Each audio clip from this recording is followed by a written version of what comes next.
Why, hello, hello, everyone. How's it going? I've got a community page set up on my YouTube channel. You can click visit community, and you can make your own posts there as long as they relate to space stuff. You can make posts there. Anyone can do it as long as you've been subscribed for more than a day. I might tweak that up to a week just in case the bots come. But yeah, so it should be fun. Let me know if the sim volume needs to be turned up or if my voice needs to be turned down or something. Just let me know. Other than that, I would say we're pretty much ready to begin.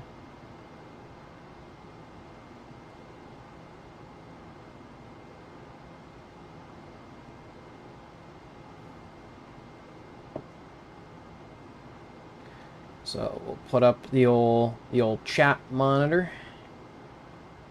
There we go. Oh, come on, stay upright. Damn it, it doesn't want to stay upright. Okay, let's slide that in there. Should keep it upright. There's a first. Normally it likes to stay upright, but not today. Not today. There we go. Probably running out of grip. Anyways, yeah, let's. We're in the middle of a rest period right now. 121 hours, 12 minutes is when we'll be waking up. Let's go ahead and take a look at Eagle. Eagle's rest period ends at 122 hours. So everything's looking good. We're cruising high above the moon. Let's just go ahead and verify low bitrate. Low bitrate, good.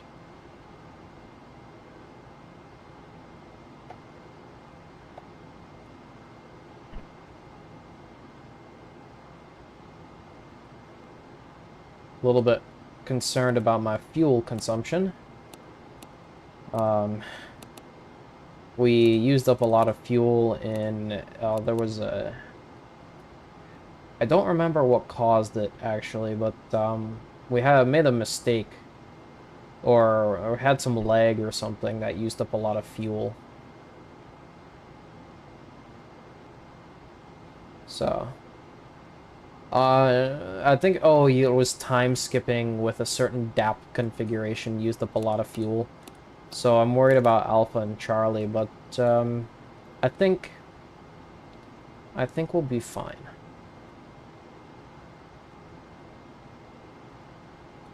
Yeah, so we're slightly concerned about Alpha and Charlie. I think everything's gonna be fine though.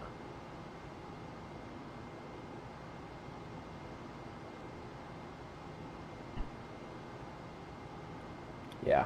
So I think it was like time skipping with a certain DAP configuration caused me to use up a lot of RCS, and I didn't know because I was just enjoying the view on the outside, you know. So yeah.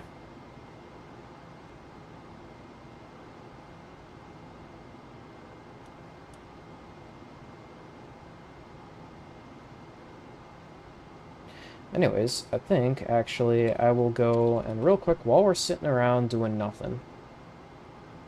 Let's go ahead and nab the link for the live stream.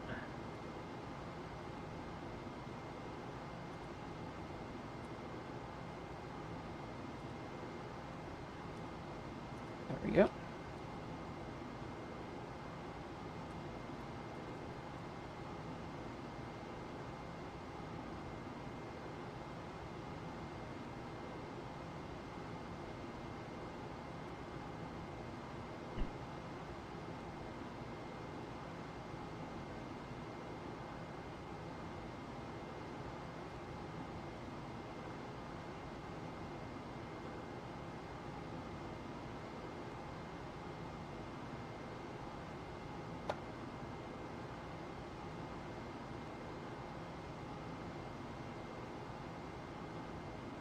Alright, where are we at? 120 hours, 10 minutes, roughly. Very nice. It's about one more hour of time skipping, and then we get to wake up. Kind of a little nervous for the rendezvous, as always. Who wouldn't be? A little nervous on making those calculations, but I think everything is going to work out just fine.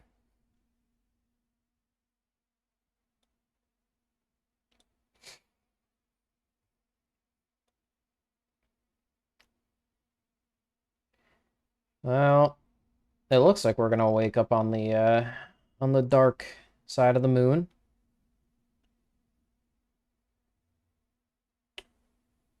Rather unfortunate, but whatever. No, I'm not worried about the rendezvous itself. I'm worried about the calculations for the rendezvous. The rendezvous itself, I got that in the bag.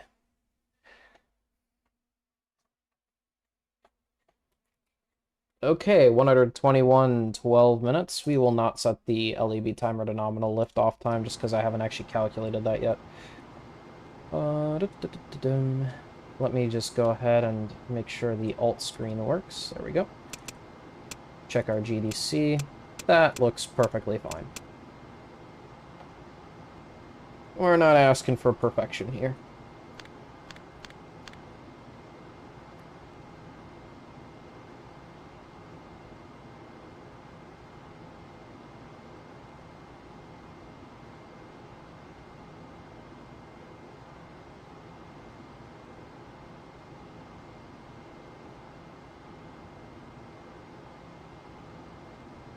Okay, 72.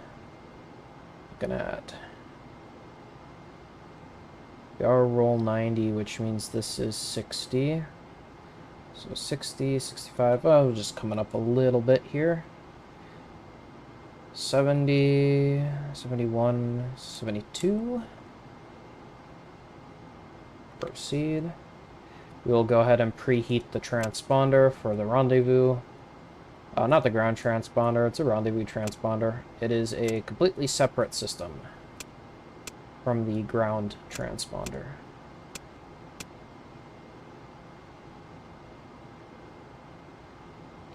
"60 frames, that's normal."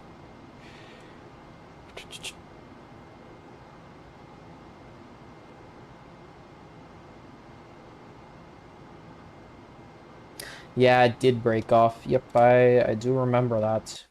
Thought that happened on 12, but you're right, I think it was 11.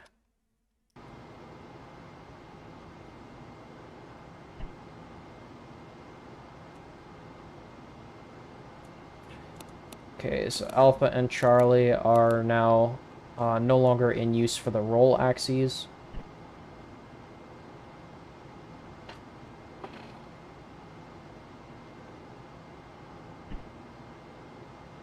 Better than 480p 30. No, I think it should be 1080p. My monitor only goes up to 720p, so, or 760p that is. But I think I am encoding you guys at around 1080.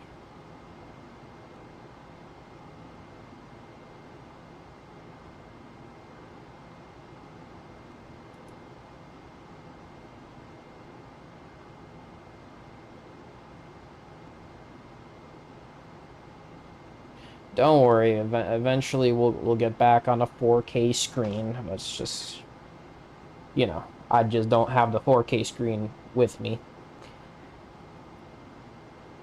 Okay. Transponder, power amplifier are good. Voice will go be duplex. Ranging off. PCM analog. Everything's looking good. Okay, rendezvous transponder power on. Switch to LEM. 720, 60. Okay, maybe I can't encode more than my monitor. I'll try. Let's take a look.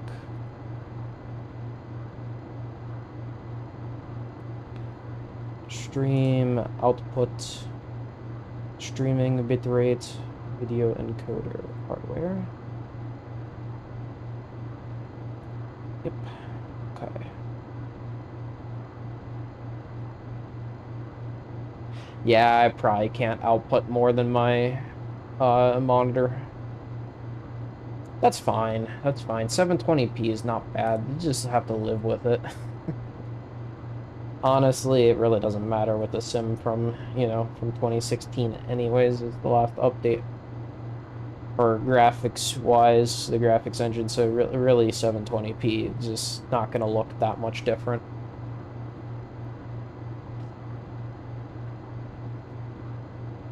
Okay, let's go ahead and start making our lunar liftoff calculation. We're slated to do a T13. So let's go ahead into the real-time computer complex.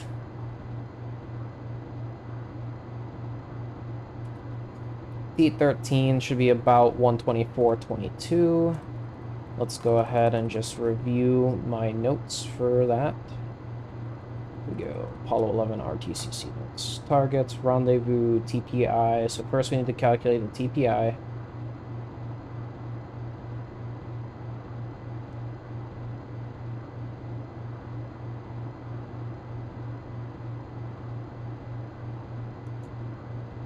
Okay, and then just, yeah, lunar liftoff is the same thing. But instead, we'll use take liftoff time from T13, which is about 122 hours. What did they say? 124.22, that's what it was. 124.22.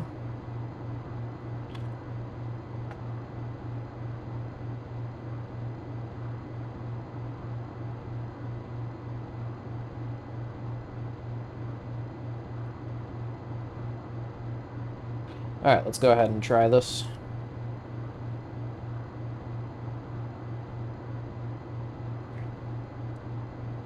Let's open up another RTCC window.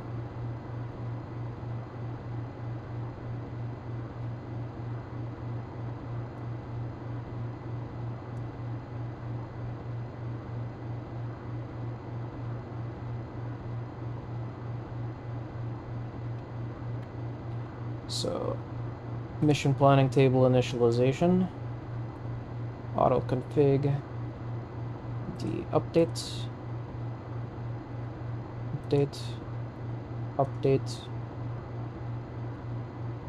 vector panel summary, taken telemetry. Let's get our DC vectors, and we'll take it from the DC vectors for the time of ephemeris.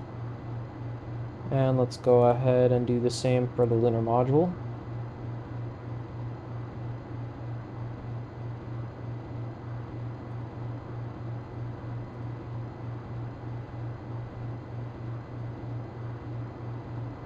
We are going to go ascent only.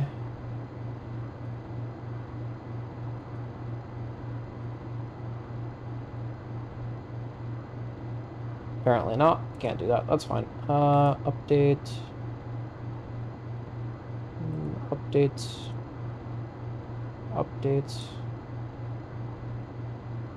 Vector panel summary. DC vectors. Time of ephemeris. Initialize the mission planning table. We'll go ahead and delete M62. This should be LEM 1. Come on. M62. LEM, maneuver 1. Delete.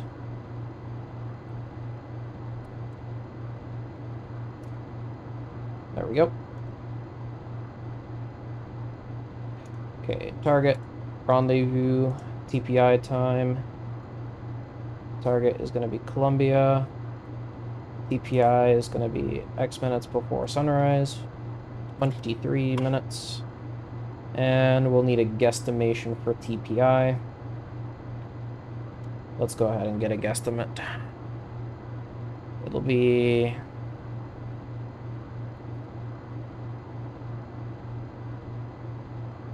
2 hours and 30 minutes after liftoff with 122 or 124.22.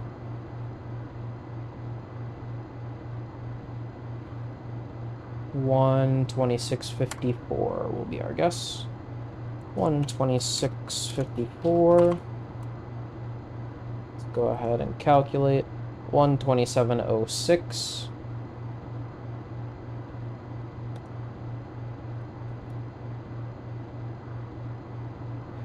So lunar liftoff planning window. Initialization looks good. So terminal phase initiate was 127.06.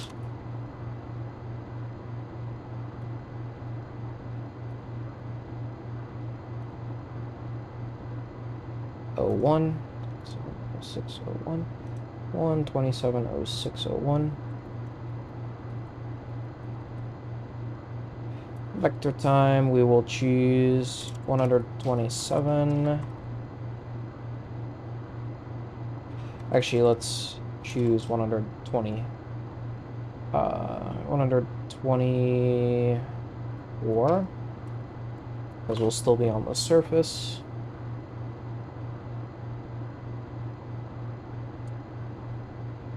TPI at threshold time, calc using input heights. Display, calculate. Liftoff time at 124.31. That's good. So 124.31.08. 124.31.08 lunar ascent. 124.31.08. Calculate. Go back. Lunar liftoff planning window. Recalculate. 124.31.08 is what we have as a final one. We'll go ahead and pop that over to the mission planning table.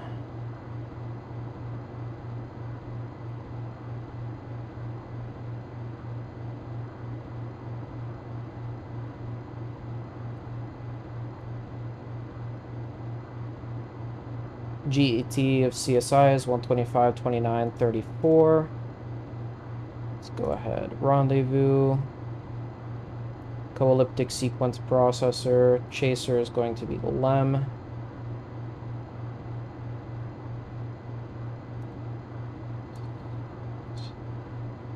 CSI.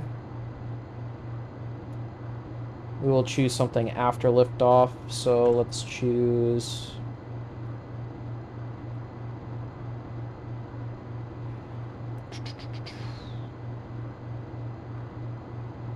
let's choose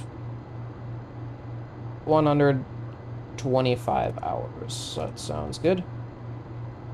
Rendezvous, co-elliptic sequence. Let's choose 125 hours flat.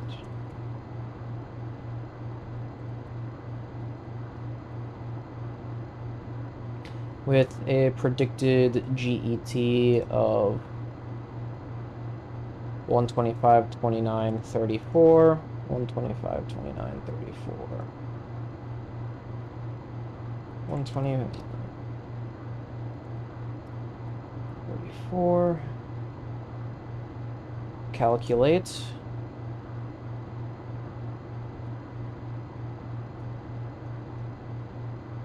No plans. Okay.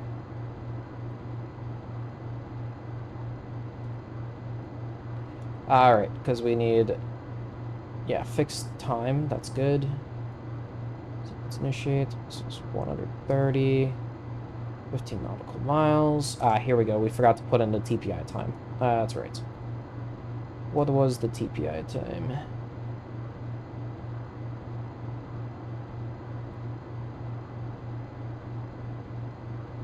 Uh, 127.06.01.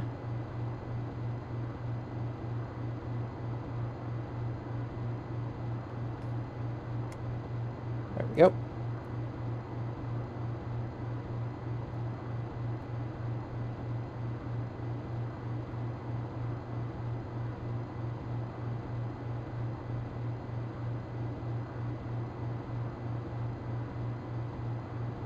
Alright, and transfer. This will be performed on the L2 configuration. Do not iterate. Optimum time of ignition. Wait, was it optimum? Hold on one second.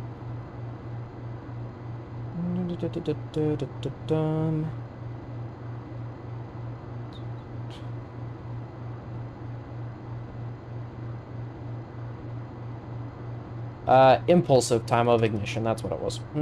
Because it's an impulsive burn. There we go. Impulsive time of ignition. And... Nope. Calculate. There we go. Alright, we've got everything we need. I'll get that out of your way now.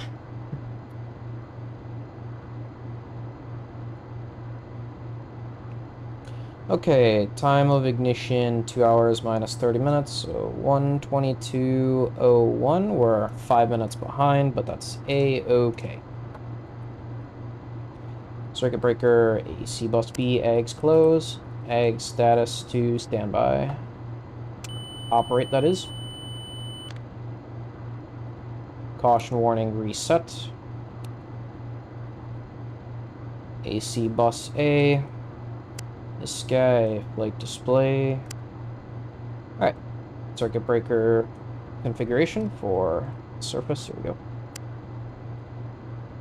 Press, deal.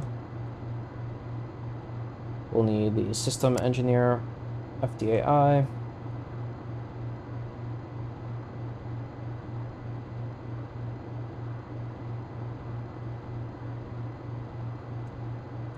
Probably should have calculated that all ahead of time, but nah, it's whatever. It didn't take too long. We're just 5 minutes behind. We'll make it up. Cross pointer. We'll need GASTA, CDR, FDAI. We'll need the COAS. We'll need the ordeal. Of course, corresponding bus ties for those. We will need the alignment optical telescope heater. We'll of course need to abort the stage, so we'll need that. ATCA pings. We'll need the engine controller.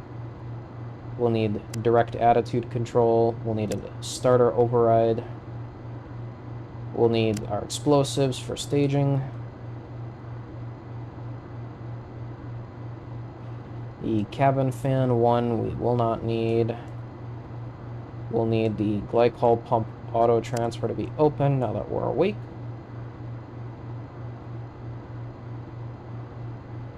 We'll need the signal strength display.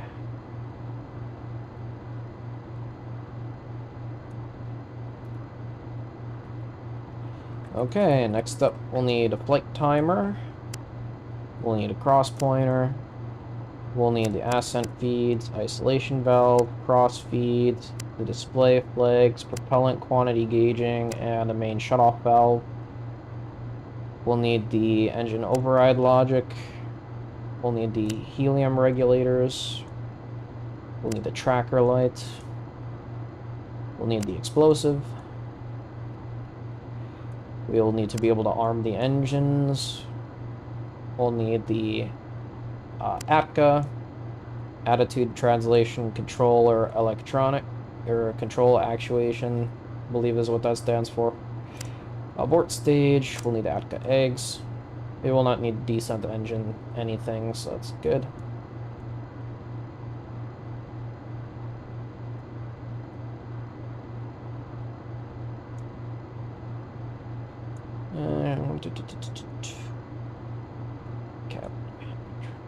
Yep, all that looks good. We will need the 4 quad heaters and the heater display. We'll need the sequence camera to film the liftoff, a la the popular video of the flag getting knocked over by the engine plume. Alright. We can open the balance loads. Refresh our disky.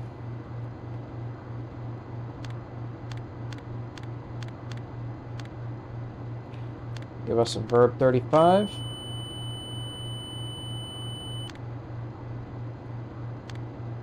Looks good.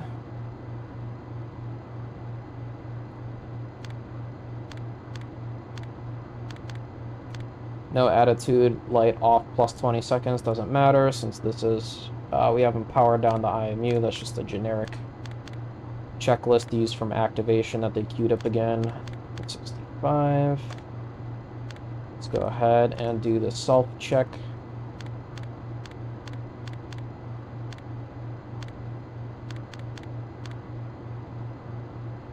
Okay.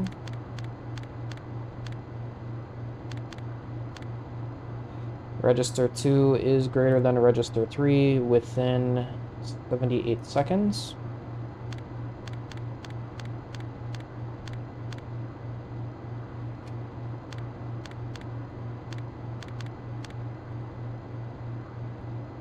Six. Operator error lights. Clear. 000 plus 88888. Good. 1, 2, 3. Minus 4, 5, 6, 7, 9. Alright. All segments and buttons working. 412 plus 0. Readout. Self-test in progress. Self-test satisfactory. Okay. 574. We are not staged. 604 should show on lunar surface. Very good. 612 plus 0 because we haven't staged. Okay, CSM state vector for insertion plus 18 minutes. So we'll take the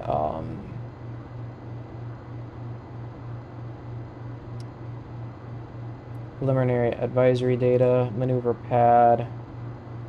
We are looking for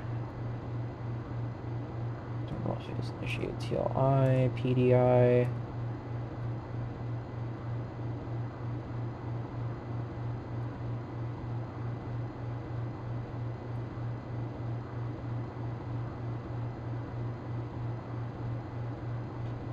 Right. How long does... Oh, lem ascent pad. Here we go. Calculate. 124.3108. This is expected to take... Right. How long is liftoff expected to take?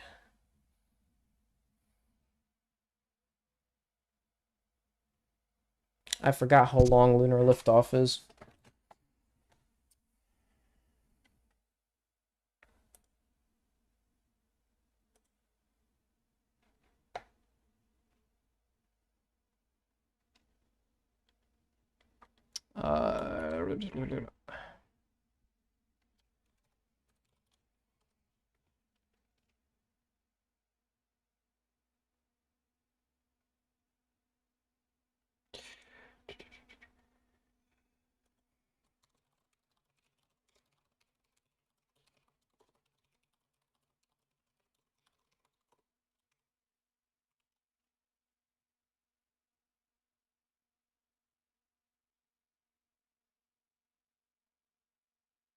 Yeah, it's gonna be 6 to 12 minutes, that I know, but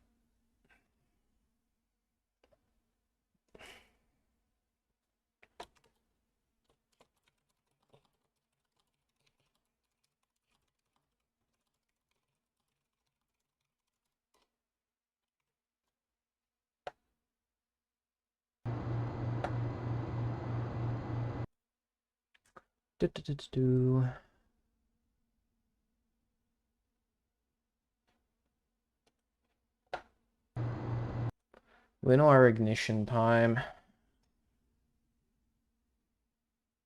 We know the time of CSI is only 58 minutes later.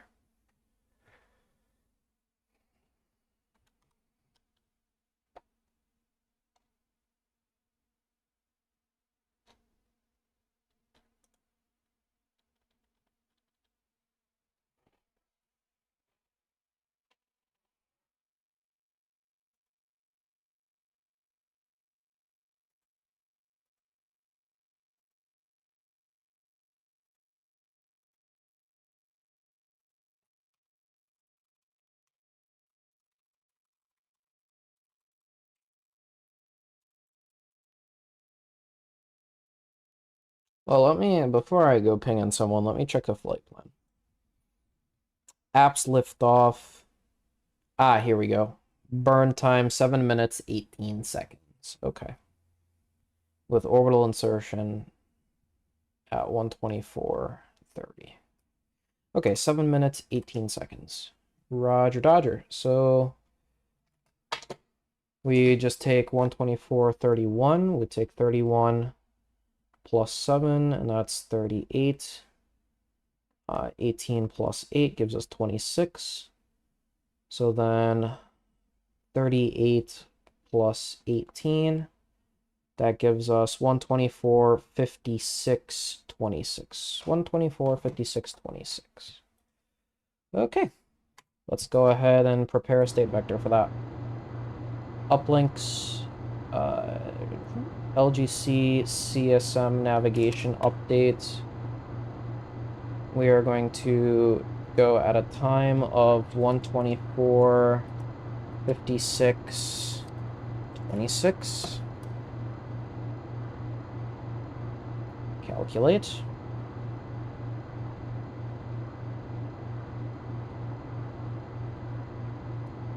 Okay, up data link to data. PCM bitrate high. Ready for uplink.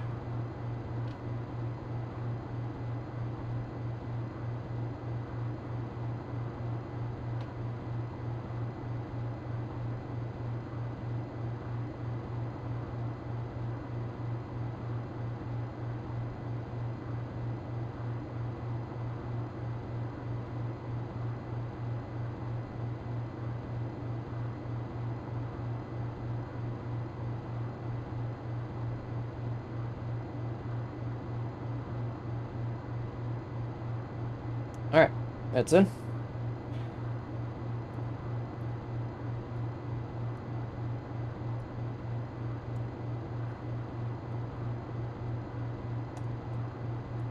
Up data link to off.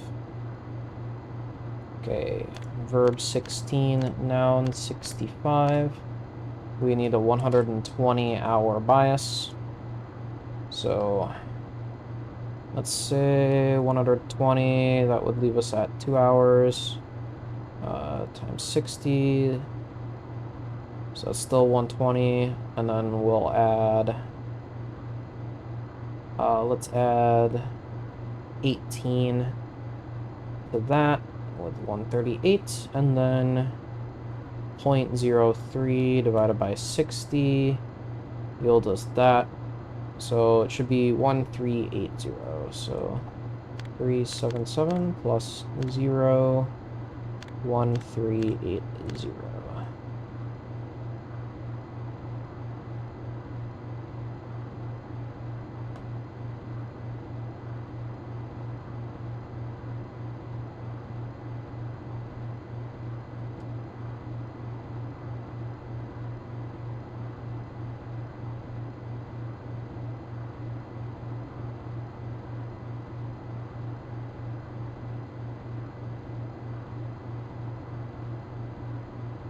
Mark. Okay, let's go ahead and get the pad, egg state vector, K factor is 120. Wow, really good K factor, actually. Okay, eggs update time. So new K factor is 120 hours, 0 minutes, and 0.35 seconds. So it only had a human delay of 0.35 seconds. Really good. This one. Hit proceed on the computer. There we go.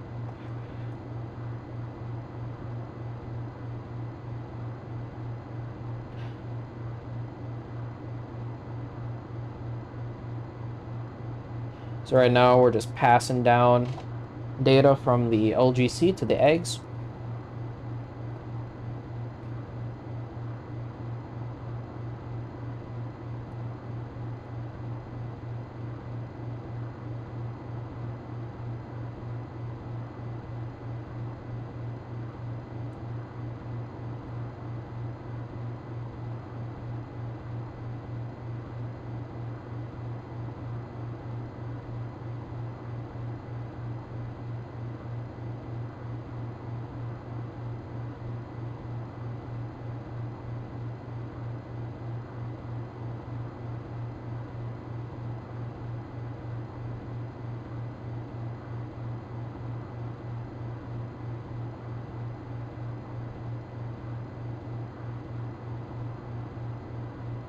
It is taking a suspiciously long time today.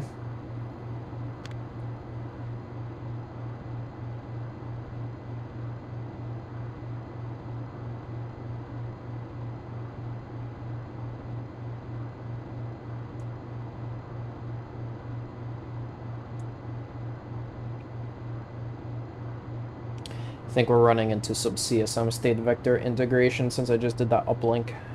So we'll see.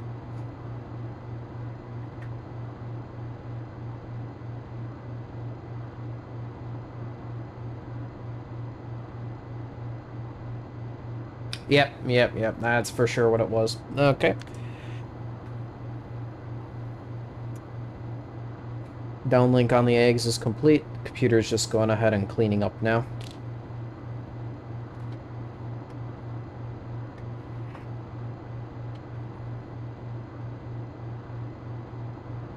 Yeah, it's because it was passing that new CSM state vector onto the eggs, so...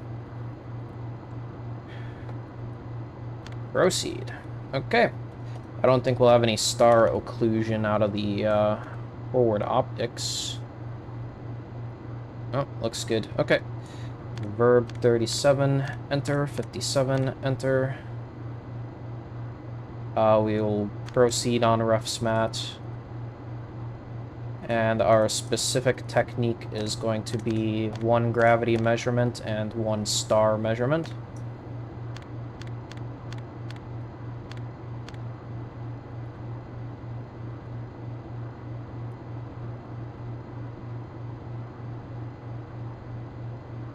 So yeah, how's it going? How's everyone doing? Arco, how are you doing? This is the first time that you're seeing this gravity and star alignment, so pretty cool. Pretty cool technique here. If you position the IMU in a certain angle, you can basically use one of the gyros to measure the effect of gravity. And then if you orient it 180 degrees around, you can use the other gyro, another gyro, to measure the effect of gravity. And that gives you, that vector basically gives you a local vertical point at the artificial horizon. It's really, really cool. And then you'll go ahead and use a star to just fine-tune that. So really cool system.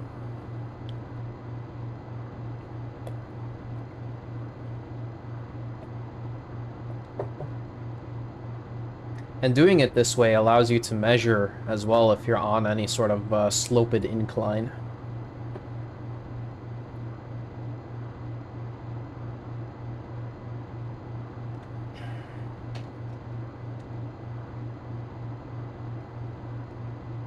It's kind of like taking one of those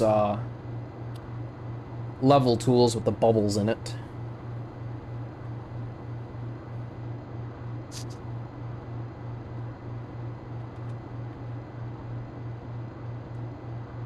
Okay, we've got our key release. And I say we're go on that. Here's our new ICDU angles. Go on that.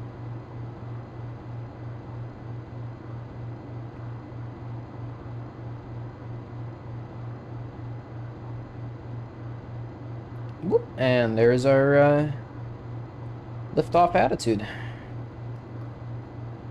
So we are sort of on a little bit of a slope. Not too much of a problem though. Let's go ahead and turn on the AOT lamp. And we will use our rear right detent, star 13. So let's go ahead, get the rear right detent. We've got 13 in sight. Proceed. Proceed. Redesignation to 413 is not required. Proceed. And this is where we need to get the notepad out. Yeah, I mean, you've never seen it yourself, not like that anyways, because you never actually landed yet. You just did 9, so you've seen the nominal alignment, and it never did that funny thing at the yaw 90 that it does here. There we go. It looks a little more. Right there. Okay, mark. That's 171 decimal. Let's call that 223. If you see me move it around a little bit, that doesn't affect the measurement. That's just me basically seeing what direction the number will move to best make my estimate. Because sometimes I forget which way the numbers move. Okay, let's call that 319 decimal. Let's call that 72. It's more like 73. Let's call that 73. Okay.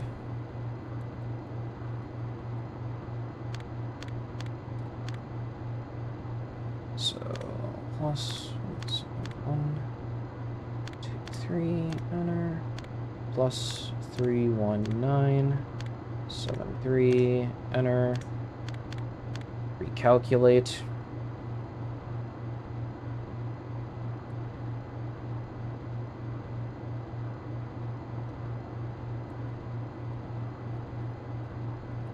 I'm thinking about right there, mark. Let's call that 171 decimal 22.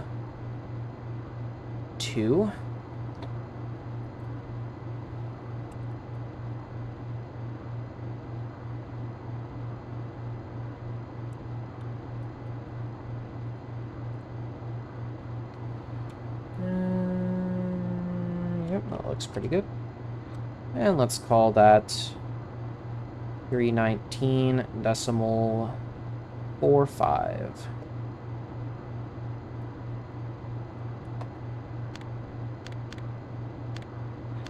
Plus 171, 22, 319, oops, 45, and one more time.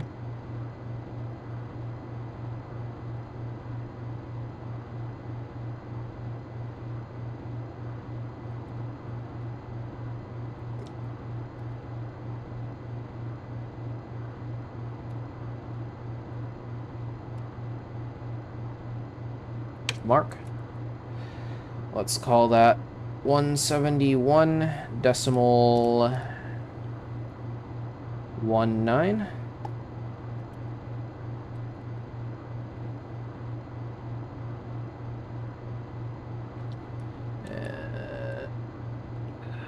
Very center point. There we go.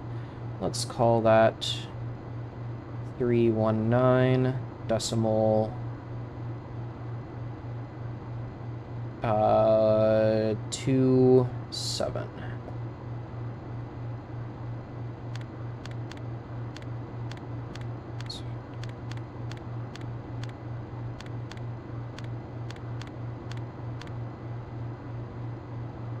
Okay, 0.1 looks good. Proceed. Here's the trim.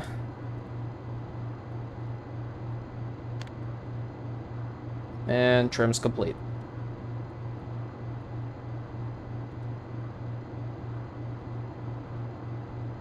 Verb 34, 0, 0. Okay, cross pointers on high multiplier. Go rendezvous radar. Go pings. Mode select eggs. Rendezvous radar to auto track. Rendezvous radar test.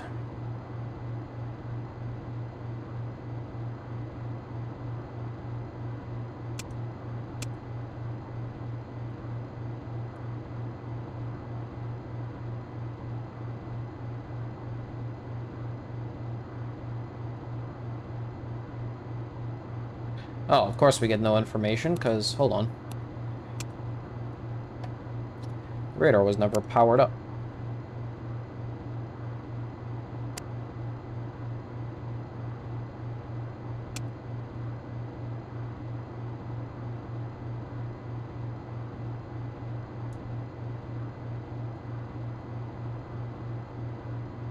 I feel like that was supposed to be in there. Oh yeah, it was. It just got, I just accidentally proed past it on accident. That's what it was.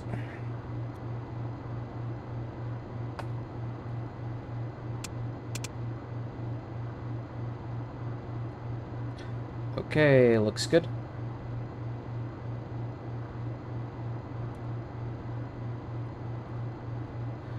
AGC, signal strength's good. Transmitter power is good. Shaft error is good. Trunnion error is good. Let's go ahead and set our Norman flag.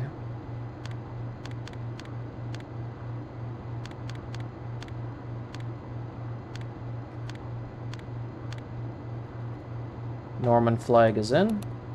To LGC.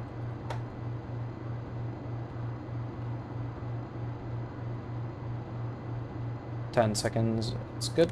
Verb 63. Enter. Specific radar, rendezvous radar, proceed. Tracker light is on.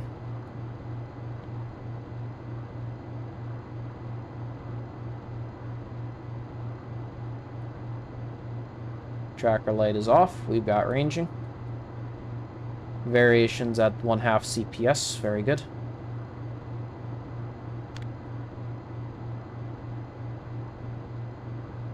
(195.3 to 195.7, 480 to 520. Very good.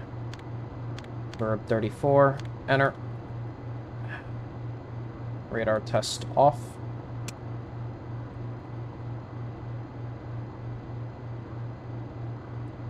We'll go ahead and zero the rendezvous radar CDU.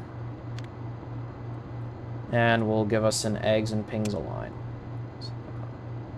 400 plus 3. There we go. Eggs and pings are aligned. Verb 77.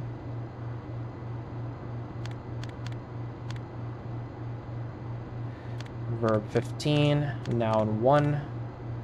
42. TCA breakers in.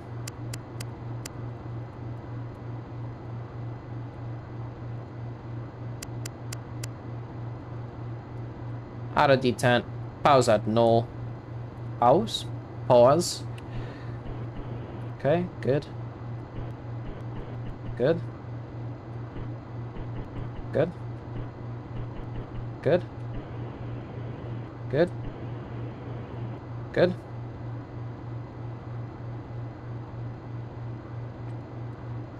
Okay, TCA breakers in.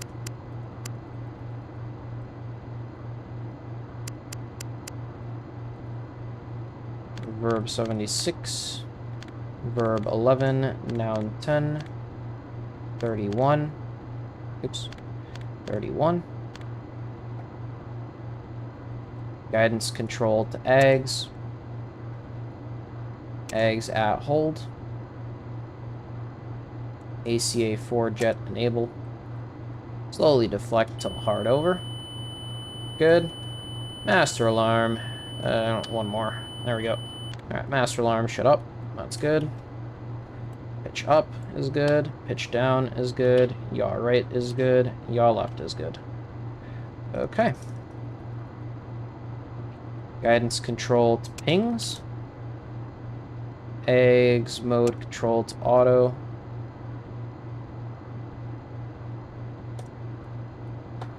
Verb 41, noun 72. We'll slew the rendezvous radar to the liftoff position. Proceed.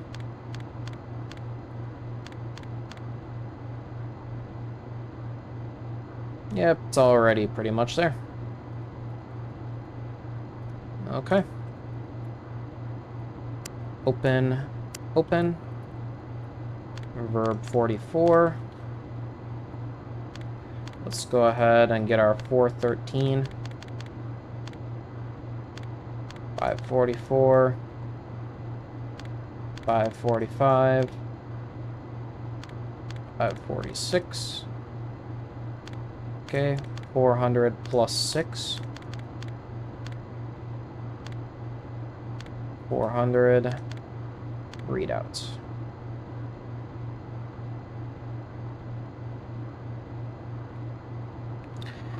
Okay.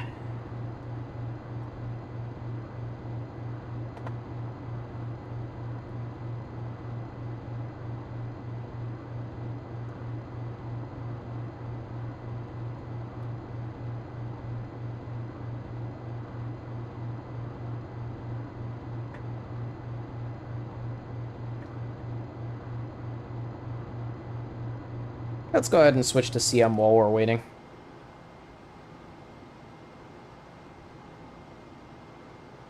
Okay, actually there's no reason.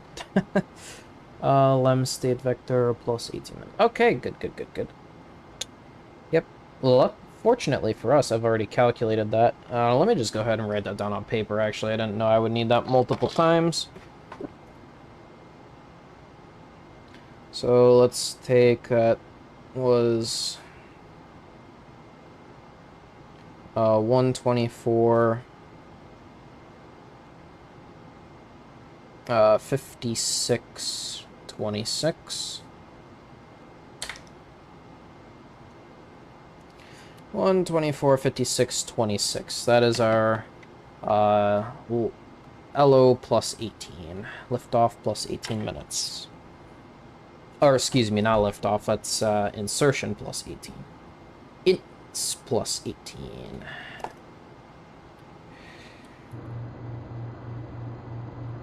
Well, we could at least roll to heads down while we're waiting.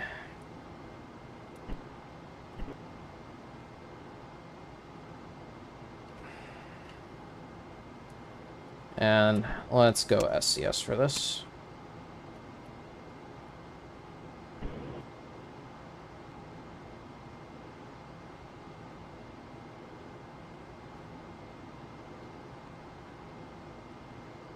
Yeah, I'm excited for the liftoff too. It's gonna take quite a bit to get there. I don't know if we'll do the whole rendezvous, but I forgot how long it takes to actually get to the lunar liftoff. We'll see though.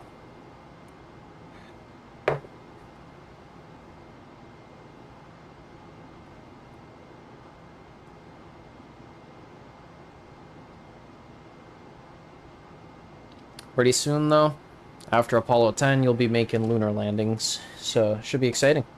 Maybe I should do 12 on stream. I don't think I did 12 in here before, but honestly, before 12, someone did ask for me to fly 8, and I know I just did it recently, but now that I have experience with the RTCC, I'll be able to fly that much more smoothly with RTCC, so I figured I would sort of co-mingle a live streaming Apollo 8 with tutorials for the RTCC, for Apollo 8 specifically.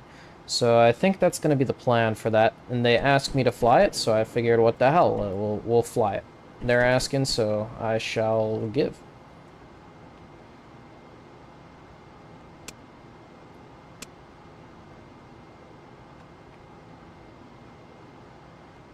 Oops. There we go.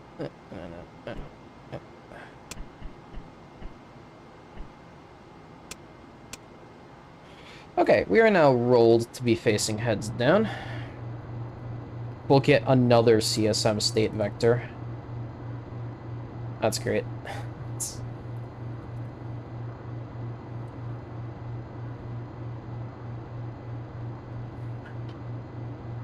What kind of G-force on ascent from the moon?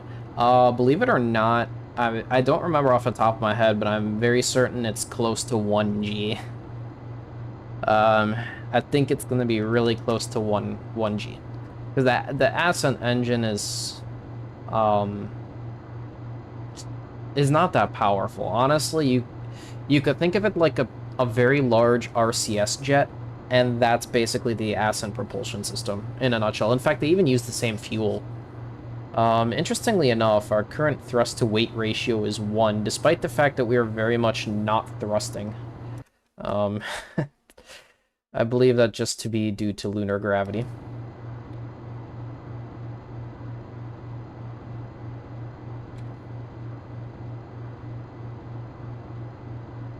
Yeah, I think 10 is a great mission. I really do. It's so much manual flight, so many cool sights to see, and hey, Dia's done. Okay, 544 readout. Looks good. 545 readout. Looks good. 546 readout. Looks good. 400 plus 3 with that new calibration information. 400 plus 3 is good. Okay, let's get a 413 again. Assume the calibration resets the 413 flag. Good. Let's go ahead and get another CSM state vector.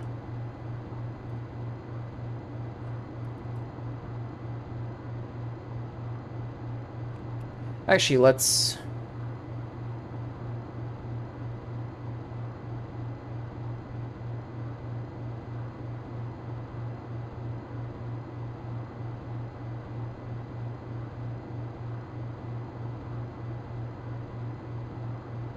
Let's wait. What is 1 hour 30 minutes away from liftoff would be 123 hours-ish. 123.01. So yeah, you know what? Let's go ahead and just get this in. Up data link to data. PCM bitrate is high. Let's go ahead and recalculate and uplink. Oh, go figure, the calculation didn't change. Wow. Who would have thought?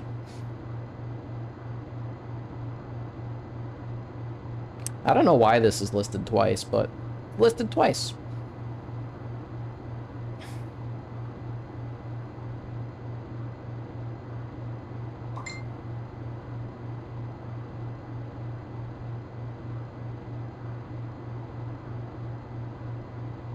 Yeah, exactly, right? You might as well get some more LEM practice in before you go for that landing, because you're gonna need to be fully confident with the attitude control system to make a landing. Unless you want to just do a baby landing and not take manual attitude control, that's your prerogative, but I would say fly it the fun way, which is flying it manually when you get about a couple 100 feet from the surface. So that's what I say personally.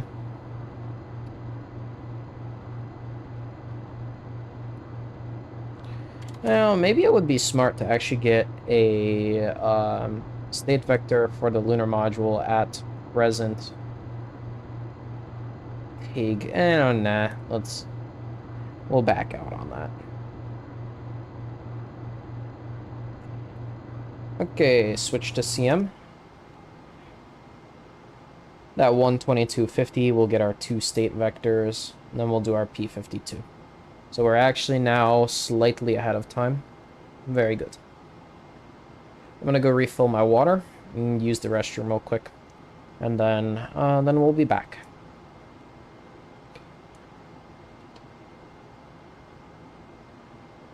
Let's just make sure that we are facing some stars. We are, and as a matter of fact, we're actually facing some Earth as well, so hold on a second. Let me give you guys something to look at.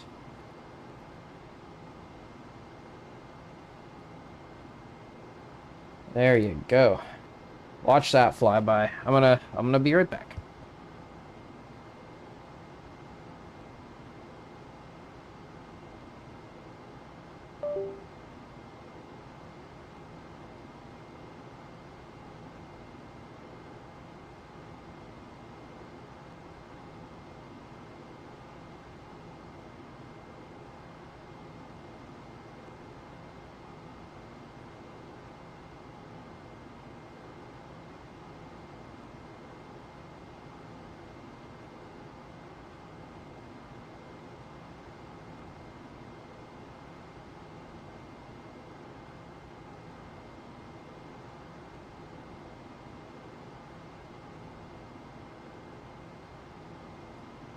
Apollo 10's oxygen tank was not damaged in the flight. It was damaged from being dropped. And the damaged tank wasn't actually the cause of the explosion. It was their use of a ground heating supply with more amperage than the wires could sustain. However, the nominal procedure had them turn it off, the heater off, before the wires melted, you know? So it would only have it, you use the heaters for a certain amount of time, but they got left on for too long. So that was the damage. The tank was not significantly damaged. Enough to say we can't use it. It was the high amperage heater as a direct cause of the explosion. So, yeah, I mean, they should have just replaced the pressure relief valve, but you can't replace the valve when it's tanked up with oxygen. So that test was to test for damage in the tank. It was dropped. They ran the test to test for the damage from it being dropped, and they found that the relief valve didn't work, so you can't replace that valve with the whole thing in liquid oxygen, so you gotta boil it all off. So the heater was a direct cause. Yep.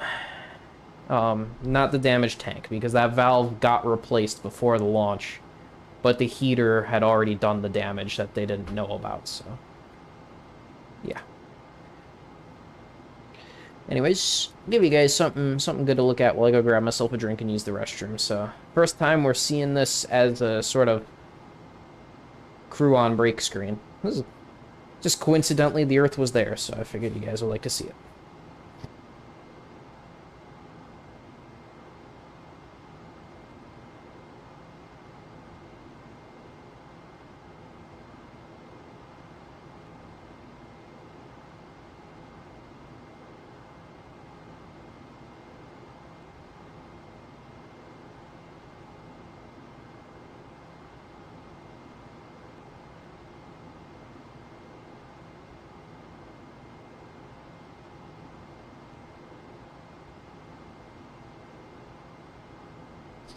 I would also like to add that this tank was not reused from flight.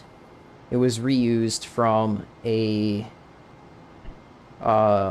different problem that meant it couldn't be used on 10. So they had to do maintenance on the tank and then put it in 13. Obviously, you can't recover the oxygen tanks because the service module explodes in the atmosphere, so. But I say it was not a flight reuse of a tank that did not exist.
All right.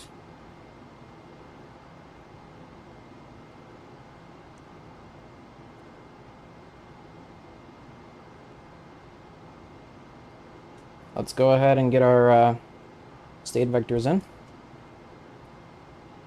So we're looking for a CSM navigation update.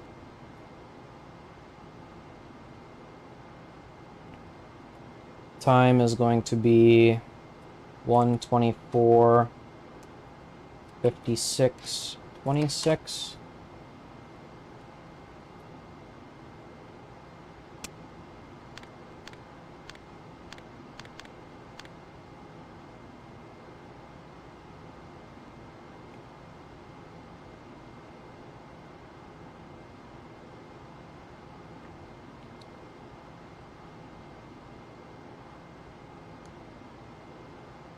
Okay, and we've got that calculated. Let's go ahead and ship that up.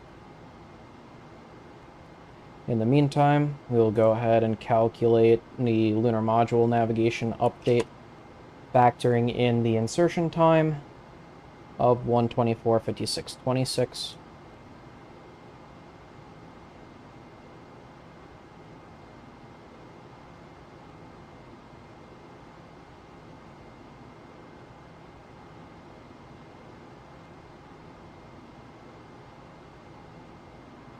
Now, I believe you can queue these up by clicking the uplink button before it's done, but I've never done that, and I certainly don't want to mess around with doing that, so we're just going to wait for it to finish and then click update. I know it's not as glorious as the MCC one that can do it all in one go, but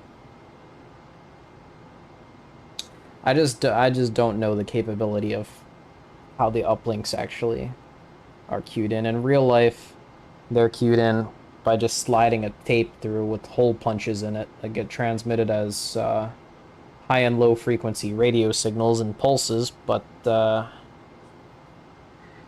don't know how the sim queues it up itself, so I'm not gonna mess around and find out.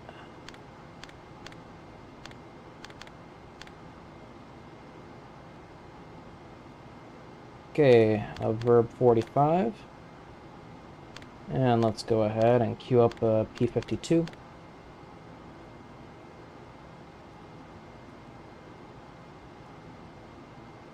We are using the refsmat option.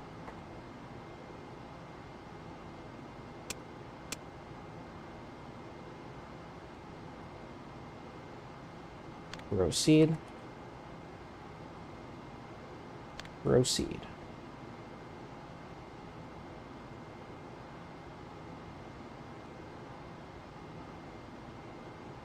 Okay, it has determined star 2 is an acceptable star.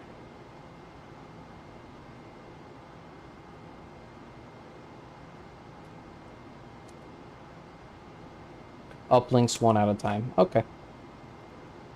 Yeah, that's what I figured. It would be cool to get a queuing uplink system set like the MCC. And in real life, they just would basically glue the uplink papers together with the hole punches in it. They would just glue that together and feed it through. So it does do it like it does verb 33 every time, so it is as if it was one at a time, but it's glued together, so it's all at a time. Instead of like how we do it, where we would insert one paper, followed by another paper, manually every time. Like they just glued that shit together. Fed it through.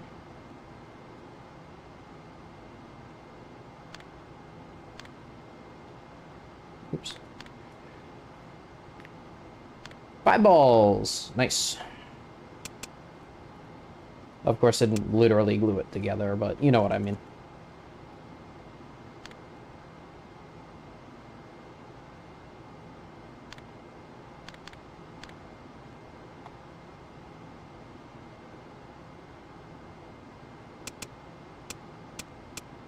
Alright, I'd say that GDC is perfectly acceptable for rendezvous. Alright, switch to LEM.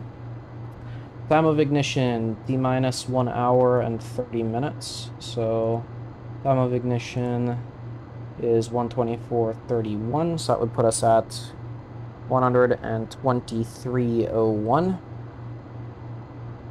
We've got our lem acid pad and our eggs K factor. And our CSI update. We got all of this pre-done.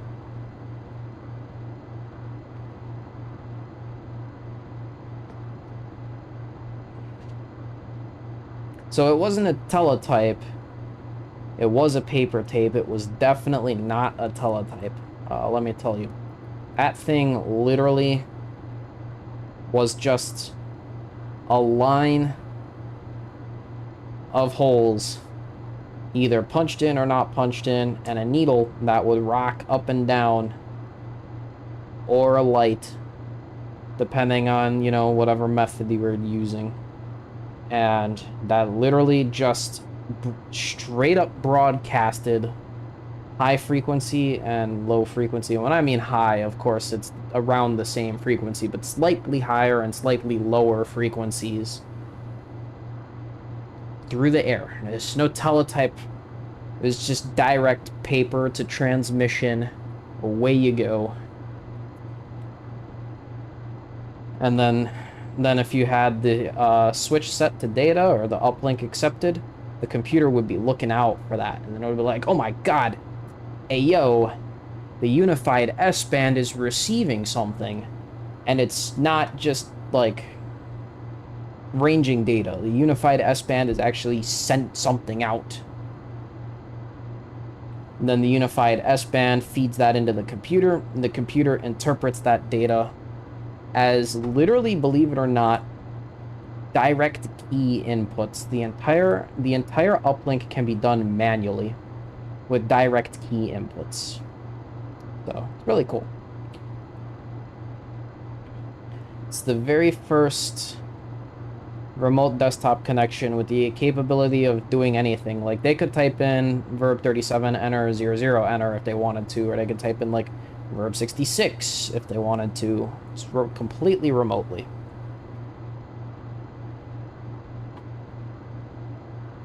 Yeah, I'm excited for the tip over as well. It's always startling to see the very first time. That pitch over is very aggressive.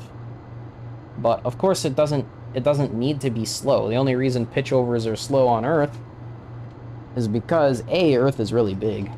So there's that.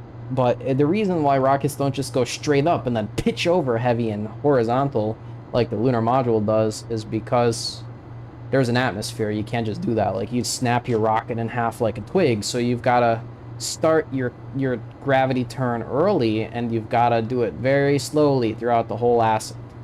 Lunar module, it just goes up, turns sideways, goes really fast. Really fast sideways. It's up, sideways, and away you go. So it still does like an ascent arc, but once you hit a certain altitude, there's no reason for you to be mostly straight up anymore. Now you just need to be mostly horizontal, but then pointing a little up so you still follow an arc. Right? Much more efficient with no atmosphere. So ascents look very different that way.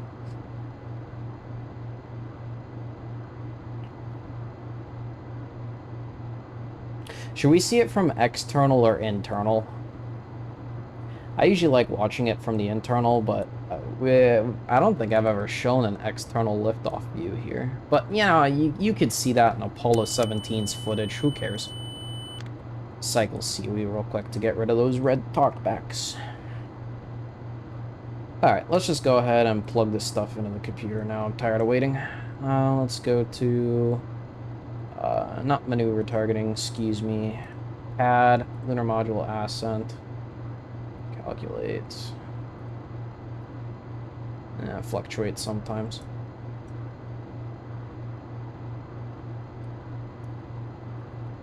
I mean, that camera's not really supposed to be there, to be honest. They didn't... That was like an Apollo 12 thing. No, they did have the camera. I just don't think it was set up on a tripod, though. I think Buzz was holding it the whole time. Or no, it was Neil holding it the whole time, and all the moon photos were photos of Buzz, if I remember correctly. Or 047 plus 37676.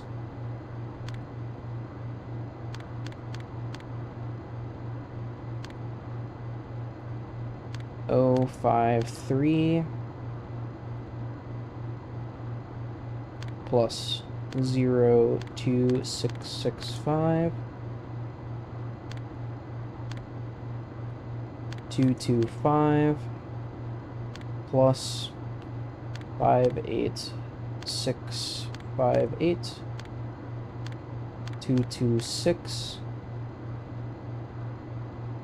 plus 58658 231 plus 56959.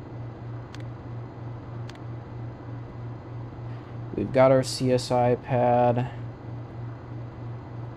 and let's just verify that real quick. So this is going to be a P30 LEM maneuver. Calculate LEM2.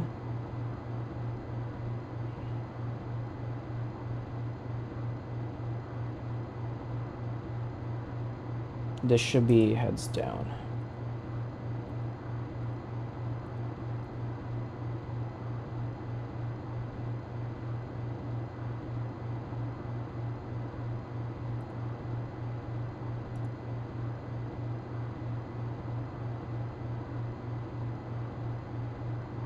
So we'll go to mission planning table, update, M58 LEM, maneuver number 2, heads up, no system parameter. And now let's go to pad, maneuver pad, calculate, LEM 2. Oh, excuse me, I just put it as, I meant heads down. It's mission planning table updates. M58 LEM maneuver 2 to down, no system parameter. Okay, add, calculate, LEM 2. There we go.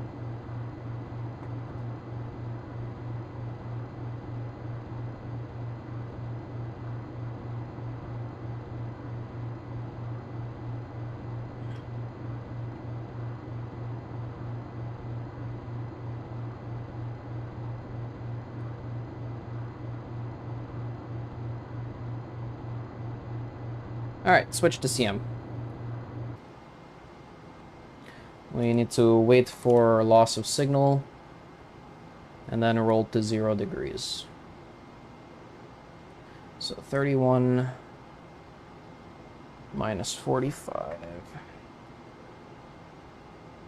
would be negative 14. So 124 minus, so 60 minus 14 is 46. So we're looking at 123.46 at T minus 45 minutes. Good Lord, that's quite a long ways away.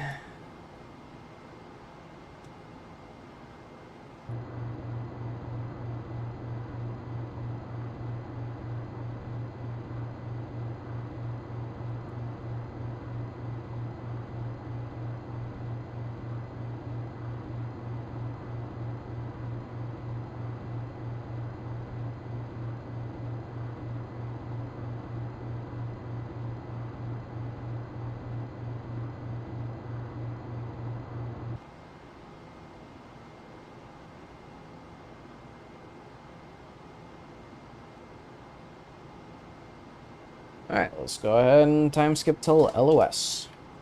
Can't do hard time skipping though.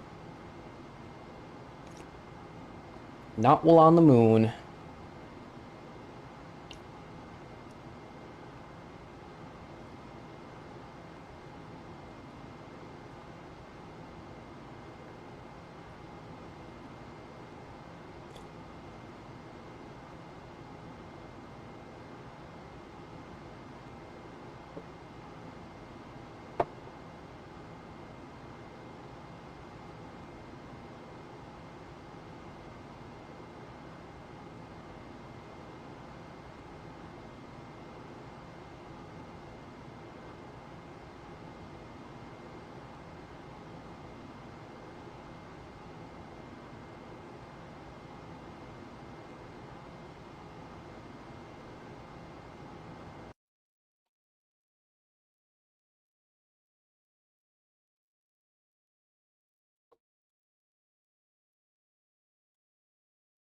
Oh, LOS is coming up.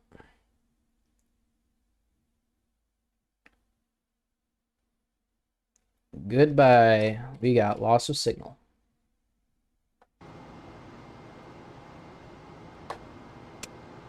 Okay, rolling right to 0 degrees.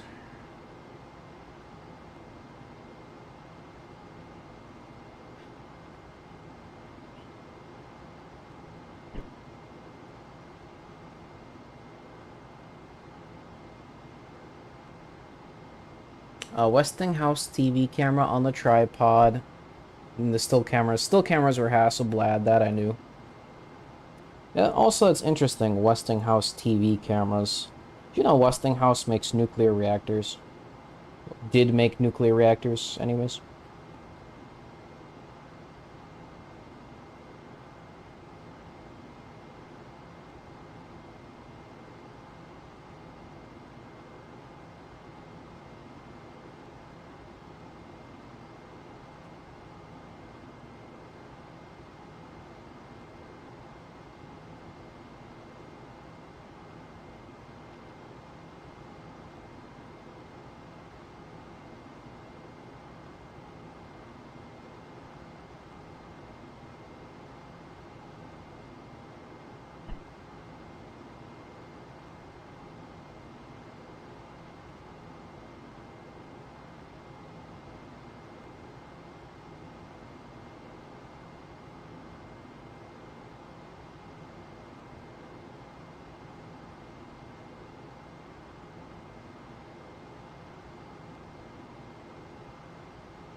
Wow.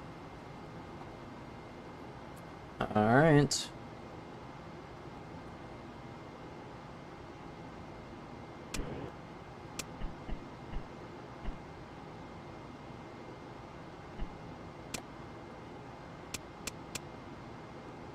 We are rolled to 0 degrees. Rendezvous radar transponder self-test. Either for 1 minute.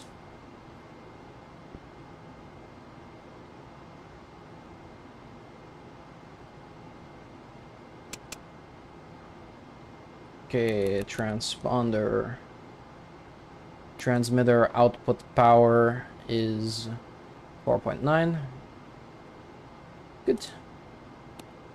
AGC signal brightness 3.5.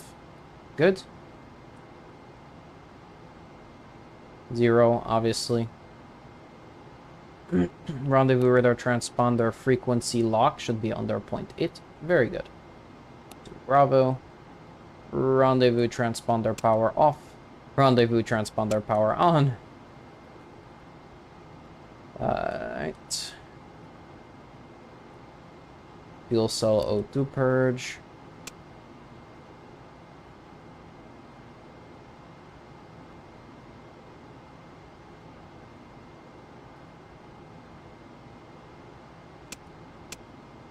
Just some house cleaning before our liftoff. You know, gotta get the boring stuff out of the way before we get to the exciting stuff.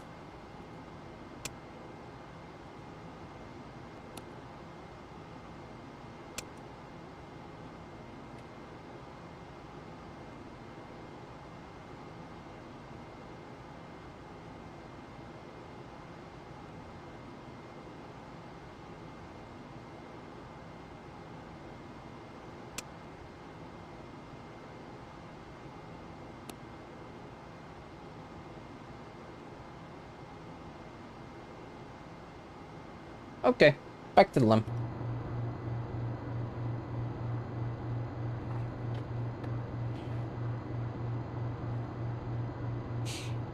Alright, so now we will lightly time skip to time of ignition, minus 45 minutes.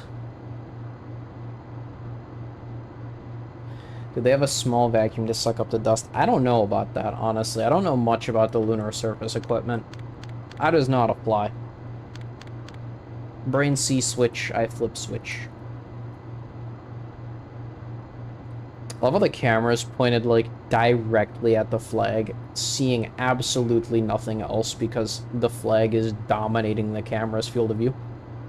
Gotta love it.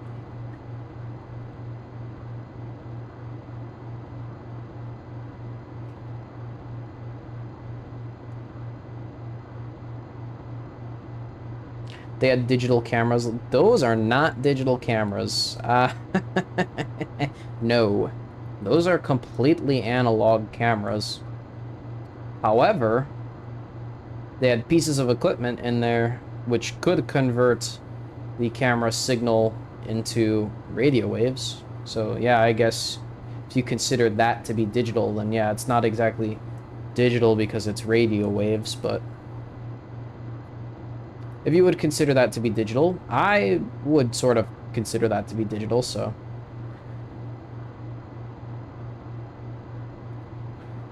Oh, digital counters. Oh, these are not digital counters. They are mechanical. Well, actually, no, they are digital. Yeah, literally called the DET, Digital Event Timer. Yeah, these are digital. They are, electroluminescent displays.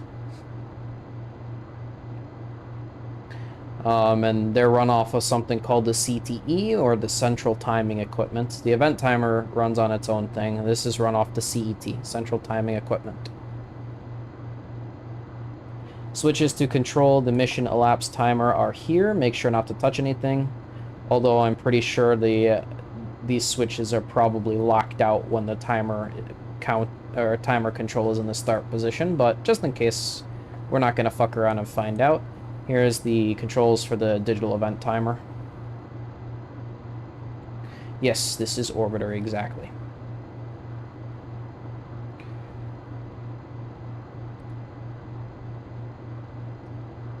Alright, it's coming up on T-minus 45 minutes to our time of ignition. We'll do another P-57. This will be the landing site option instead of the refs mat option.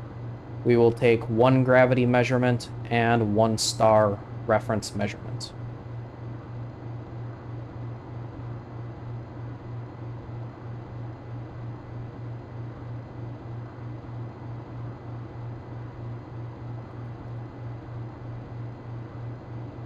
Oh yes, by the way, we are running the legitimate flight software on these computers.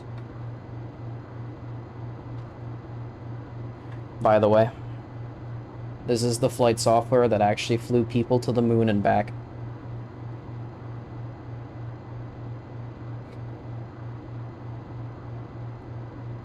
Okay. Let's just make sure that we don't have anything blocking the optics. Very good. Verb 37, enter. 57, enter. We will be doing the landing site option. Our time of ignition will be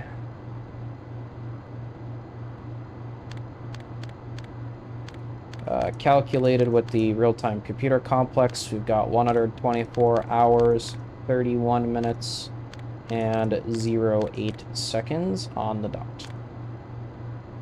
No centiseconds here. Proceed. Specific technique will be 1 gravity and 1 star, which is option 3.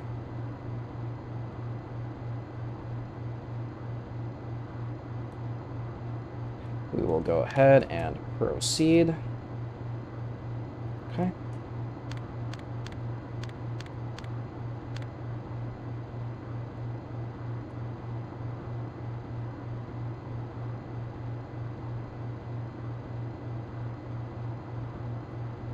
Yeah, this is a real flight software running on Orbiter 2016 beta at the moment, but it has been open source to the community. So we're running Orbiter 24, with basically a few changes made to the beta version that make it work on 24. Okay, first measurement should be done any second now. There we go.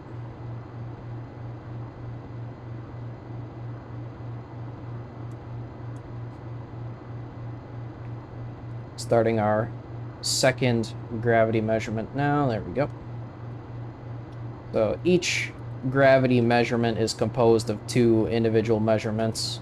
One at the other angle which you saw, which focuses on maximizing the gravitational effect on one of the IMU's gyros, and then flipping it around 180 degrees in yaw focuses on distributing that gravity to another gyro, and then it measures the gravity across the two gyros, performs some complicated mathing and averaging, and then we get one complete gravity measurement.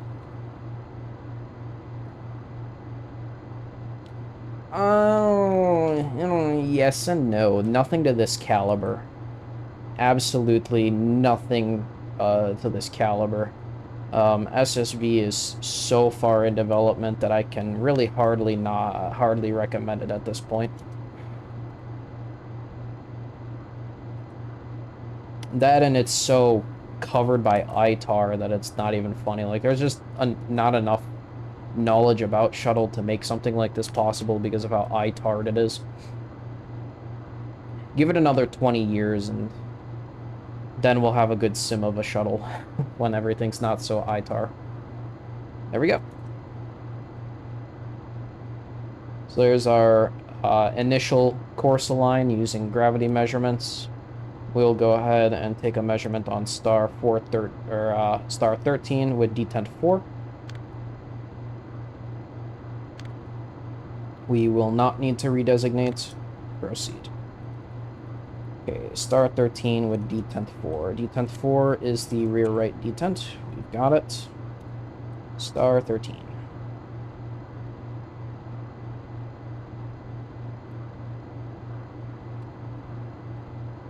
Yeah, nothing of this realism exists for the shuttle. Not yet, anyways. I could talk about... well, I can't, actually. Talk about shuttle stuff.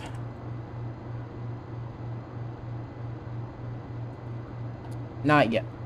But re-entry plans on making one. That's all I can say.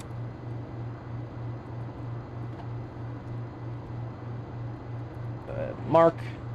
Let's call that 167.95. Is that a 9? Let's just double check. Yep, that's a 9. We'll call that 9.5.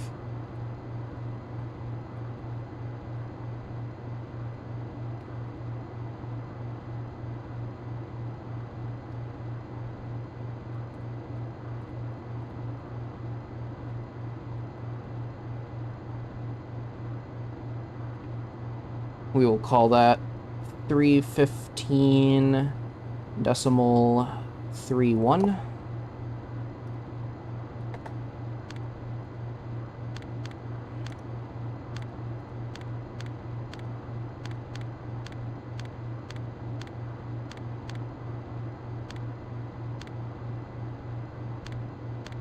Okay, let's go ahead and take a second mark.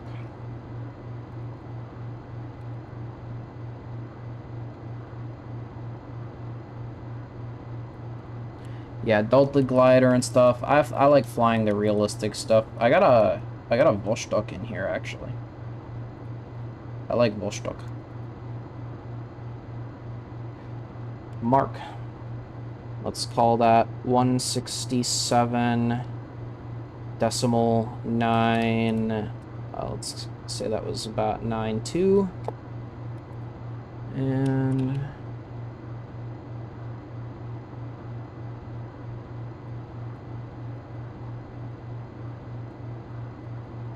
nice and center. Let's call that 315.41.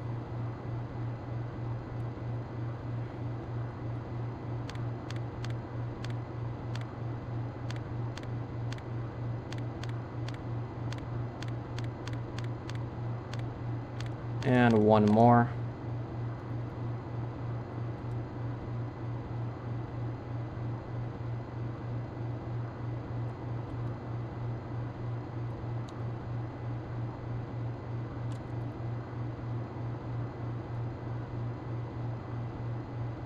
Mark.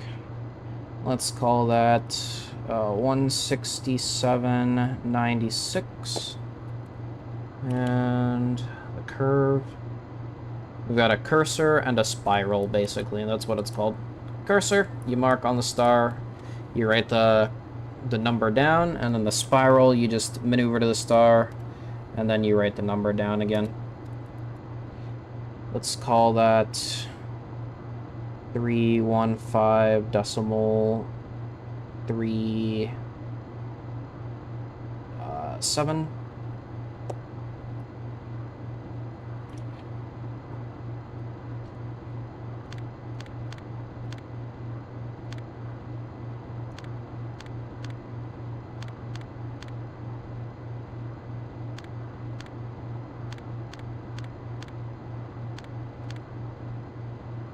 All right, 0.2. That's well within limits. Proceed. Here's our final line. We're not even going to be able to see it, actually, but just in case. Yeah, you literally couldn't see it. Enter. That's how precise these things can get. Okay. Let's go ahead and power up the rendezvous radar.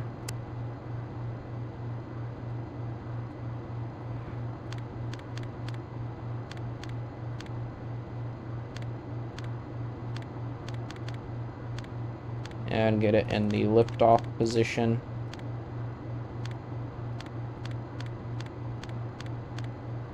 So we can actually see it moving down there.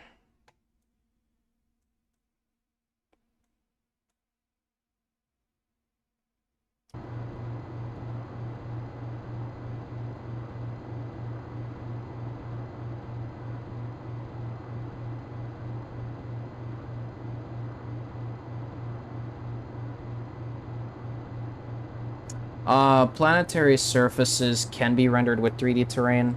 Unfortunately, I didn't install the pack that would have made that possible for this, for the specific landing site. I have it for 12's landing site, but I don't have it for this one. And the reason is because we landed at the planned landing location and not the actual one, since they had messed up the descent orbit insertion. Not the astronaut, the ground messed up the calculation for it. So we landed at the actual landing site. So we wouldn't even have seen the landing site pack that's in, because we didn't land at the historical site anyways. So I just figured I wouldn't install it because there'd be no use. We wouldn't be able to see it. So, but we'll see it for 12. No worries about that.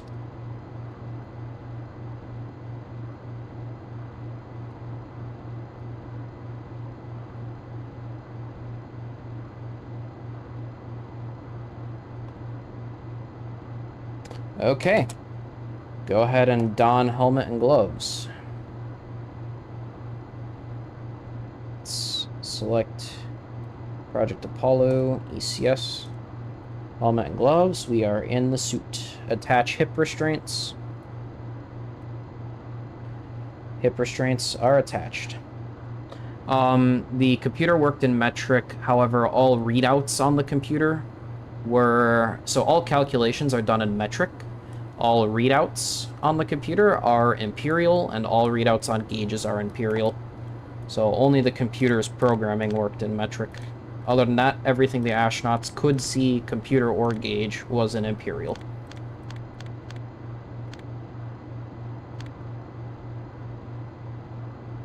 Okay, lunar module wait. Let's get a DAP pad, LEM type undocked, and this is going to be the ascent stage only. Weight is going to be 10,643.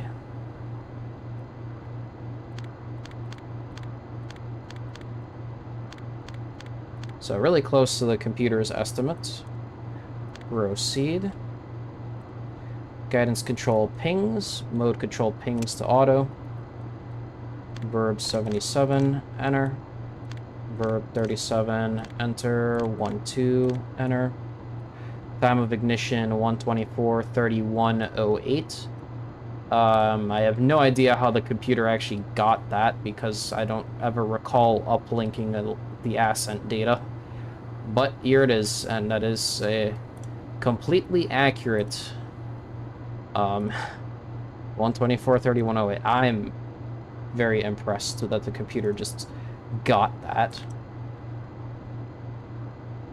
Okay, 067 data, so VH final, and we need to input pad values. So plus 55356. That's our horizontal velocity at insertion. Here will be our vertical velocity at insertion. And our cross range is -4 nautical miles.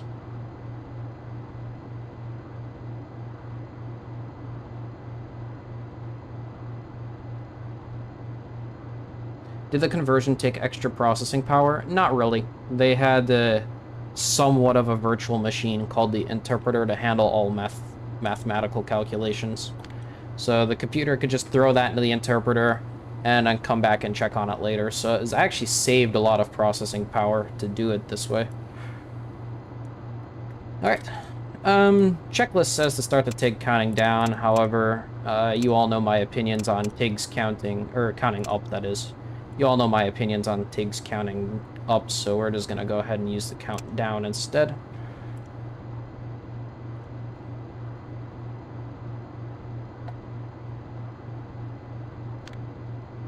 Okay, 232 readout, that's nominal. 465, nominal. 410 should be 0. 547 should be 0. Let's go 623 plus 0. And waiting for T-minus 30 minutes.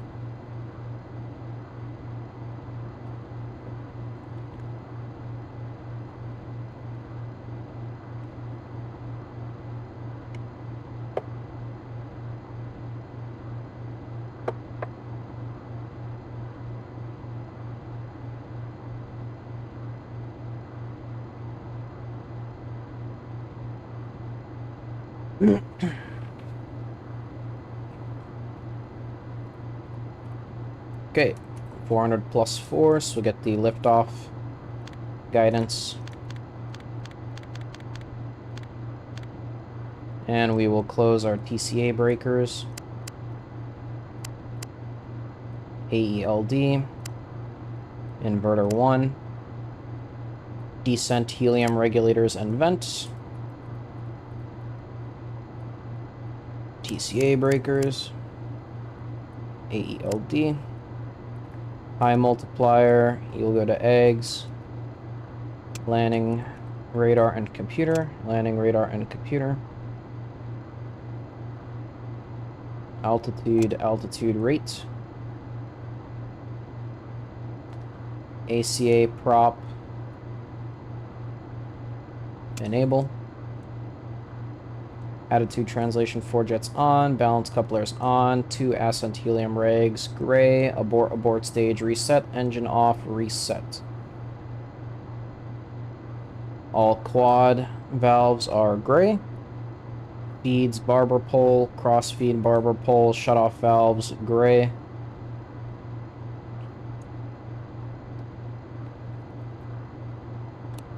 Ascent 1 quantity is good. Mode control, eggs and pings in auto. Rendezvous radar is preheated. Quad heaters are in auto. ACA 4 jet enable for CDR only. Translation blocked. Master arm off. Okay. Descent H2O. Close. Water tank, select Ascent. Ascent H2O, open. A rightfully placed alarm at water quantity, because, yes. That needs to go that.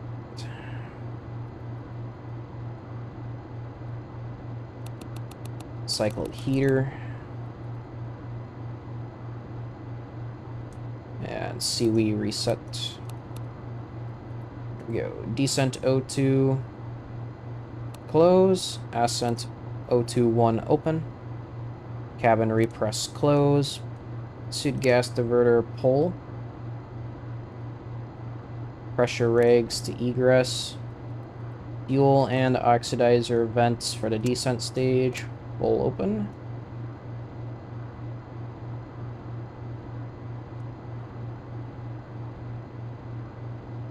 They do have a rover in here.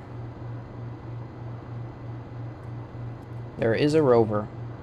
Okay, master arm on the explosives. Let's go ahead and pressurize helium tank. Select both.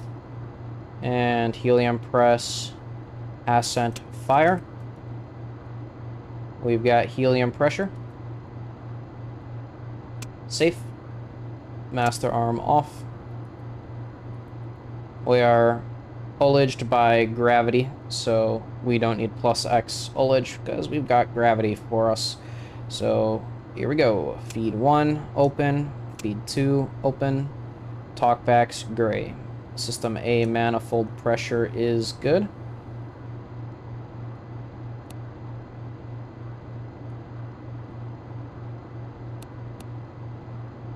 Okay, main shutoff valve close. So we are no longer using RCS fuel. That's what that valve is. It's a shutoff valve for the fuel. Crossfeed open. Alright, system B, ascent fuel feed, and oxidizer feed open. Okay. Manifold pressures are good. Main shutoff valve close. RCS is running on full ascent fuel now. We'll split the electrical plant. Battery 5 and 6, normal taps on. 1 and 3 off. Ascent ECA control close. And let's get another eggs update going.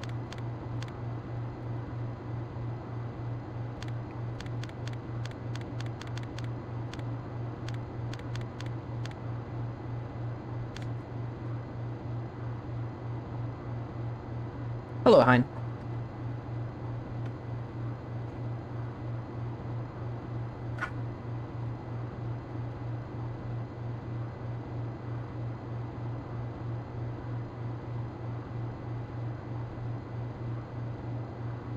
Yes, we did actually walk on the lunar surface. That is a thing you could do, although not particularly interesting at the moment.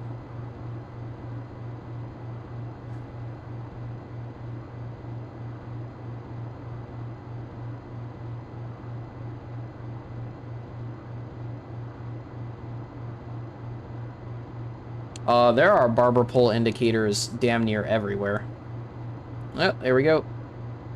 We got the egg state vector just downlinked. We can see the altitude information updated to a much more reasonable sea level of just above 60 feet above lunar sea level. Much more reasonable state vector there.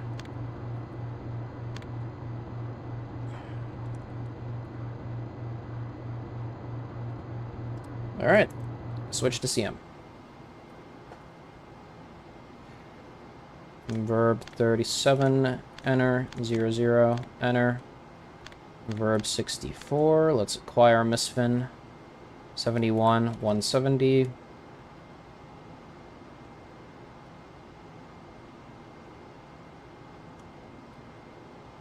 Is that minus or plus? Plus, okay.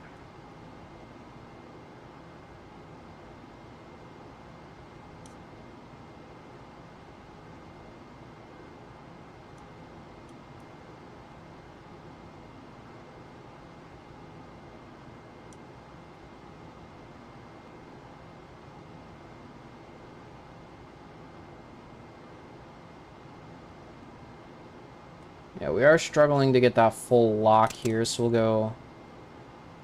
Yeah, we're close to that locking range, but as soon as we start maneuvering, we should be fine. Close to the stops on the radar, so... Here we go. 11101, enter, 01111, enter. Proceed, proceed, proceed. And we will make our maneuver to VHF ranging attitude.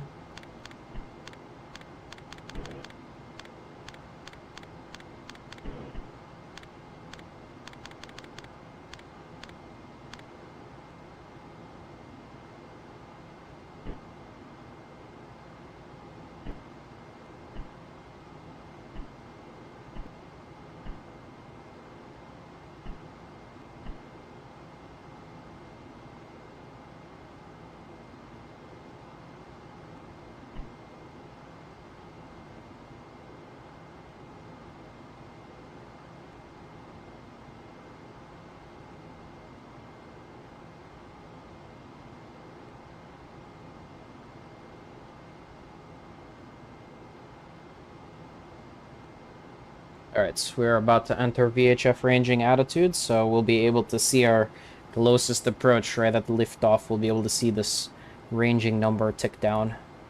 We won't turn it on just yet. We don't want to get any discrepancies through attitude problems. We see the radar is, or the high gain antenna still tracking. Still not locked up very good, but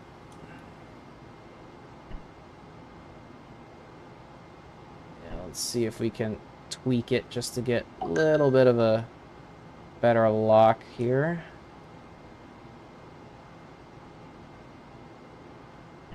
Try and squeeze everything we can out of that. Yeah.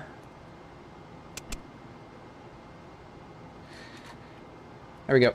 Okay. Let's, we're on duplexing, so VHF, not beacon. Oops, that's recovery stuff. Ranging on. VHF ranging. Reset.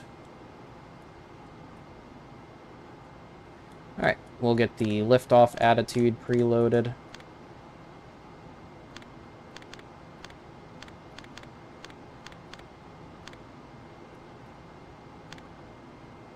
So we're prepared there, and we'll switch to Omni Alpha with a very terrible signal strength.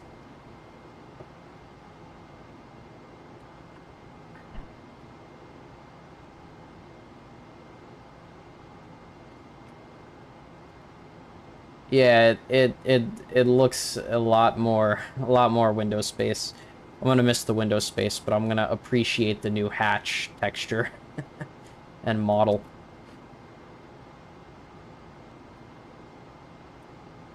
Okay, yeah, the CSM's got so much power, I'm not even concerned about turning the rendezvous beacon light on now, and then switching back to the LEM. And we'll start our VHF ranging here just before liftoff.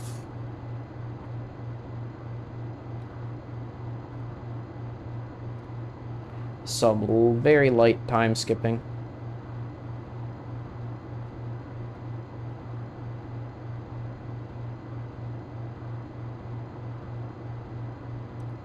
And we will pop a save real quick.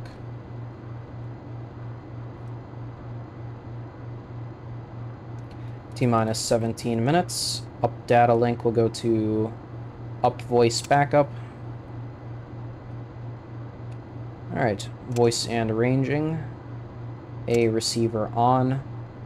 B transmitter off. B receiver on.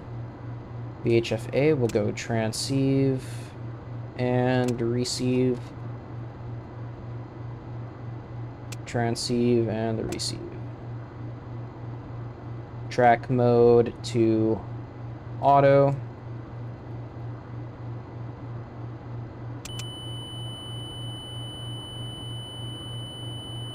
Yeah.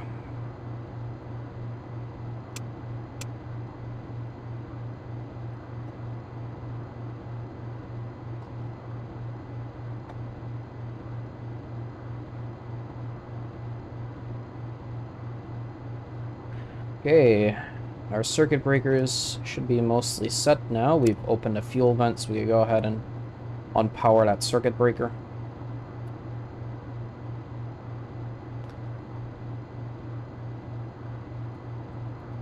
Otherwise, we are good to go there. And we are good to go here. Okay. Check the Ascent propulsion system. So the fuel and oxidizer pressure look good. Fuel and oxidizer temperature look good. The pressure looks good. Ascent should be about here and here. Good.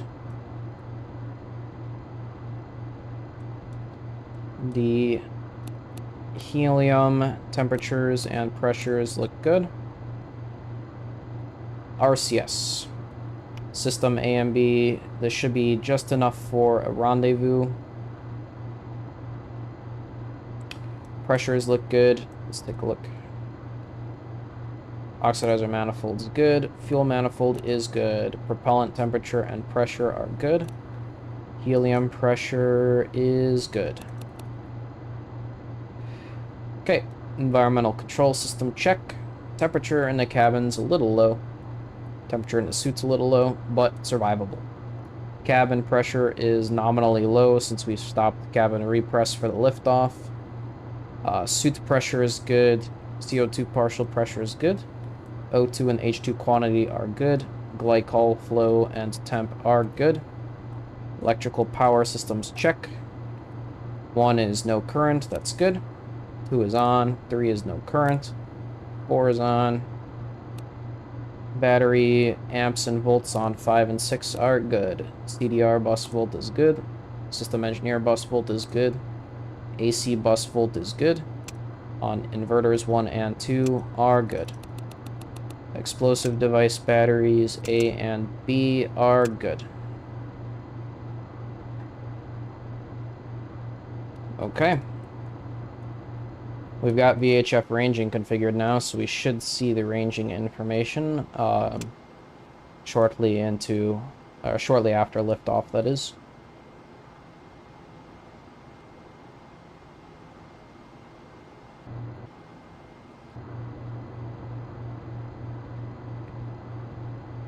All right. Coming down to T-minus 5 minutes. Who's ready for liftoff?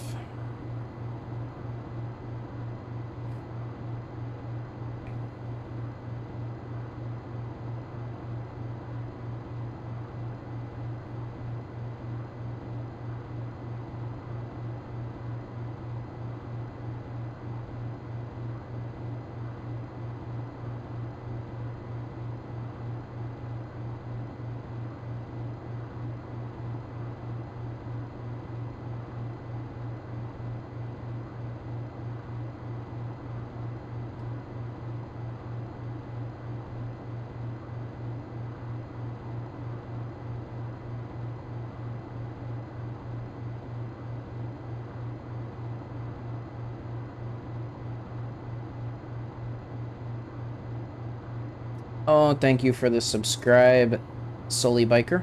Really appreciate it. We are at T-minus 5 minutes. Let's go ahead and dead face our batteries. Battery 2 off. Battery 4 off. All batteries dead faced. We'll go ahead and open our descent ECA and ECA control circuit breakers.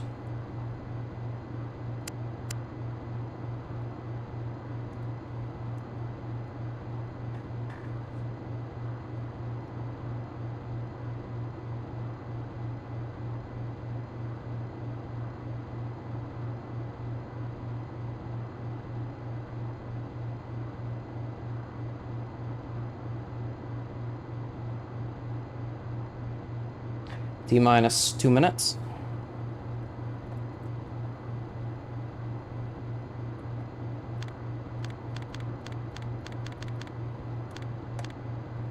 +400 is in.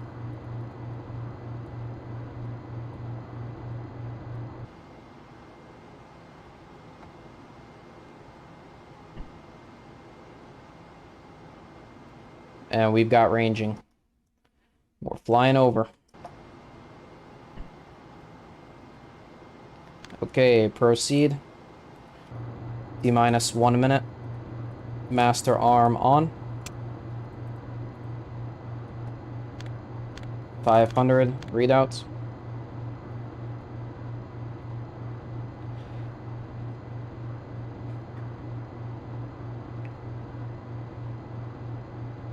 T-minus 40 seconds. Disky blank. Computer is in average G.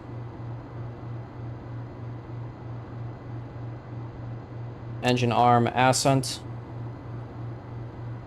Uncover abort stage.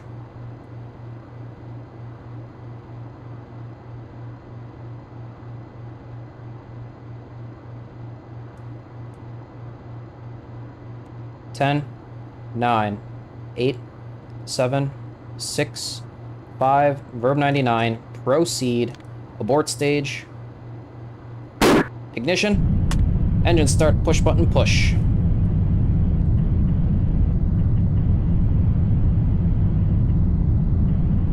"12 seconds, pitch initiate.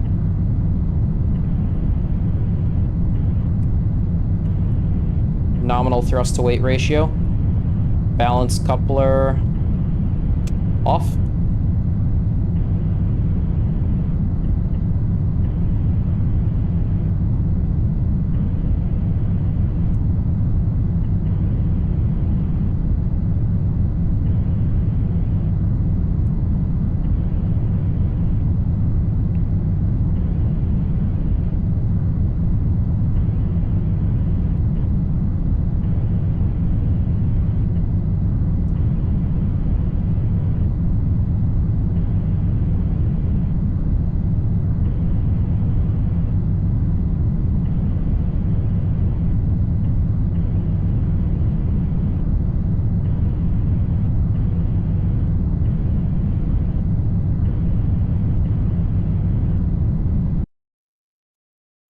I love that RCS going. You see, I told you, it's literally just a big RCS jet. It literally uses the same fuel.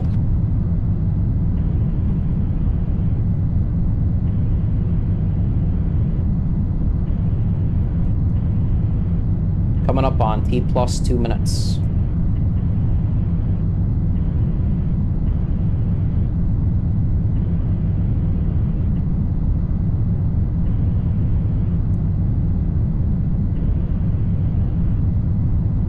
Oh, I bet. Unfortunately, it's not physicized, but in real life, that definitely would have. For sure.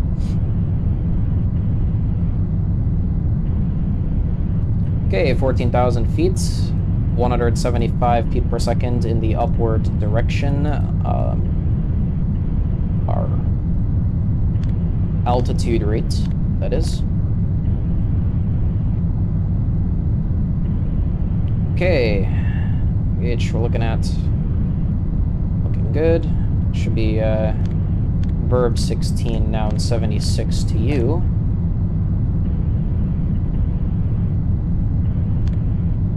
Okay. Verb 16, noun 77. Time to go, T minus 14 minutes to cut off.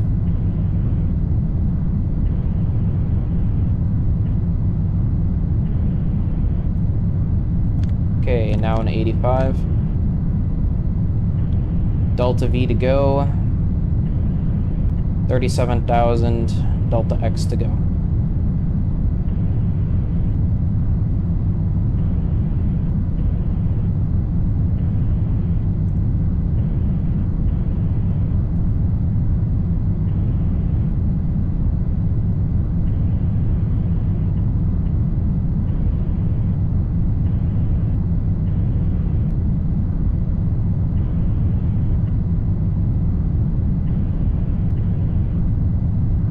Excuse me, that was 3,700.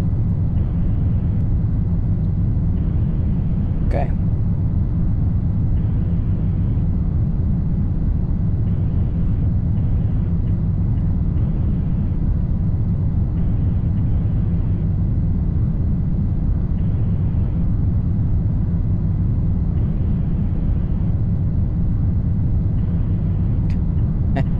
I bet.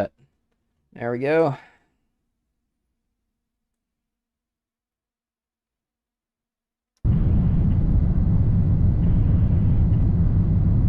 Let's take a look at time to go.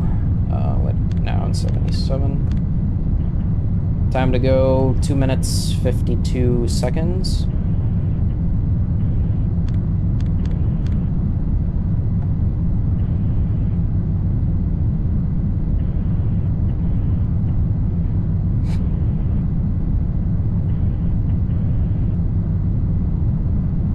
No RCS fuel used at all for this burn, of course, since we are running entirely off of the Ascent feed tanks.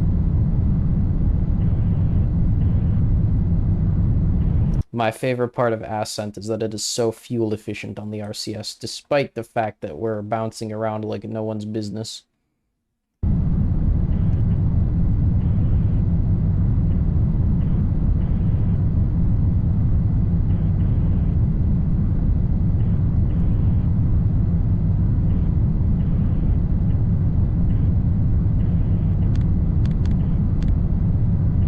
Okay, 1 minute 55 seconds to cut off.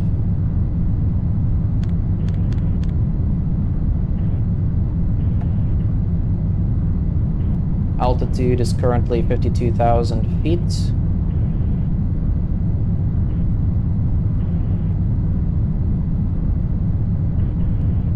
Height delta over time is 135 feet per second.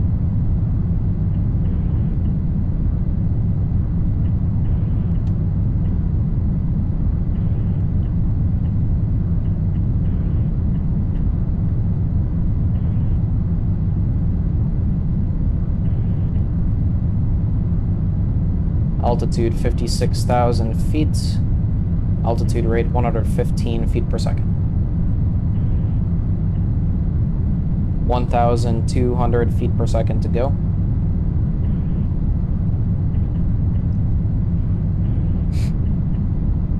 Altitude 58,000 feet, 95 feet per second. Our gravity turn is almost complete. Here's what we look like from the outside.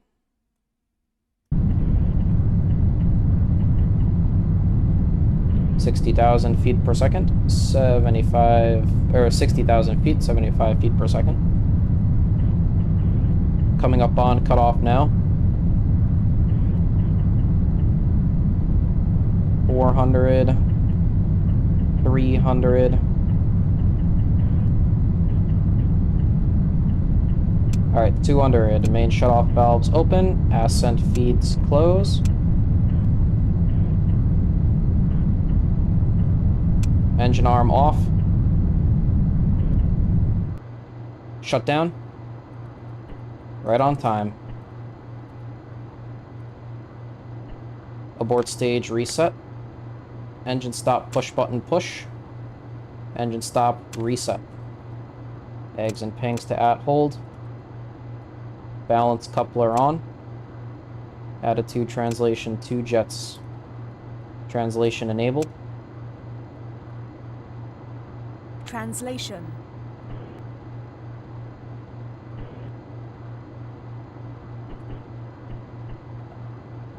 Okay, that's as best as I can get Delta X. Key release. 1663. Velocity 53,354 feet per second in total.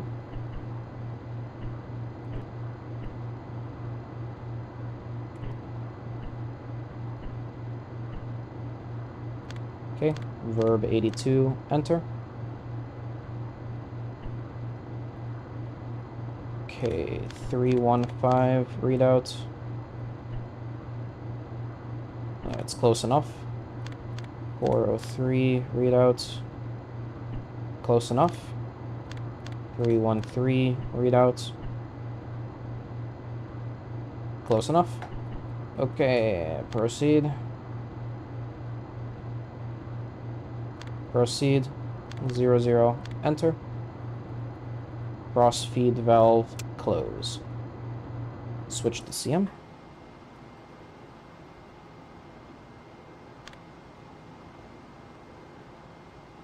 Alright, new lunar module state vector updates. CSM lunar module update with a time of negative. Calculate.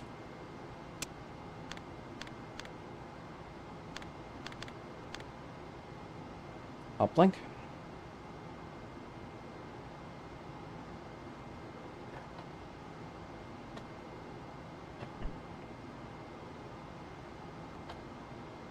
Oh, nice. That's awesome.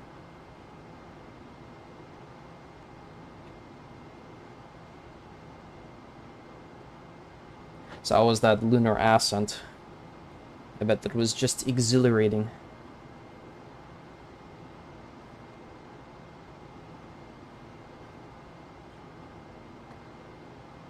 Okay, exterior rendezvous light on. Okay, uplink complete.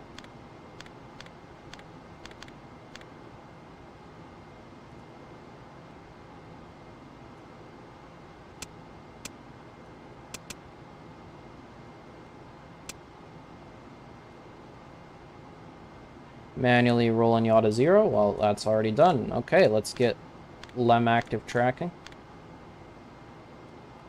CMC auto. Our range is currently 2,457 nautical miles, or sorry, 245.5 nautical miles and decreasing.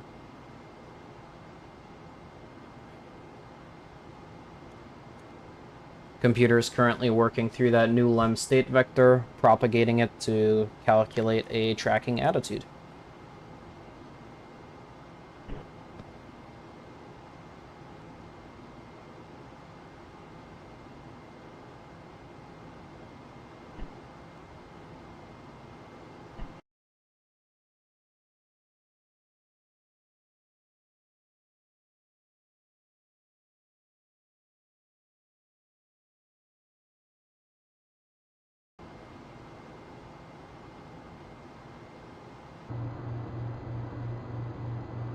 And while we're doing that, no reason why we can't start making some switch configurations here.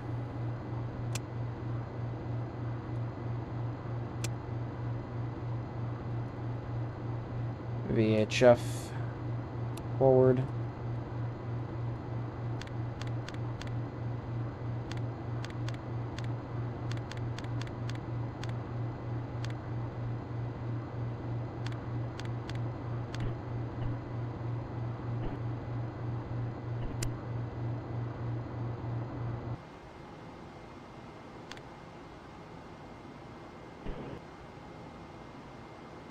Okay, active tracking is started. Let's reset the W matrix, and we will go ahead and accept the VHF ranging.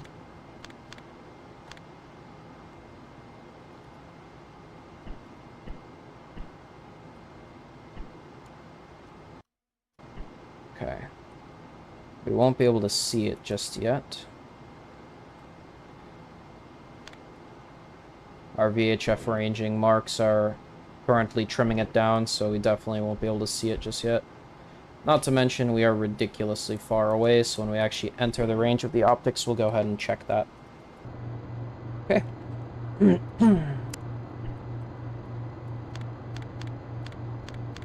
Let's get a radar lock with the LEM.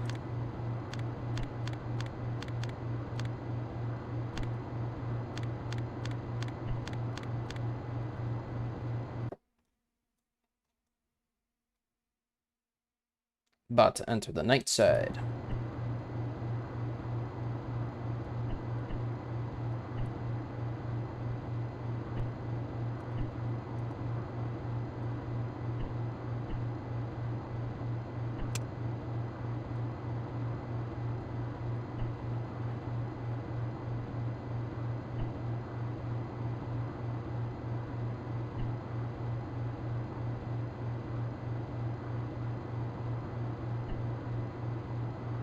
Rotation.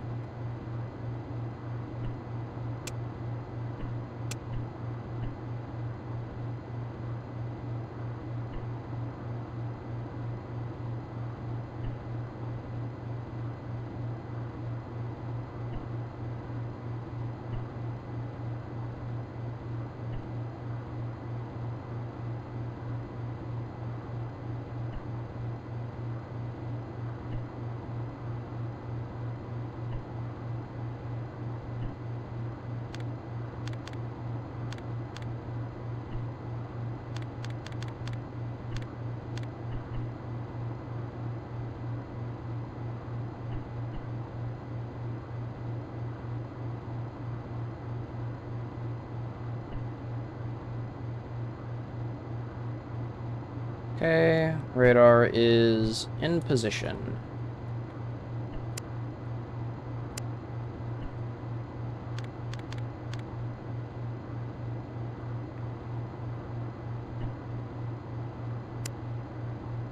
Oh, you know what? Why we couldn't see the LEM? We didn't have the tracking light on. That would help. Most assuredly.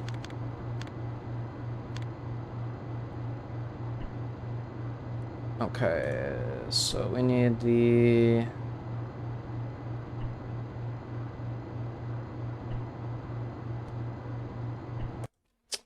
we need the CSI time and the TPI time.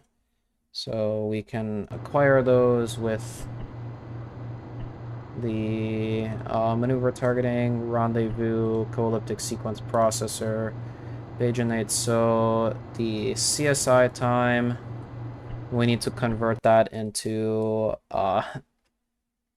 AGC time. So 5 by 60 plus 29, and then 34 divided by 60. So that's 0.329.6. So 373 plus 0.3296. Enter. And then the TPI time is 275. TPI should be 7 times 60 plus 06. And then 1 divided by 60. So that would be plus 0.4260. Enter. And then cotangent at line of sight is going to be 00777. Okay, 416 plus 1. 623 plus 0. 451 plus 0.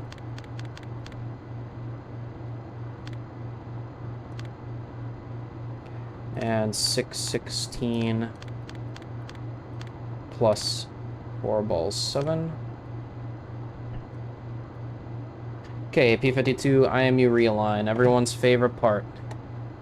This is where it likes to get the jitters.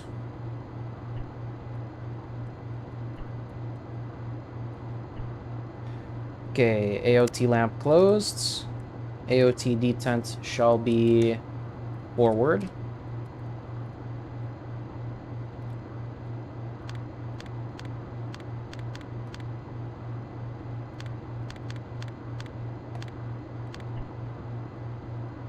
Guidance select pings. We are pro for pick a pair.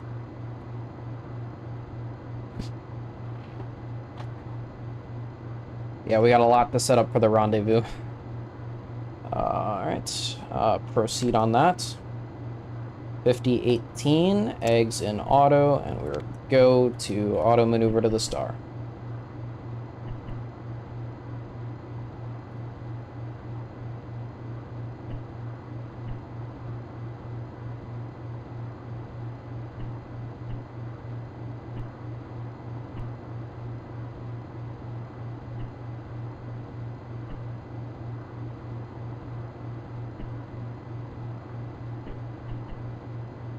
Okay. And eggs at hold. Enter. Proceed. Minimum impulse. Translation. Rotation. Okay. Yep, this is where she gets a little little jumpy. Y. X.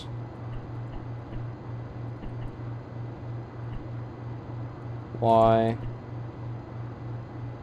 X, Y, X, Y. Okay. Number 1 is in. Alright, 234 is our next star.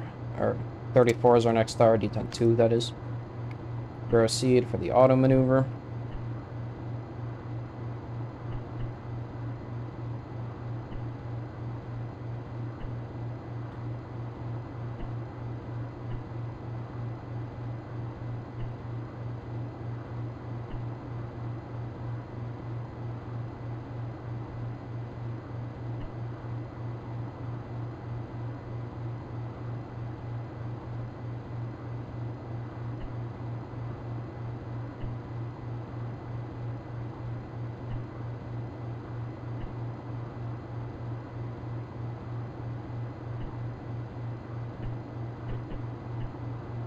34 is acquired.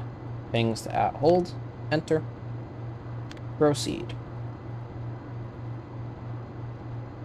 The great thing about the LEM P-52 is that it is almost never going to have problems with pickup air because it's maneuvering the entire spacecraft. One, two, three, four. Oof, that was a bad mark actually. Let's go ahead and reject that X.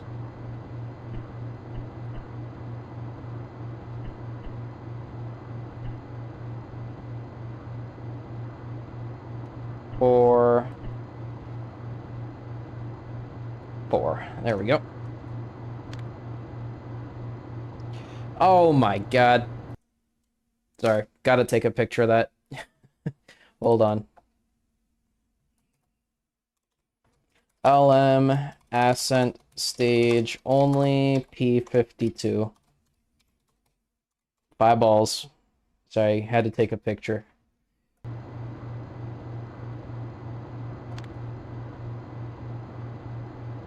Okay, star angle difference. Obviously, we had no problems with that.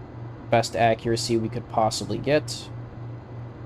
We will not be doing the star check in the interest of time. There we go. AOT lamp open, and we'll select the sealed detent.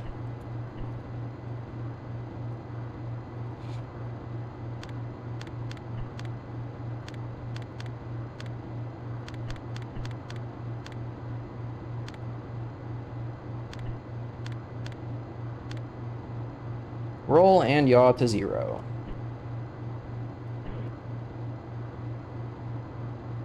Yeah, she whips around real fast now.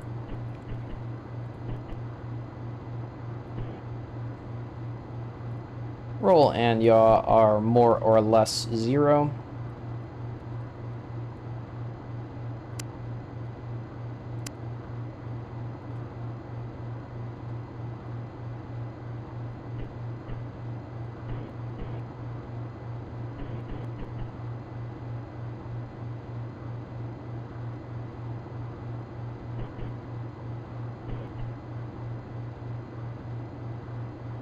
Okay, reset the W matrix. Go ahead and define a new W matrix. Let's go +1, +001, and +01. Yep. And let's go ahead and begin command module active tracking.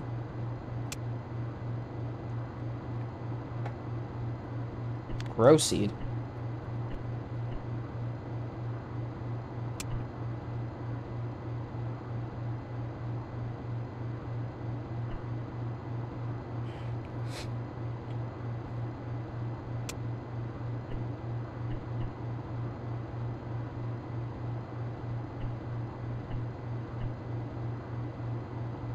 I saw Aunt Terry sneaking in there, turn those labels off.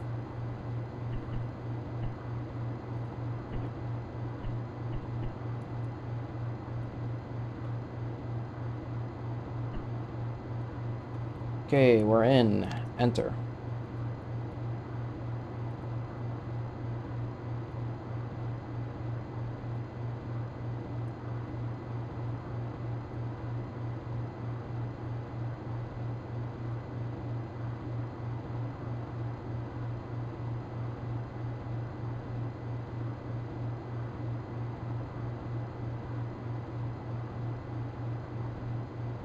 Oh, that first alignment is in Apollo 9. It's just every subsequent thing is not in 9, so the LEM active track, or the command module active tracking is still there, but it's only with the radar that it's actively tracking. And I mean, you get a maneuver request every once in a while if you really mess it up, so. Yeah, our eggs is telling us that's really where the command module is. I believe it. let's wait to get any data here. We have got a flashing 5072. We can go ahead and I think we can proceed to accept that, and we will wait 20 seconds for the first information. Let's verify. Nautical miles, 192 nautical miles. So it must be a side lobe. Okay, let's go ahead and slew. Let's try right first. No, that's good. How about left? Up. No, down.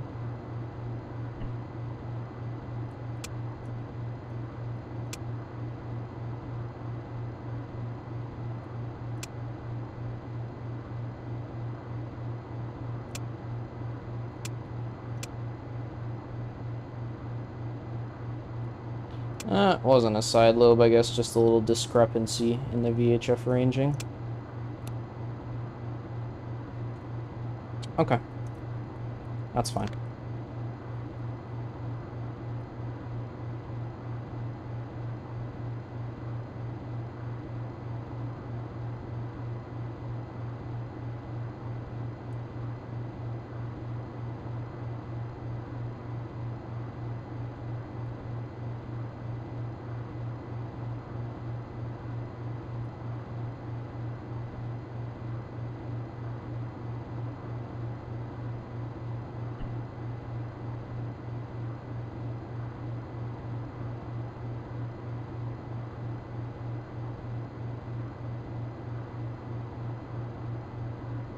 Translation. Rotation.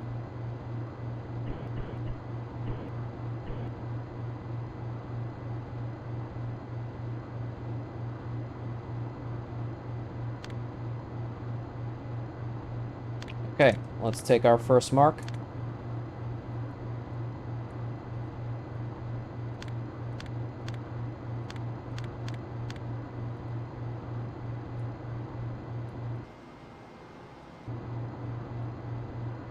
Ah, look at that. That agrees perfectly now. Okay, good.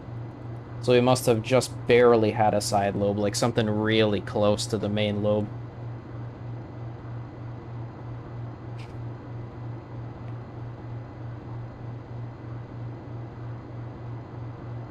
Okay, we've got it. 0649. We already know that that is the correct thing because we checked it with VHF ranging. That's a really nice thing that Apollo 11 has, VHF ranging. And we can go ahead and monitor our mark convergence now.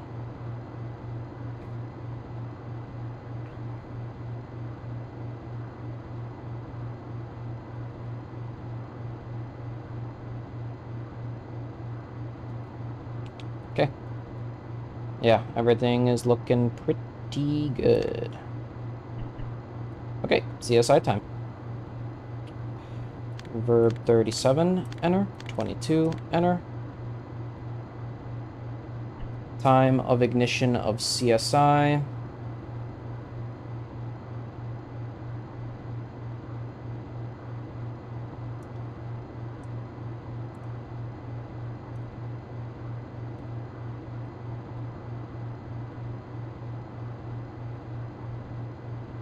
Oh, excuse me, that's 22. Whoops.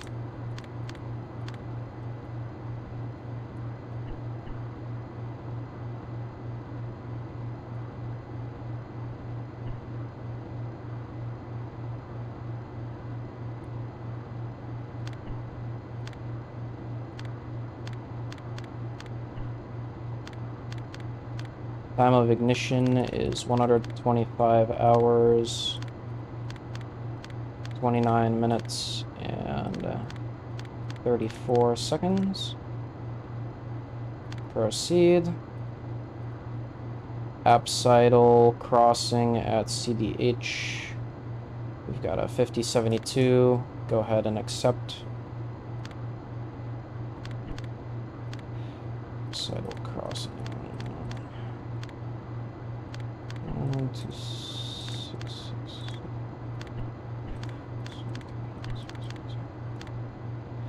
Okay. Time of ignition of TPI.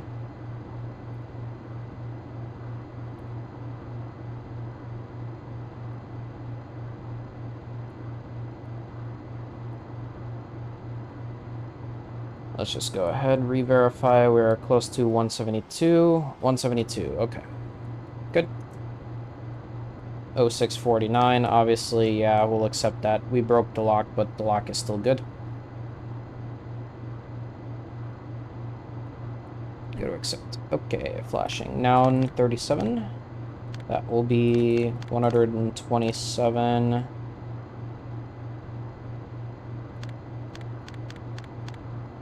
06. 01.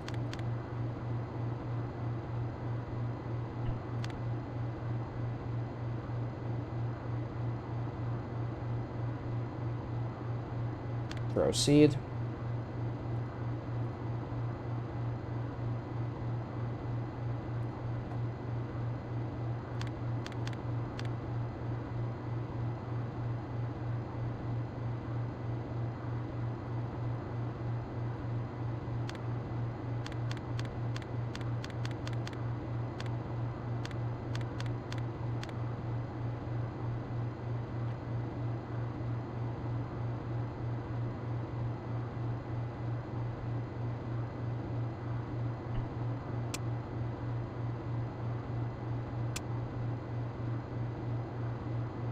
I wonder if we could see it right now. We probably can't, but... Nope. Okay, that answers that. Wishful thinking.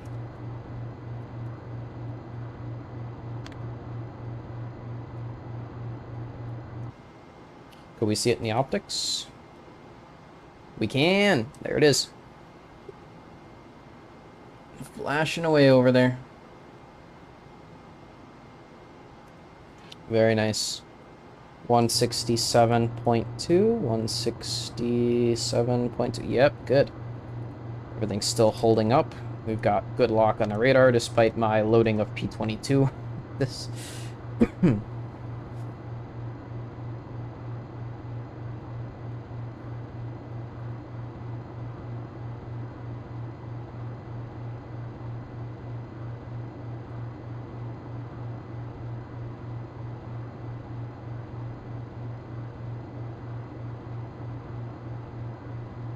Proceed.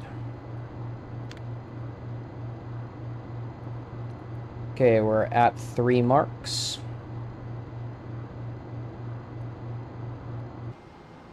Switch to CM.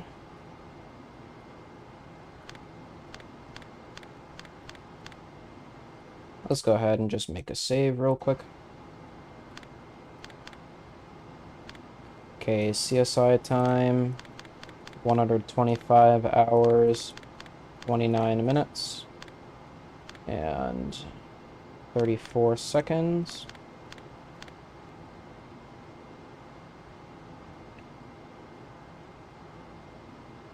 Now on 55.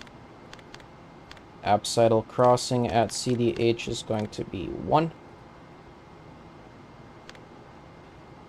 And the terminal phase initiate elevation will be 20830, and the central angle will be 130 degrees. Proceed. Time of ignition of terminal phase initiate is 127 hours, 06 minutes, 01 seconds. Oops. 01 seconds. Proceed.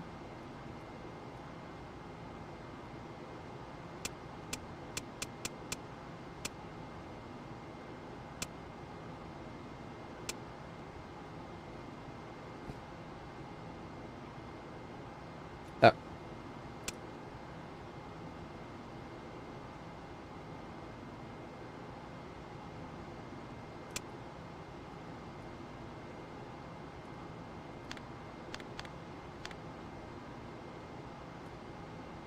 Okay, switch to LEM. Let's do an eggs and pings align.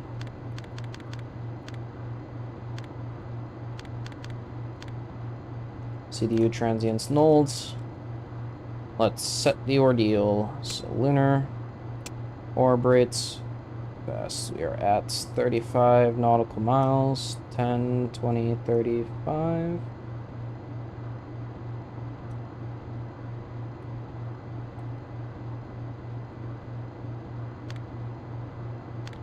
Verb 83. Let's get a readout on our 317.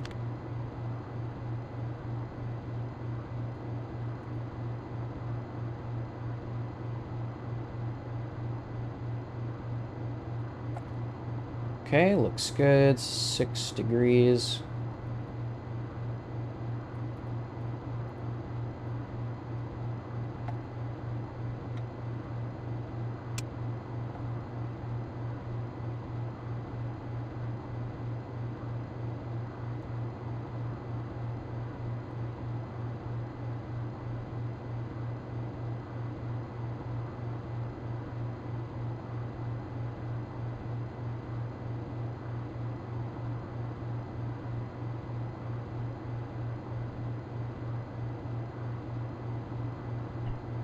Okay. 440. Good. 277. Good. Proceed. 310. Readouts.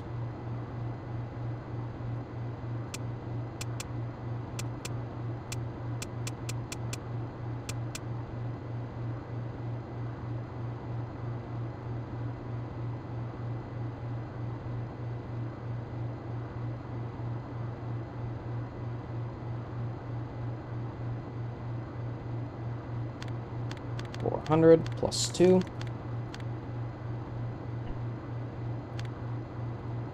Okay, we are past CSI minus 22 minutes. So we will go ahead and process a recompute here. So marks does not equal 10, but we need to recompute since we're past 22 minutes. We'll go ahead and recompute.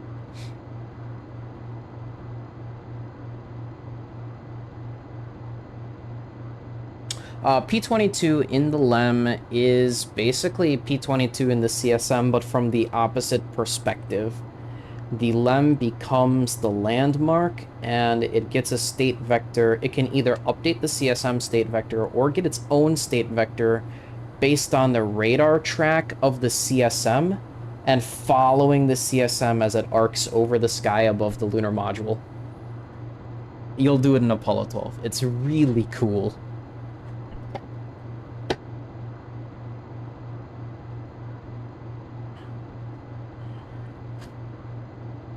Yeah, it is a really, really cool program. So smart how they did that. Like, absolutely genius level stuff. Okay, Delta T between CSI and CDH should give us an entire extra minute. Holy crap. Or an entire extra 58 minutes, rather, because we didn't have anything put in for CDH. We didn't uplink CDH burns or anything like that, so obviously it'll increment to 58:10.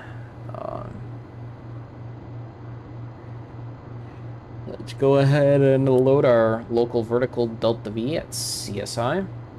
50.7, and that concurs with my 52.4 on my manual calculation. Let's check CDH. And CDH should be about -2 and -10. Yeah, that's close enough. Proceed. Okay, 19 minutes, 8 seconds. Let's check. Fuel manifold, oxidizer manifold, propellant, helium, all looks good.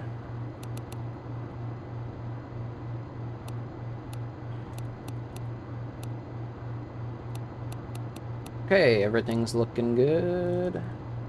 Okay, so we got 4 minutes to take marks. Apparently we've taken 26 VHF ranging marks already. Oh no, as time permits, take VHF marks only. Okay, sure. Let's calculate a lem y dot. We are going to have to reset our W matrix soon.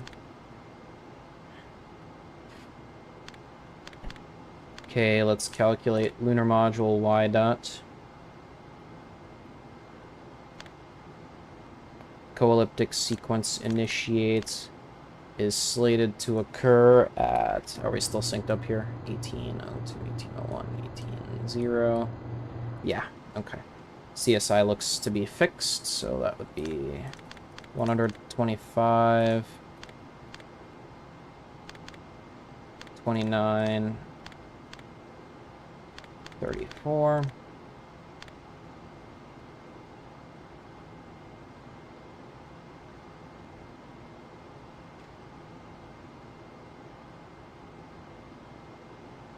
T-minus 17 minutes, 30 seconds, and we concur that sync with the LEM. We are currently at a range of 150 nautical miles, 150.5 nautical miles, and closing. But we could see we're closing at a much slower rate than we were before, so we will go ahead and... that's how we're signaling almost time to start our co-elliptic sequence initiate.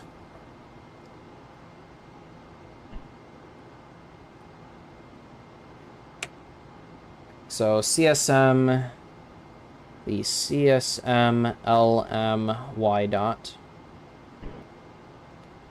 Dot stands for delta over time. Is literally 0. Okay. Touche. Proceed. Let's come up with a CSM Y dot. After the computer is done thonking. There we go. Verb 90. So CSM Y dot, proceed. Time of ignition of CSI is 127, or excuse me, 125 hours, 29 minutes. 34 seconds.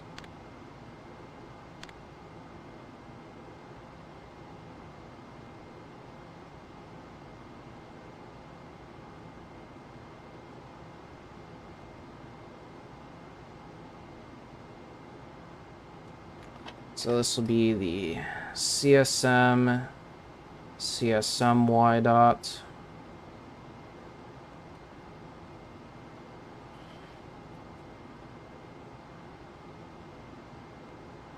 So this is basically the difference, our Y position delta over time. So the Y is going to be your up and down, so that's going to be your inclination of your orbit, basically. So we need to make sure that if that discrepancy gets very large, that we burn inserting the Y delta over time into the computer to do a plane change during our burns, basically. Okay, CSI minus 15, a little bit past that, but only by 10 seconds. There's no problem at all. Let's go ahead and nab a or excuse me, a LEM Y dot.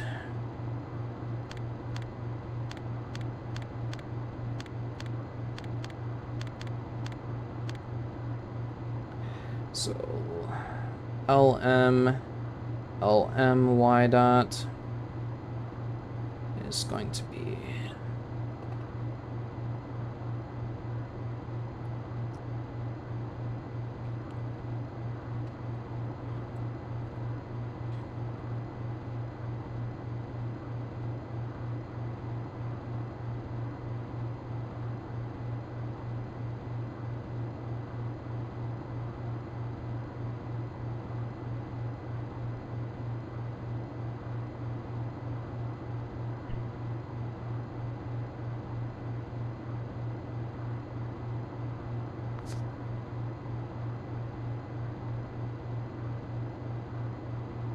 Alright, come on. We don't have all day. Thank you. Plus 0, 0, 0, so we will be burning a y dot. It is greater than 2, so we will be burning that y dot.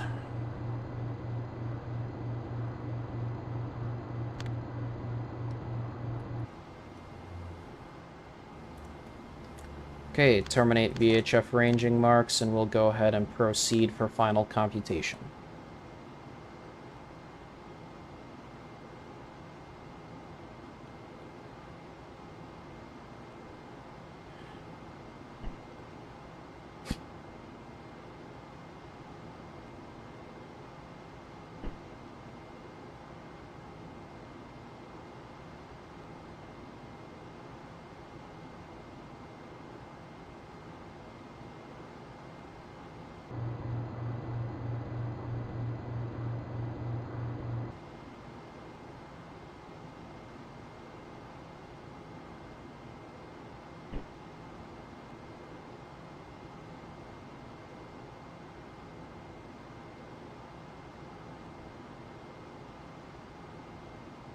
Good.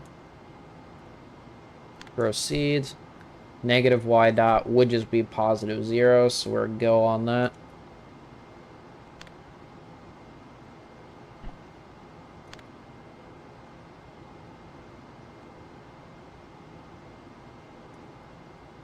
Okay. That discrepancy in time is okay. Alright. Go for final comp.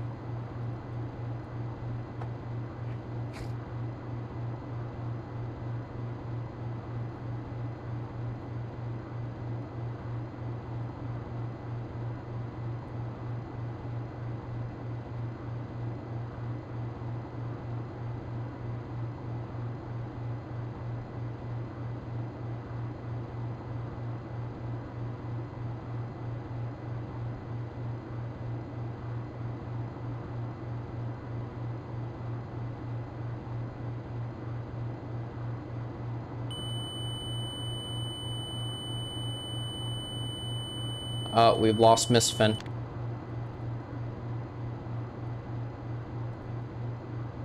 Yep, loss of signal at Madrid, so... yeah, we lost Miss Finn.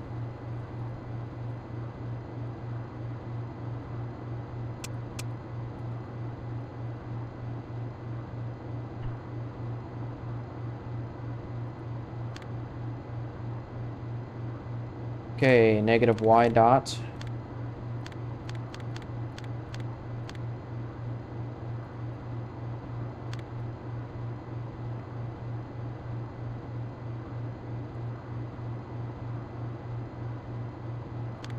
Hold on, I forgot to actually write those numbers down.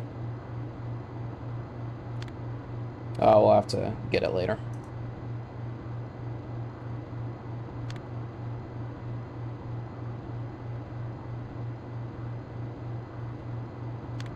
Now an 81. Here we go. So it is minus 00101 plus 00000 minus 0009 or 6.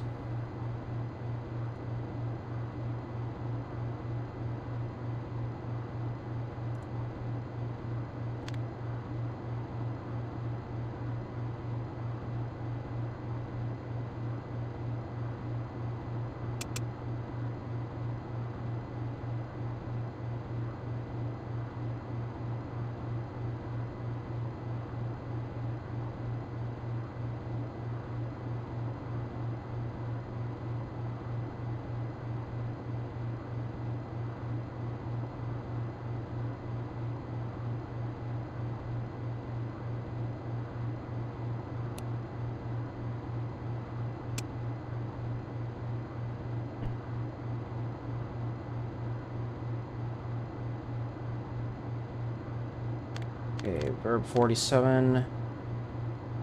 Okay, good.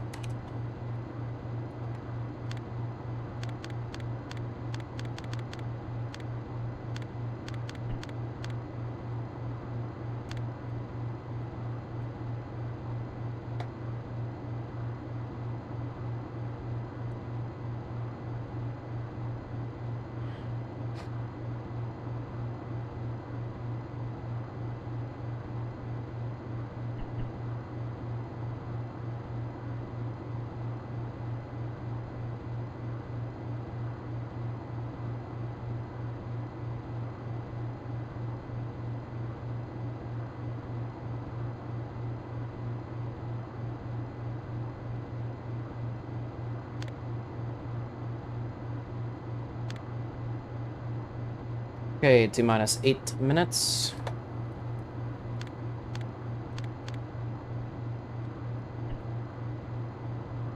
We're getting a little crunchy on time.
Okay, 40, Hunter. Verb 56. Proceed. Okay, coming up on T-minus 6 minutes to the burn.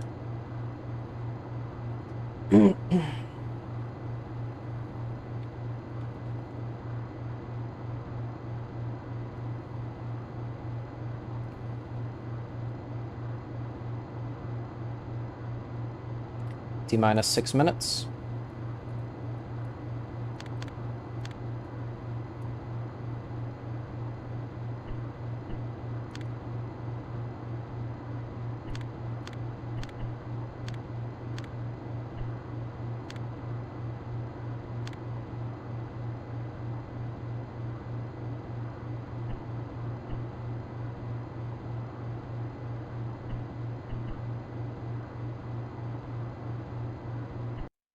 So this is the eggs.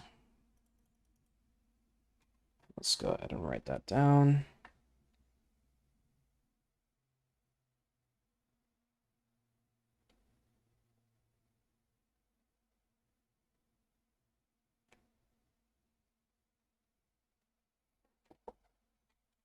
And while we're here, let's also get a noun 81.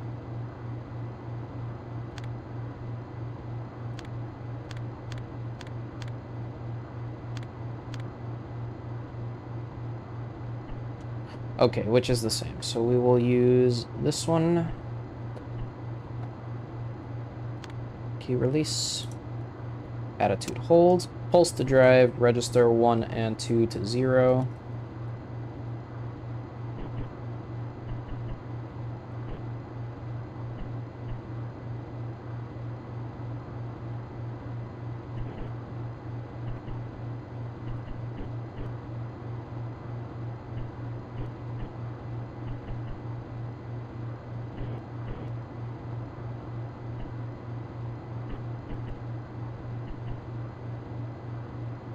Okay.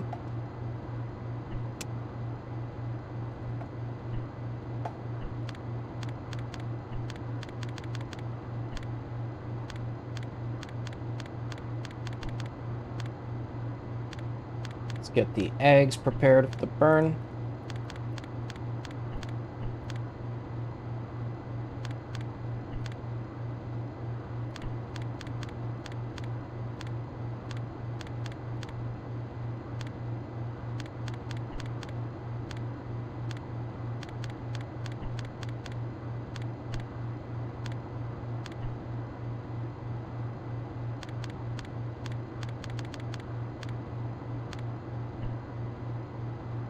Okay, Delta V is to CSM. Luckily, we are the CSM, so we got that going for us. Alright, there we go. We are prepared for the burn. I'm gonna go refill my water while we've got 3 minutes to kill. I guess have fun looking at the... Can we see it yet? Bah, humbug. Have fun looking at the surface occluding stars, because that's all you can see.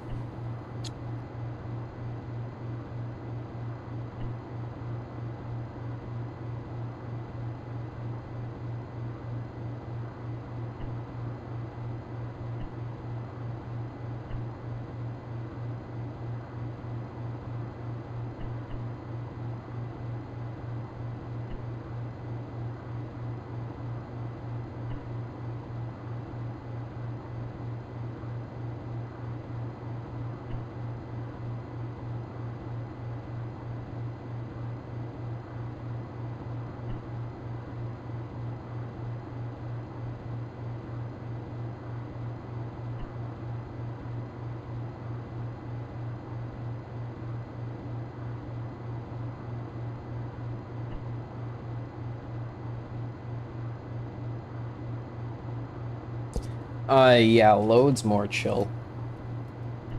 Chill is this simulator's middle name, don't you know?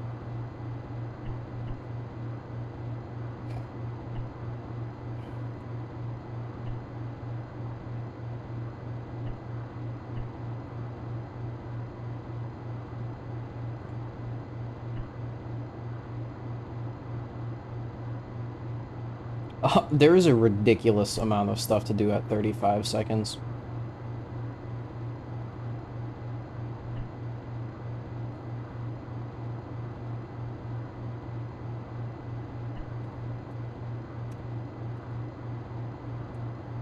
Let's just get that queued up.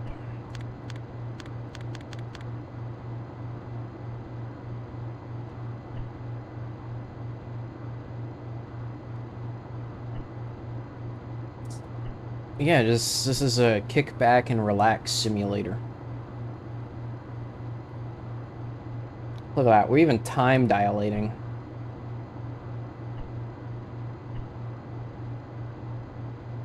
Bet you didn't even know that was a thing.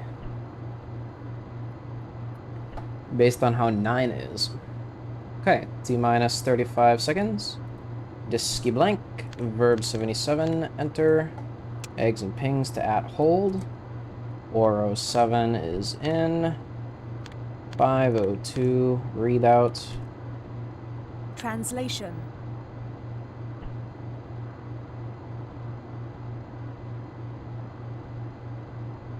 Thirteen, 12, 11, 10, 9, 8, 7, 6, 5, 4, 3, 2, 1. Ignition.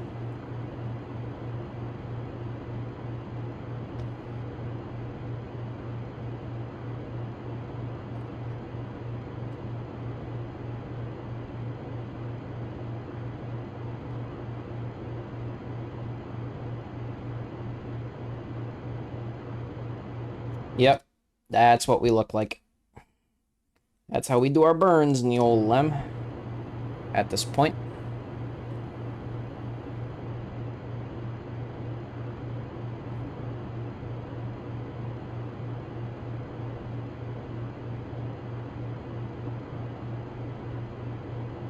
Five, 3, 1, shutdown. Okay, minus X a little bit. Minus Z.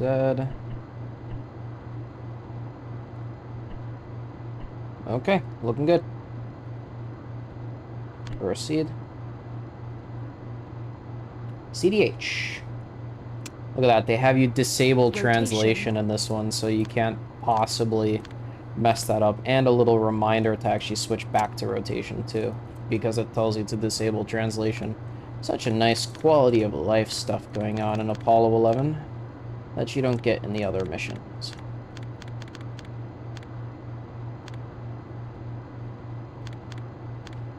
Okay, CDH calculator.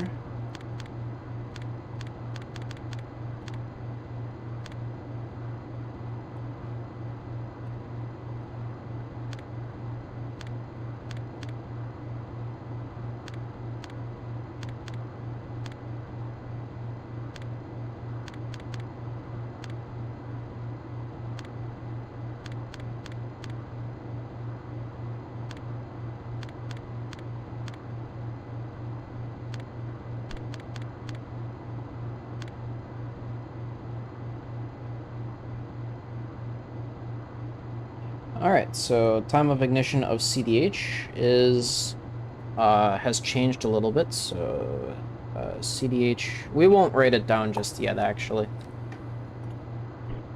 Since it'll change. Actually, will it change? Let's just write down a preliminary comp, whatever.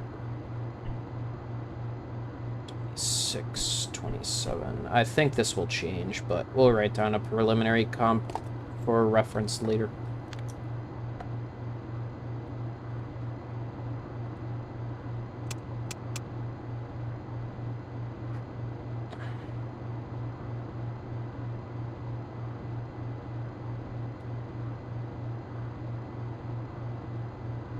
We'll reset that event timer when we get back. Let's go ahead and do the P76.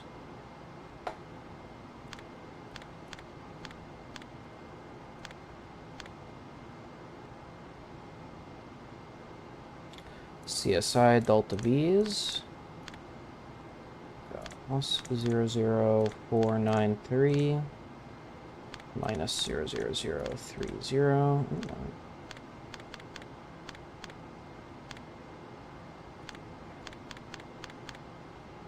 Gosh darn it. There we go. Proceed. So we load the time of ignition, but we add 23 seconds. So 34 plus 23 is 57. So 125, 29, 57.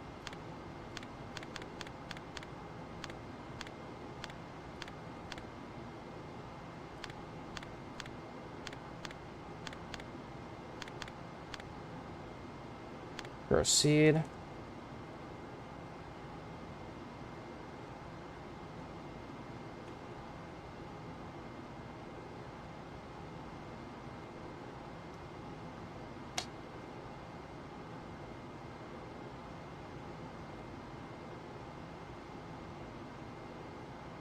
Okay, so that little thing is basically a program called the Lunar Module state vector. Like, it updates our state vector into lem. It's the post-burn update for this computer. So we plug in how the lunar module burned, and then the computer knows that. And the reason we're able to do this, even though we are behind the moon right now, is because we've actually got VHF communication between the two spacecraft. So we don't need the ground as sort of a relay. We could just radio up and be like, oh, this was my delta V and my time of ignition, and the CSM will punch that in. That'll inform the computer how the lunar module just burned, and it'll recalculate with a new tracking attitude.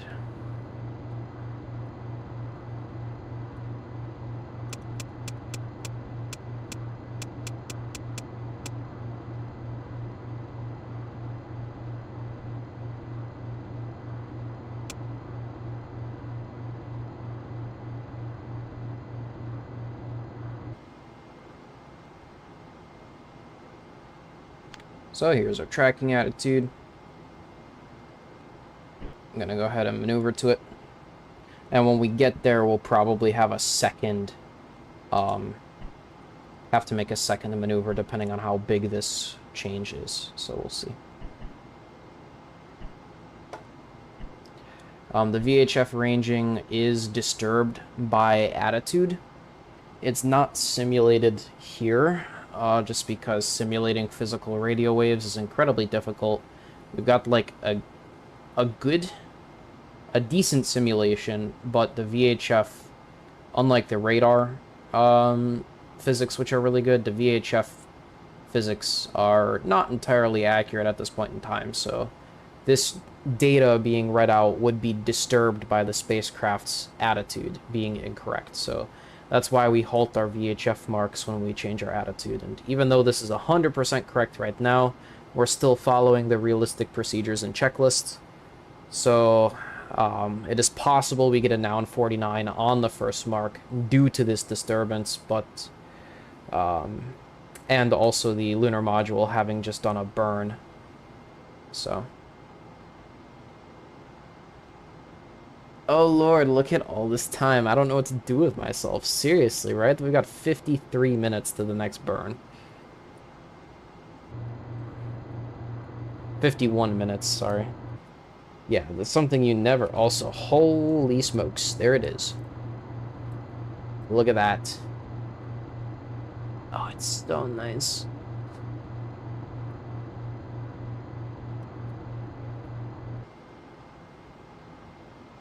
Isn't it nice to just be able to sit in the CSM and watch this without having to babysit the lunar module's attitude? How did they ever think that that was an okay thing to do in the LEM? I mean, there are, of course, people always.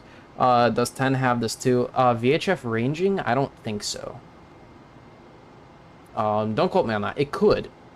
It could have VHF ranging, but I don't think it does. It does have the auto... or it does have a CSM active track with the thrusters and the radar in the LEM. So exactly as the LEM is doing right now, it also can do.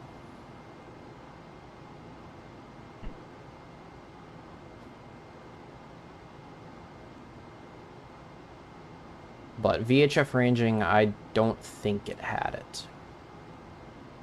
I really don't. Which is okay. Oh, you meant all this time between burns? Oh, of course there's all this time between burns. The problem is the computer is so slow that you're not even going to think there's time between the burns. Yeah, the Apollo 10 software is really, really slow, as it was in real life. They just added those attitudes tracking with the thrusters so that the commander didn't have to babysit the LEM the whole time. They could actually focus on the mathematics of the rendezvous compared to babysitting. So, a little bit past our time to reset the W matrix, but that's okay.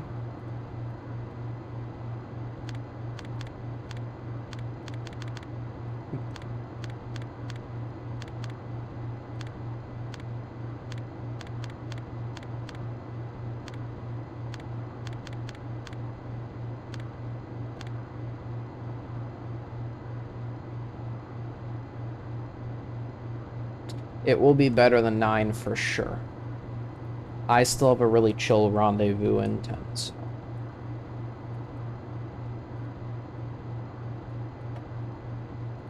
Okay, 0, 2, 0, 0, 0, 2, and 5. Proceed.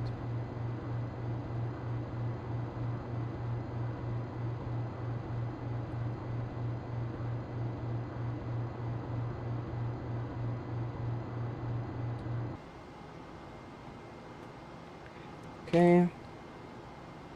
Omni Delta.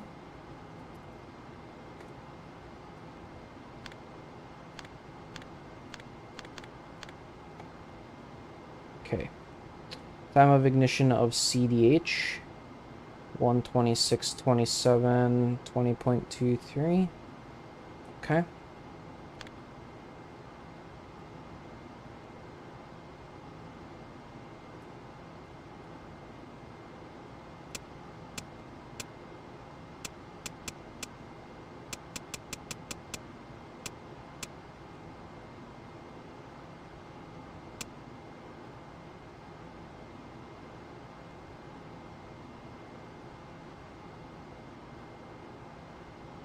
Okay. Let's take 3 sextant marks.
Okay. Our 3 marks are in. We're just waiting for that last mark to compute real quick. This is the biggest reason why they have that comp activity light. Once that starts flashing, there we go. We can proceed. And then that mark sequence will be processed.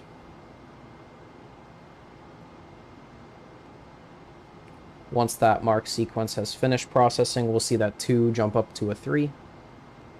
Again, waiting on comp activity light. There we go. So verb 67, enter. Verb 25, 02. 3 zeros and a 2. And a 1.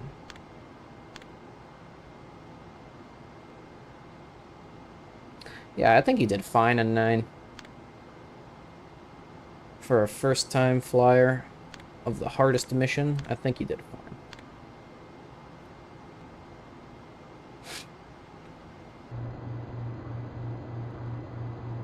Okay, and we're at 3 marks, exactly.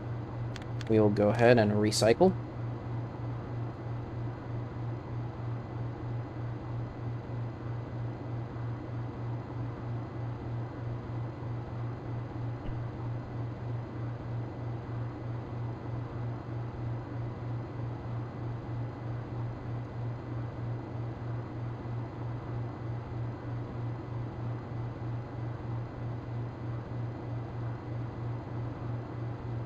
So noun 13 is a Hertlatig.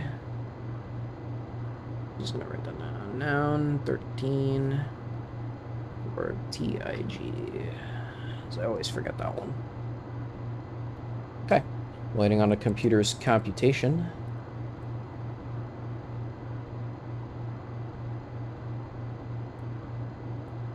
Translation, rotation. I'd love to fix that roll, but and make it look pretty, but like I said, the Lunar module calculates the best roll angle to make the rendezvous radar needles as steady as possible. So the roll is not fixed here. It is actually maneuvering with roll to make the radar the most stable, which is why, unlike in 9, where you're constantly puffing, here we just did a big burn, and the tracking for all this time only killed 5%.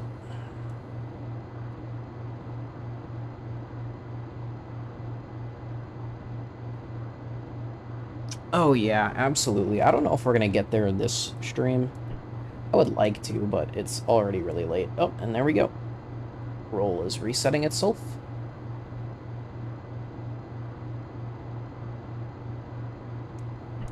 Now it's like the cinema. Gorgeous.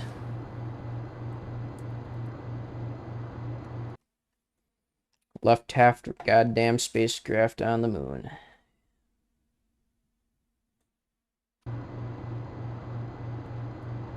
Alright, computation's complete. Let's go ahead and do a noun 13 real quick. 126, 27, 48, 99. Okay, so that's fixed. Proceed.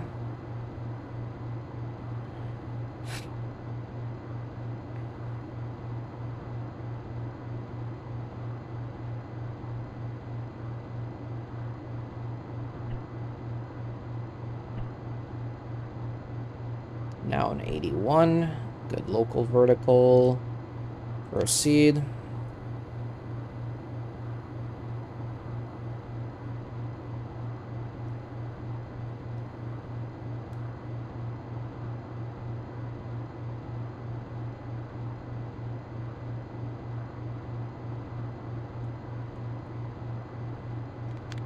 Verb 90. Okay, so take 125 hours.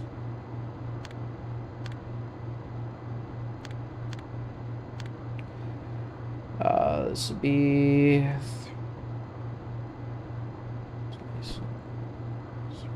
57.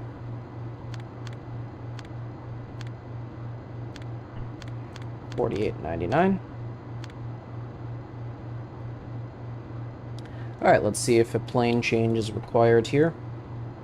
And that computation, just because we are a little behind, that computation will count as our CDH minus 42-minute computation. So we'll go ahead and skip all of that computation.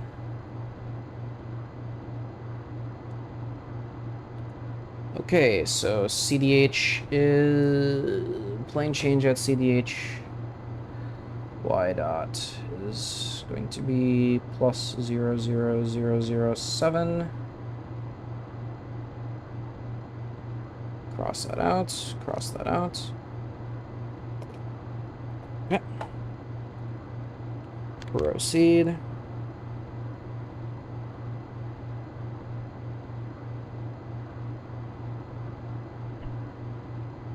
A plane change will be scrubbed.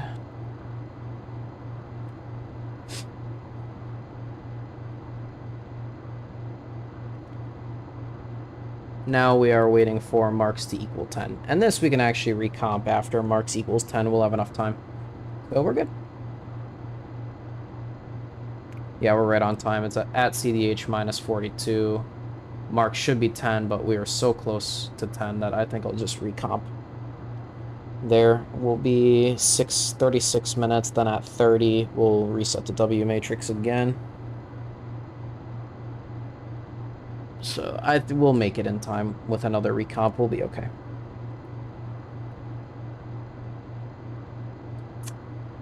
Alright, how's that tracking of the lunar module in here? Really good.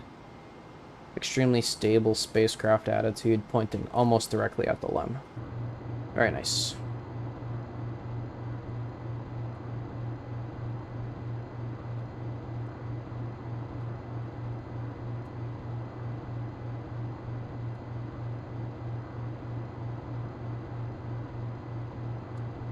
Okay, our range is currently 127 nautical miles. We are closing at a rate of about 82.2 feet per second.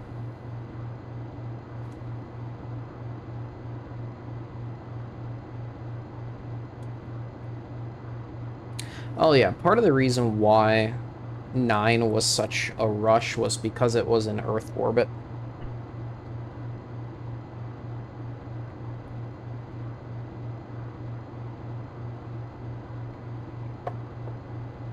So that's part of the reason. But yeah, we're cooking with gas here.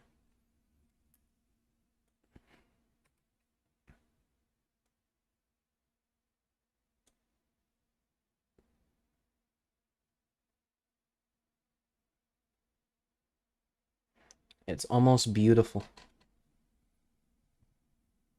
Now, if only I could do this in real life. Wouldn't that be nice?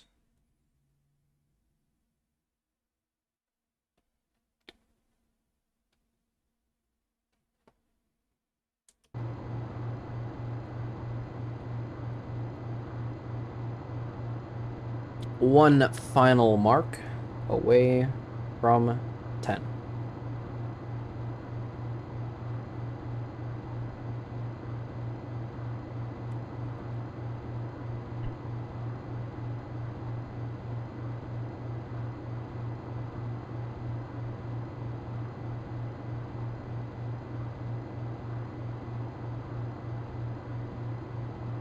I think 9 is the funnest mission. I really do. 9 is my absolute favorite. 10 might be a close second, even though on 11 you land on the moon. It's just a 10 has got all this cool manual attitude control, and you're cruising so close to the surface, like a helicopter coming down. Well, 10 marks. Okay, recompute.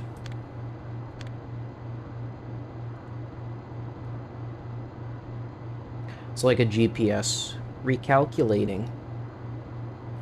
Recalculating.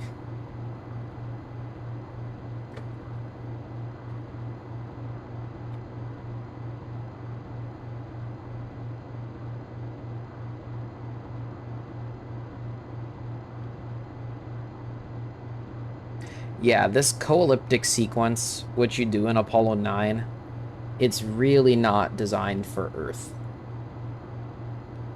The distances are just so close, and since you're cruising so fast in Earth orbit,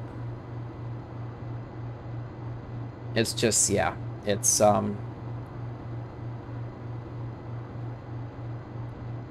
tough.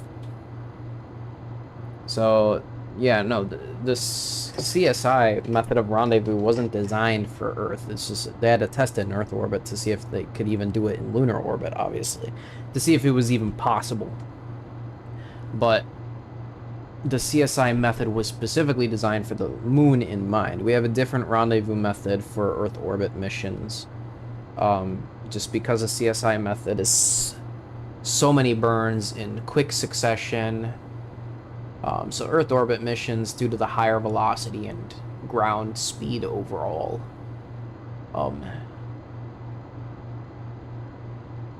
you get a different style of rendezvous, more suited to Earth.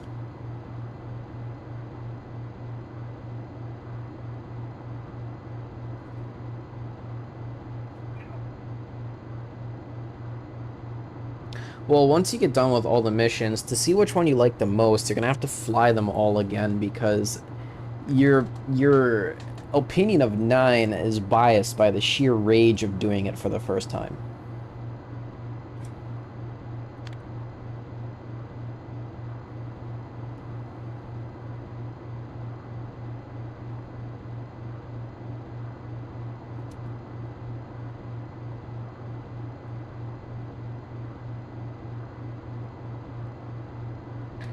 Isn't this so chill? This is just chill.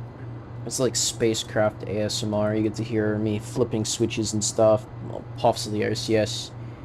Suit and cabin fan going. Looking at the moon. You wouldn't know that this is one of the most dangerous procedures in the mission. With how chill this is.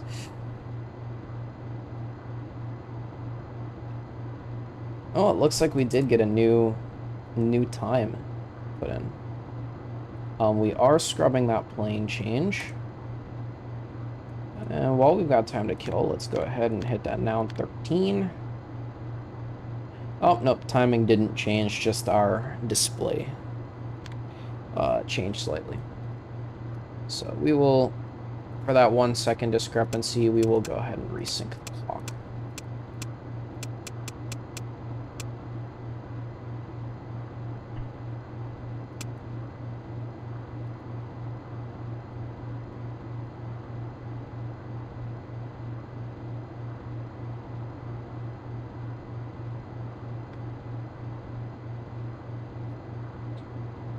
Yeah, because if you miss this burn, you know, like, it's over. So.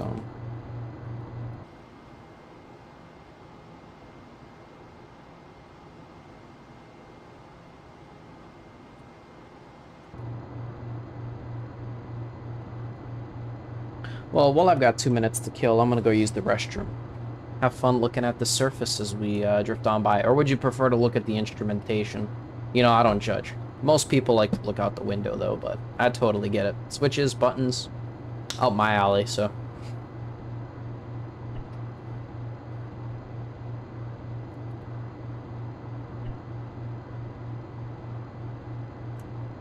I think maybe we'll get some of the instrumentation, but most of the moon.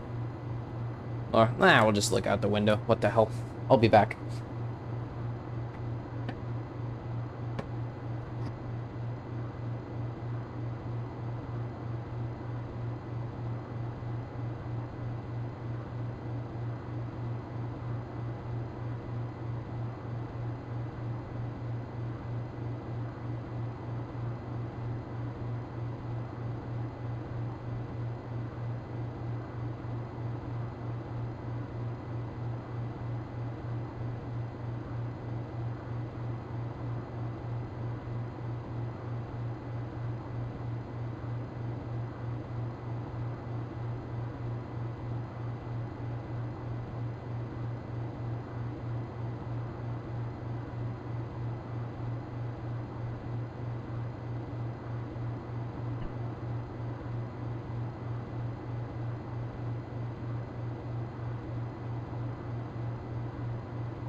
Beautiful timing.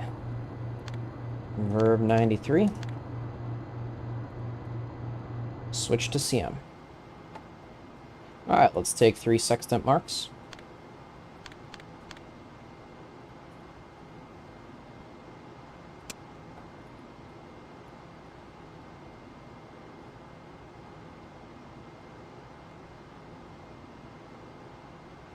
Number 1.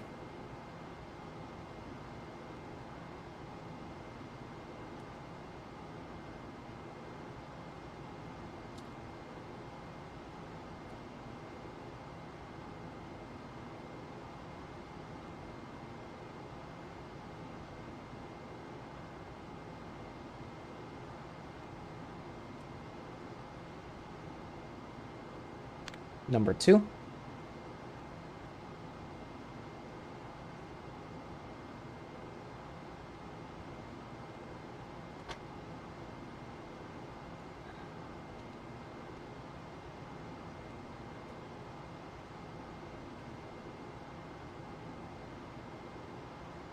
Yeah, I mean, we're always taking marks with VHF, but yeah, we could even take sextant marks. That's how chill the rendezvous is in 11. Okay, comp activity lights flashing, so here comes number 3.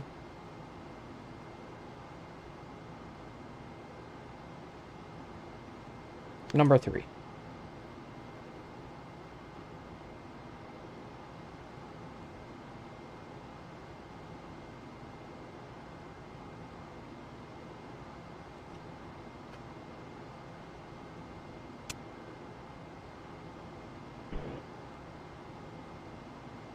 Okay, proceed. Waiting for that mark to process.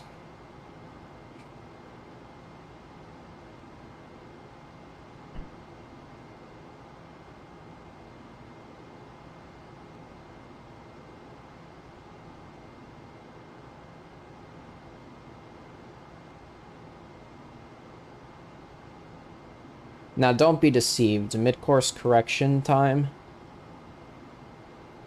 Mid-course corrections are really time crunched. Verb 93, enter.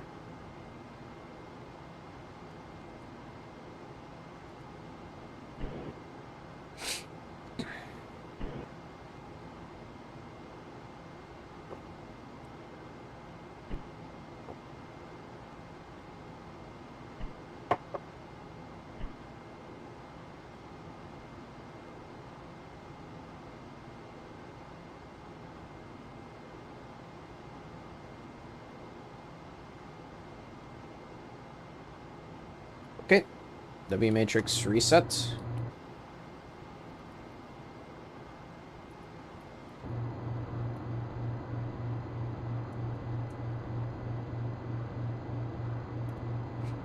We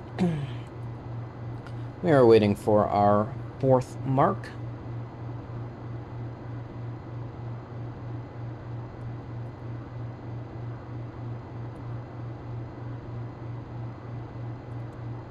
Yeah, let's get you some another minute of window time here.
Acquisition Goldstone.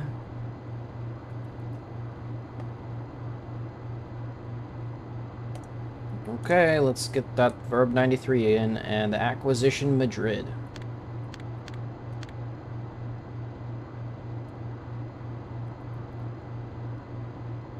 Alright. Still waiting on comms, looks like.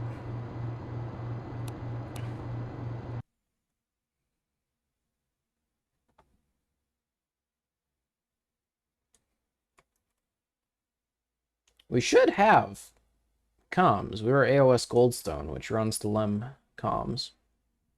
Madrid runs CSM, so we should have it. But I think it's possible we just got those callouts a little early.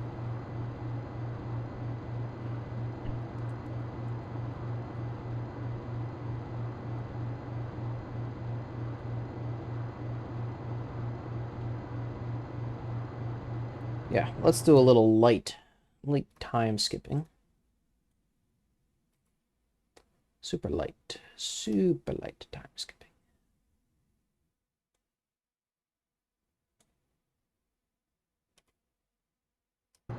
Okay, we should definitely have it now. For sure. Okay. Run to steerable. Steerable is great. Auto.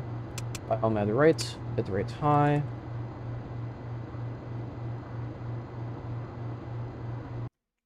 Look at that. That is a glorious photo. 1 second.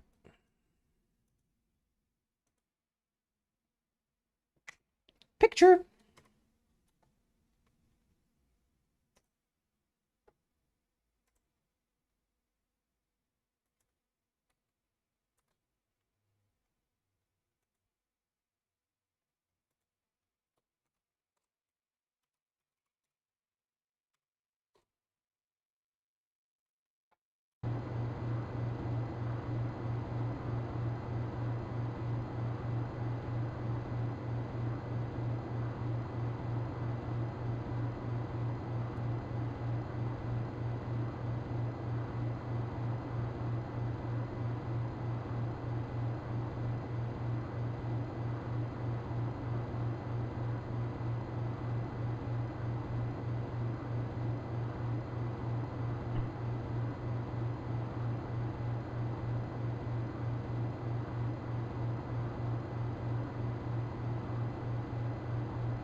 Yeah, that's really beautiful, honestly. Let's get the right window view for a little bit. Yeah, it looks good.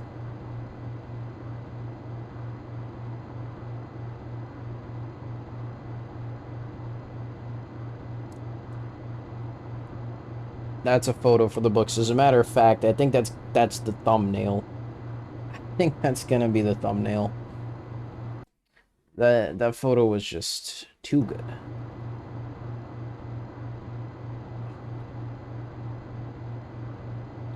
Okay, coming up on our 5th mark here.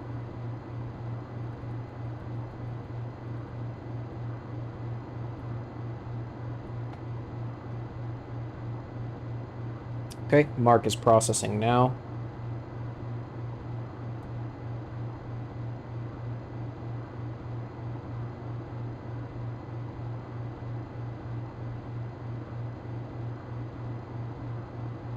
Mark is in. Group 32.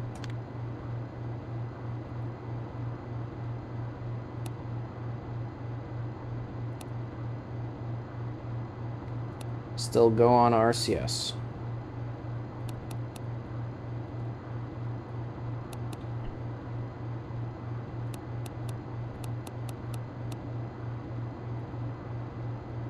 Rendezvous radar is looking a little spicy. It's looking a little hot, and it's got no way to reject its heat, so yay.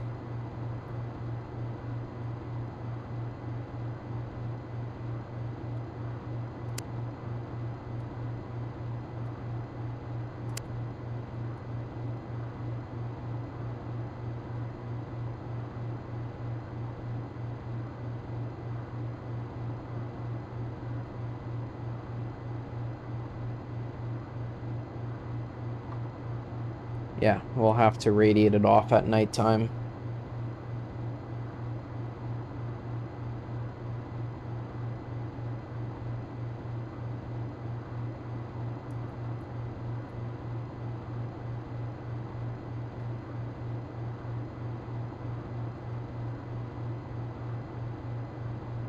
Yeah, I know. That was like one of the best photos I've ever gotten. Like, it was just so good. The timing was great. The Earth right at the horizon, not even all of it risen above yet. And the plains. Oh my God, that's a great shot.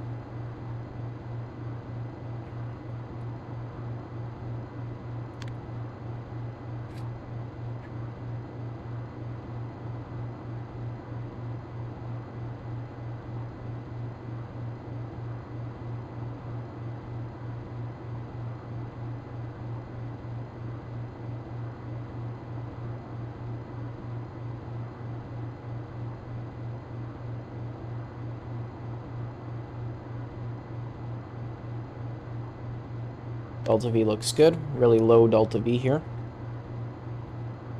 Let's get our plane change time at CDH.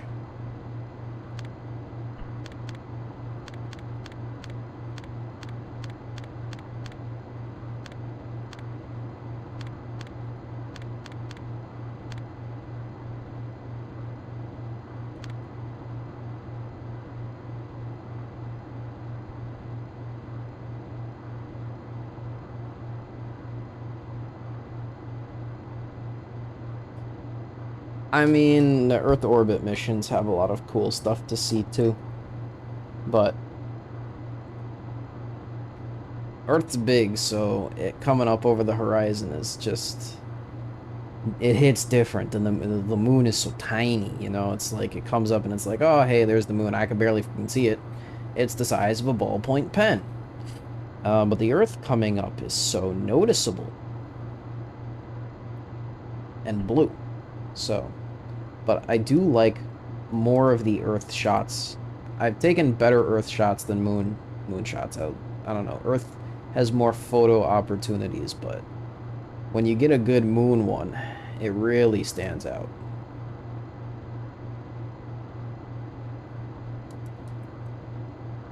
Okay, y dot is now going to be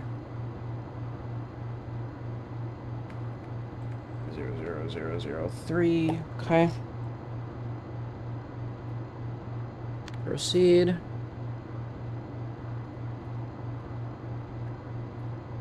Switch to CM. Okay, verb 88. Terminate marks so that this calculates faster.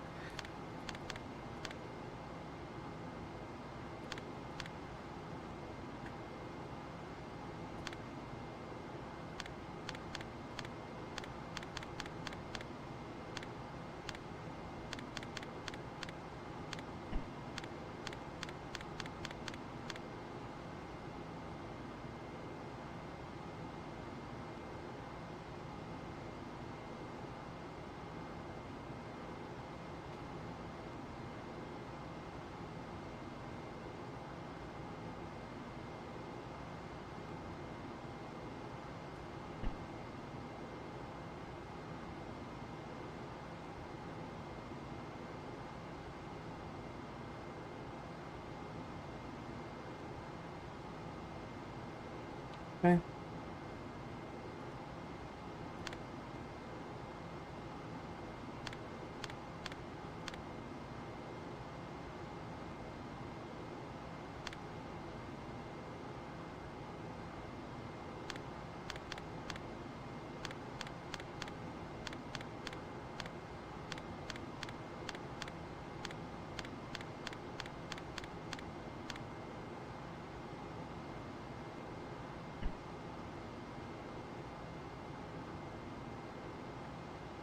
Yeah, we're not actually really closing that fast. That's 0.01 nautical miles per in like 2 seconds.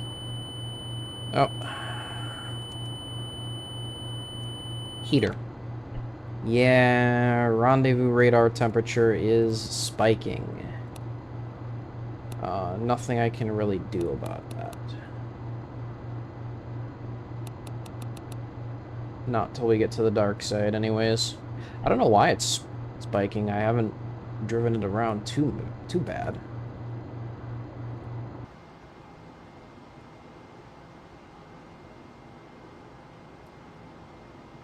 CSM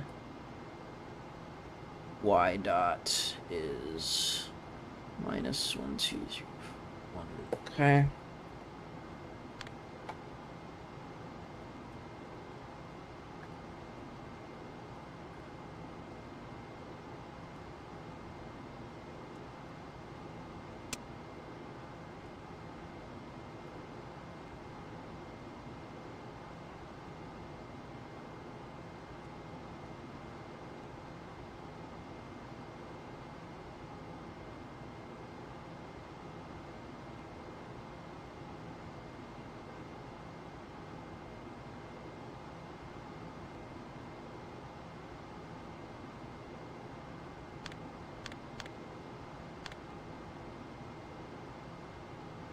We can't queue up verb 64 unless we're in poo, that's right.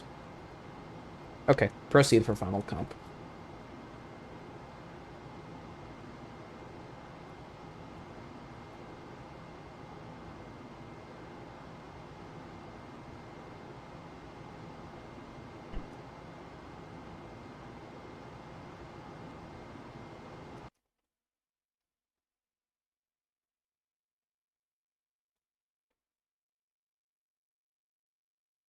Yeah, this attitude is not great for Earth acquisition.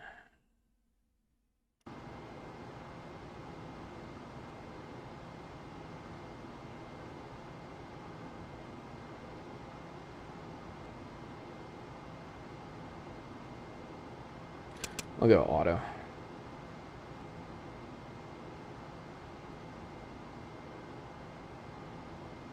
Okay, we got the lock.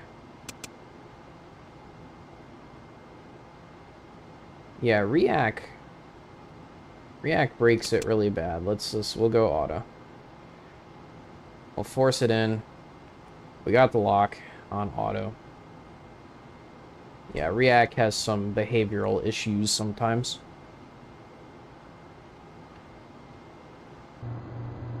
Yeah, to be honest, I couldn't tell you why the rendezvous radar is so hot, but we can't cool it. The rendezvous radar's got no means of cooling, aside from radiating to space. So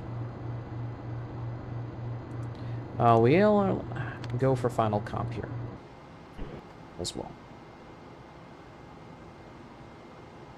Proceed. Insert negative y dot. Since it was a negative, we insert a positive.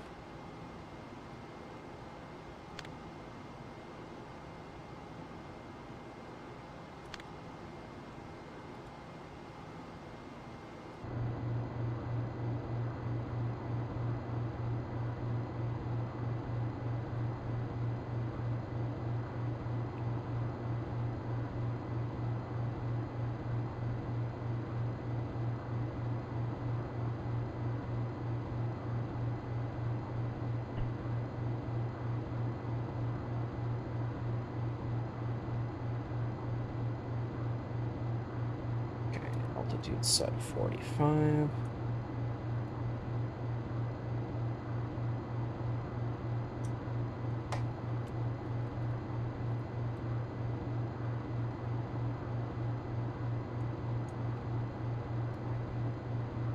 Just waiting on the computer to finish computing. Oh, somebody's upside down. There we go. Where's the Earth? Up there. Beautiful.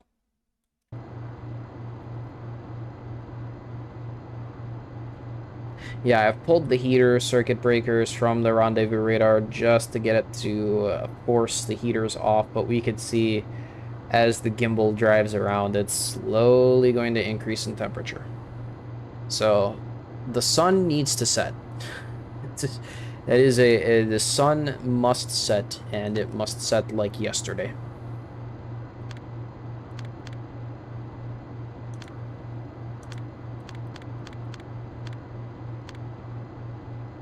Okay, so we're looking at minus 0.0009 or 7 plus 0.0003 minus 0.0072.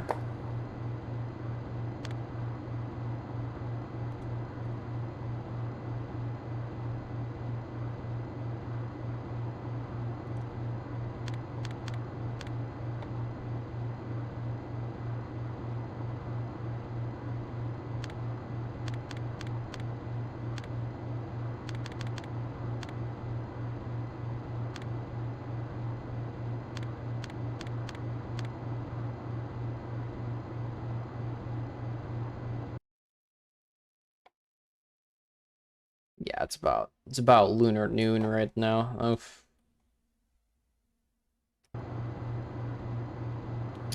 Doing the best we can.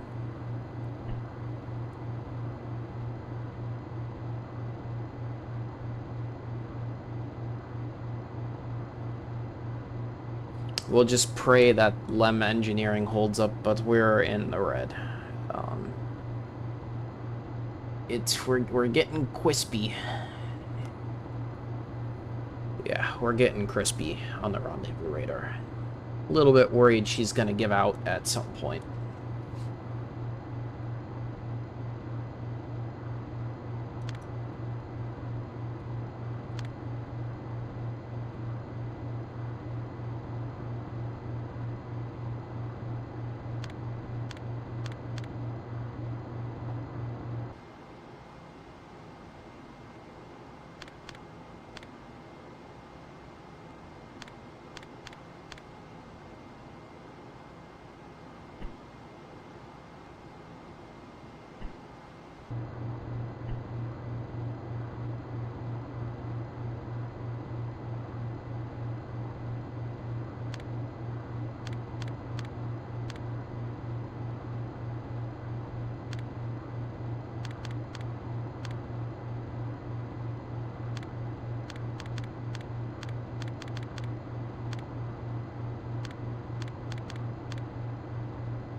Okay, just prepping the old eggs here.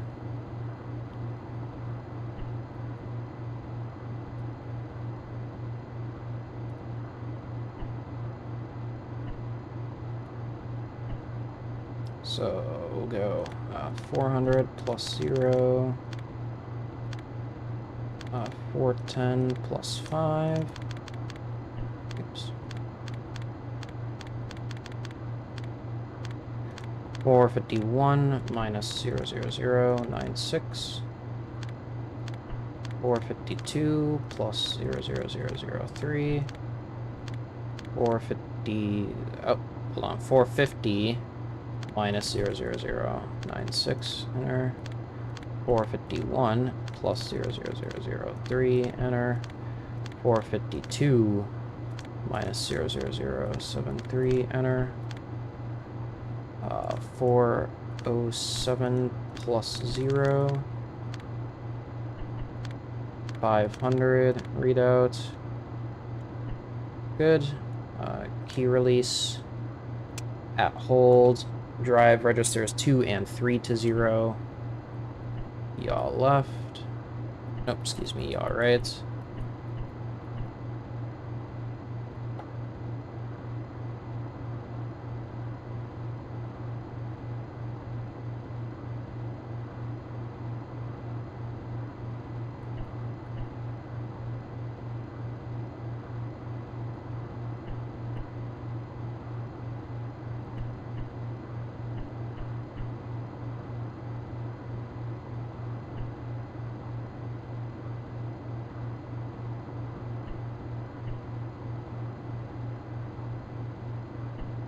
Okay, pitch up.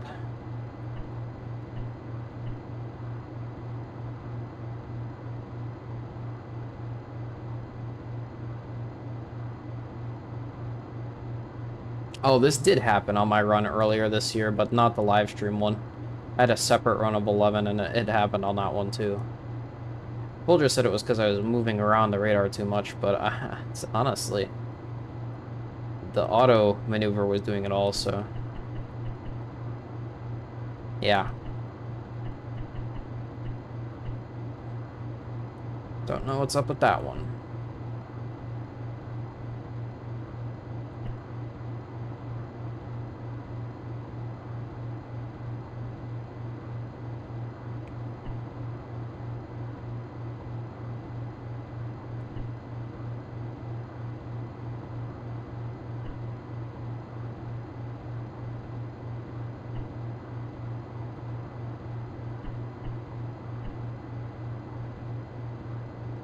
Okay.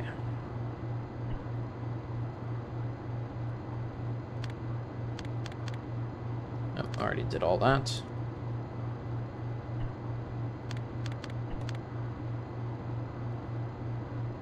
Alright. Translation is enabled. We're, go for the burn.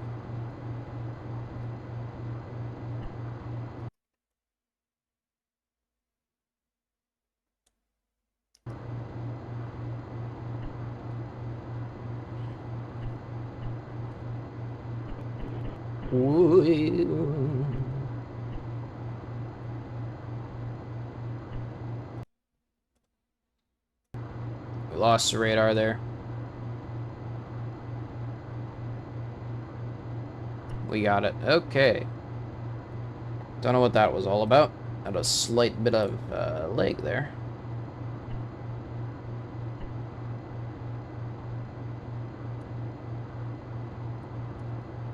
$35. Verb 77. Eggs and pings to at hold. 407 plus 1. 500.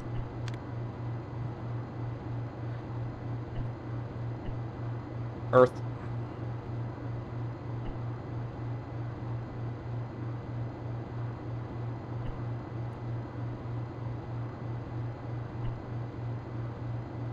Five, 4, 3, 2, 1.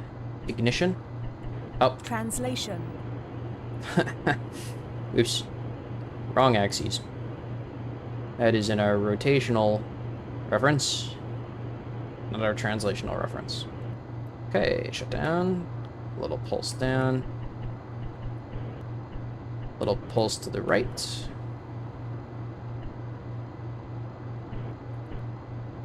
And a little bit forward. Okay, looking good.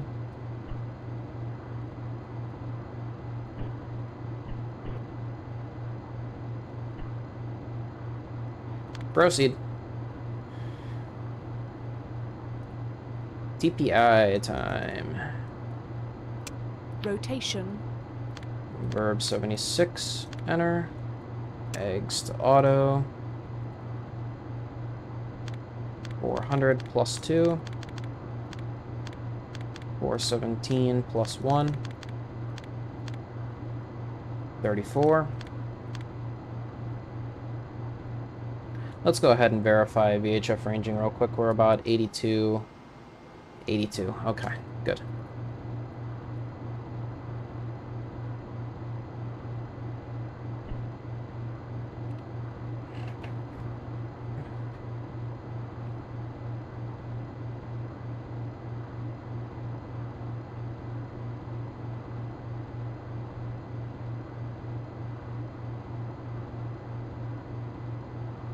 Yeah, I just thought I would, we should probably make a save, actually, once this program loads. Now that I think about it. Haven't been saving enough. Just save. There we go. Okay, new TIG is going to be for TPI at 127.0305.81. Yeah, worried about the gas after that, but we're doing really good on gas. 40%. 50-18, go for the auto maneuver there.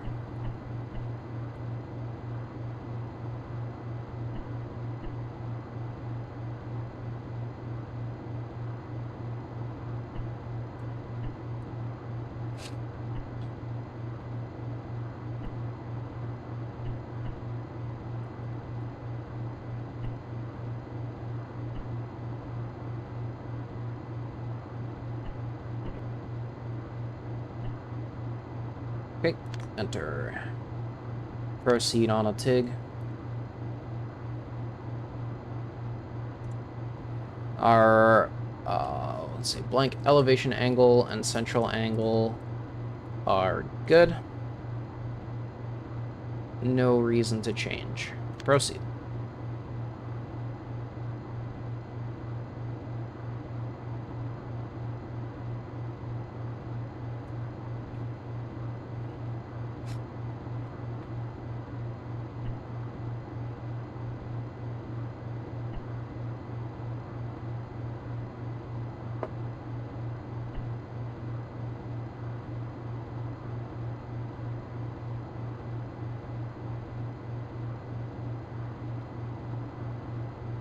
Okay, 31 minutes.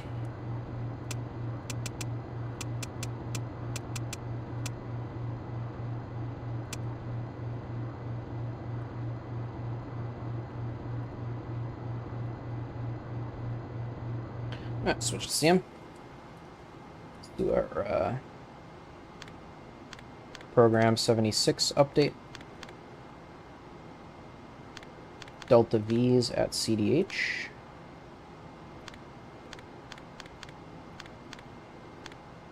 Nine 9.7, 3, 7.2. Proceed. 0633.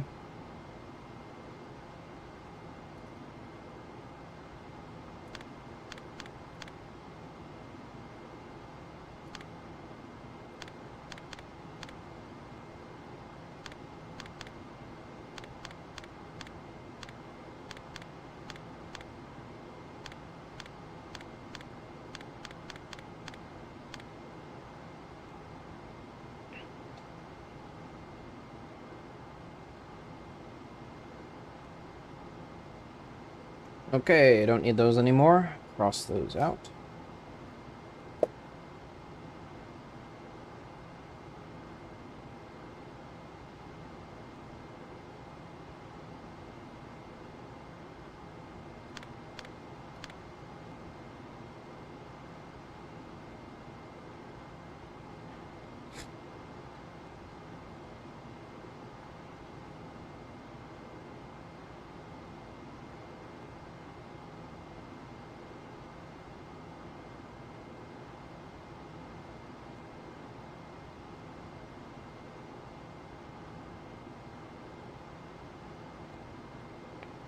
I'm surprised we had quite a lot of viewers this like late into the rendezvous. It just now went down, probably because it's, you know, hitting really late for people in the US, but I'm surprised that we had people for that long. It's incredible. I'm telling you, space is making a big comeback.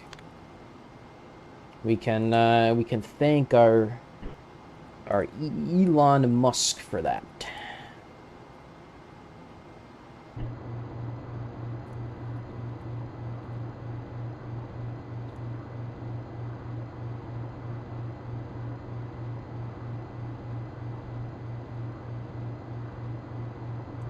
While we're waiting on that 4th mark, and we still can't see it just yet.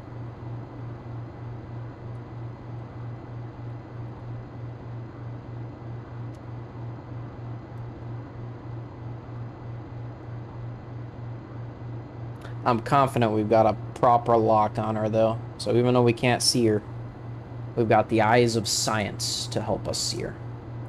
As Senku would say in Dr. Stone. The eyes of science.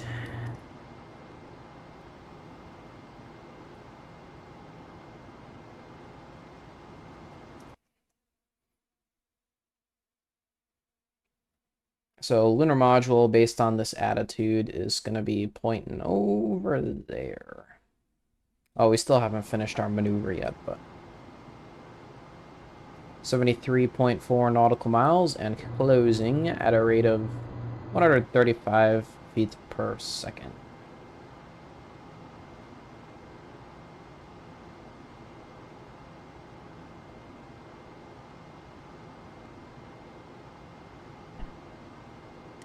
Much as you don't like a guy, credit due where credit is due. Space is making a comeback. Why is this taking so damn long?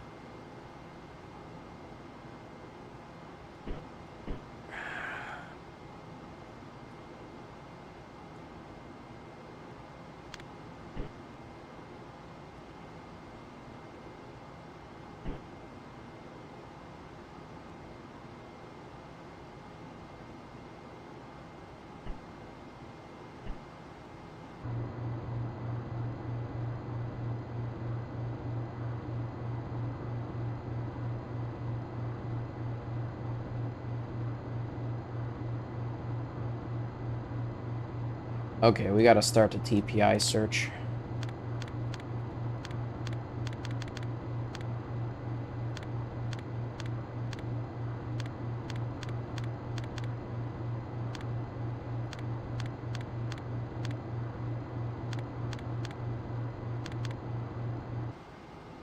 Are you in attitude yet? Very, very close. Okay. How close is that time, though? Very, very close. Okay.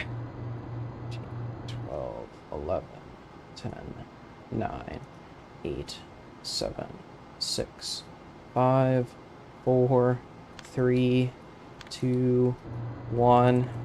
Fuck it. We got shit to do. Okay.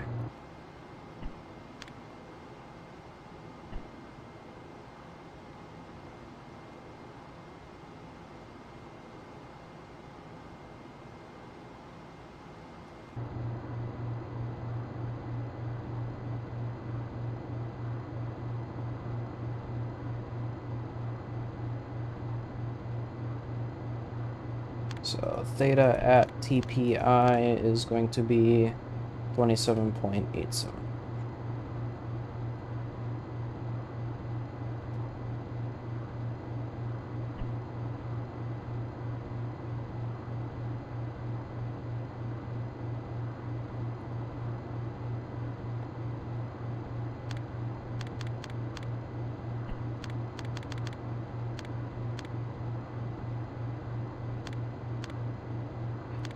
Delta V at TPI will be 31.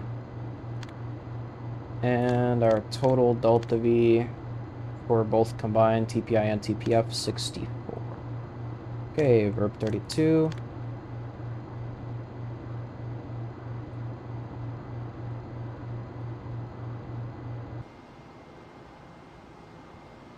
Uplink activity light. How did I resolve that? I think it was it verb 76? Or was it... Hold on, there's a way to resolve the uplink activity light, and I don't remember what it is.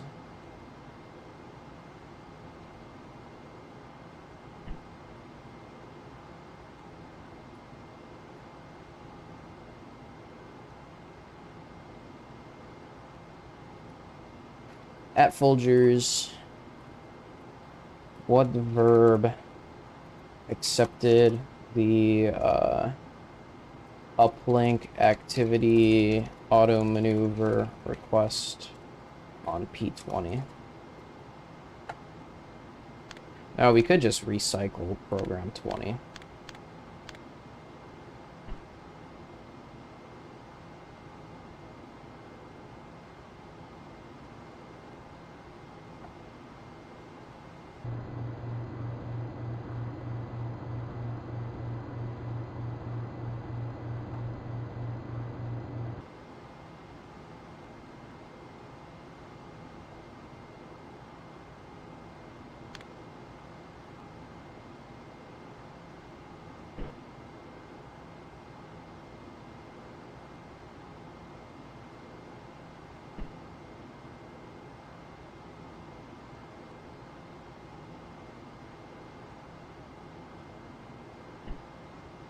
Alright, this time, I'm sorry computer, but we're gonna speed this fucking shit up.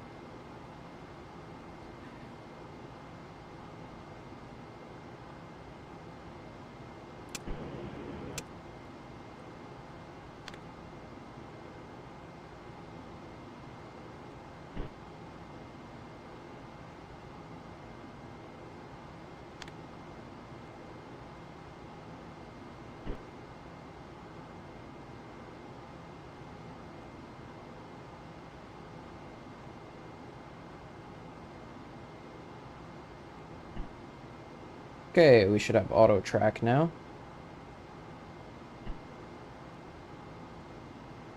Looks like it. Okay. Verb 87.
$127.03.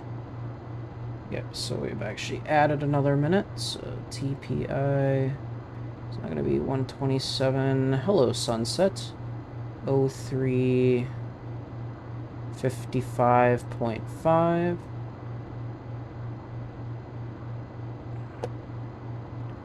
Okay. And we are running out of time majorly, so we're going to go recomp right away.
Okay.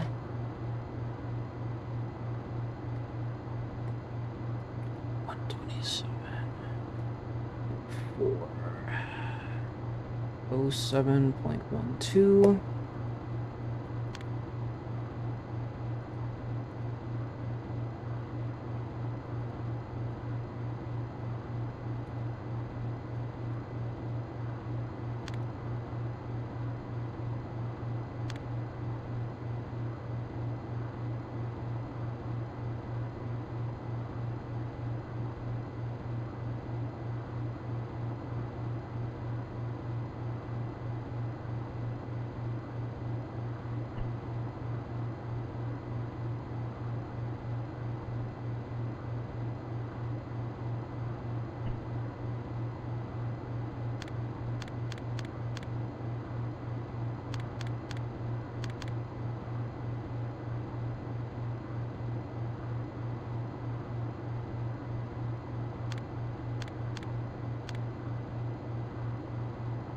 Okay, we should be back on time.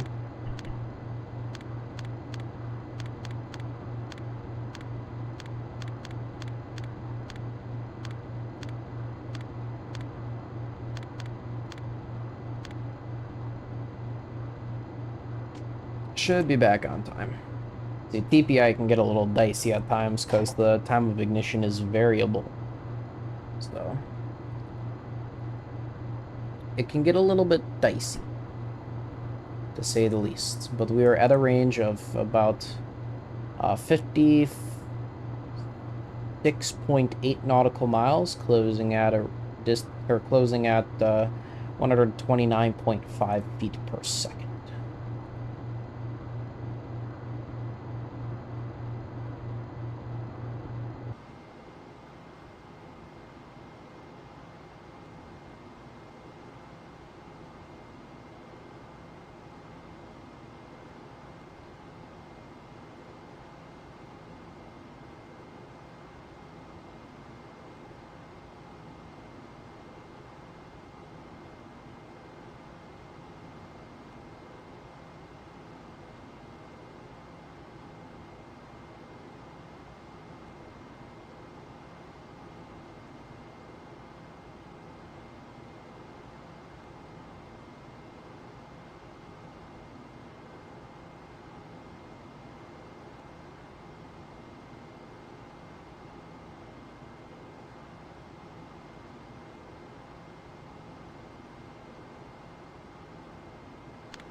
Was it verb 78? Nope. Okay. I think we need new state vectors in the CSM because of that verb 76. Good times, good times. Okay, we got an 0690. Here we go. Y dot is minus 00010. Okay. Go on that.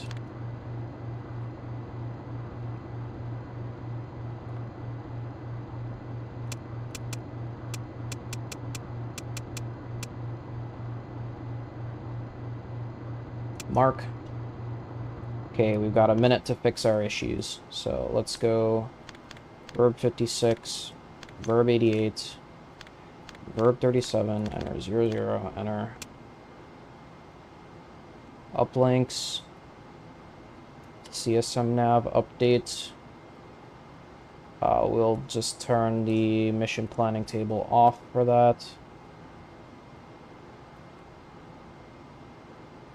Go Columbia, present time, calculate uplink.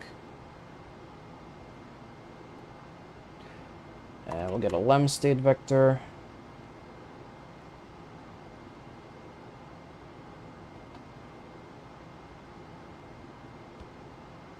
Oh, thank you for your comment. We did mess up. We did a verb 76 because I I thought that would do the uplink activity light thing in P20.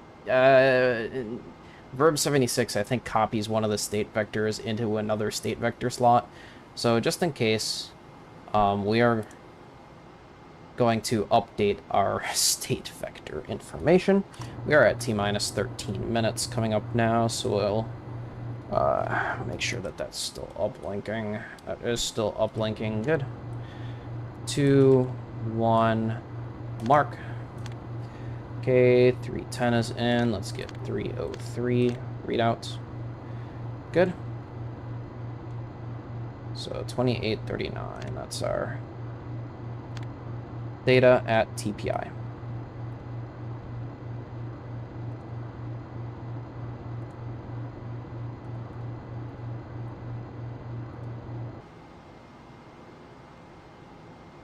Okay, uplink is complete.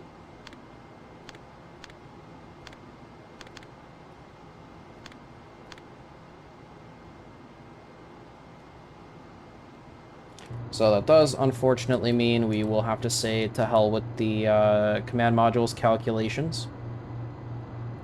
But that's okay.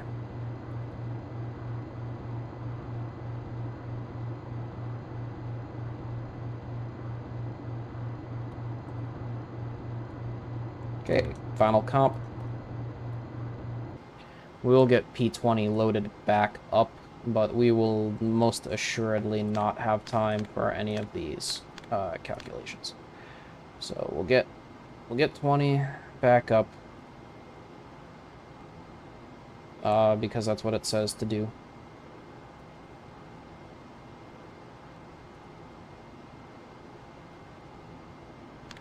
Proceed.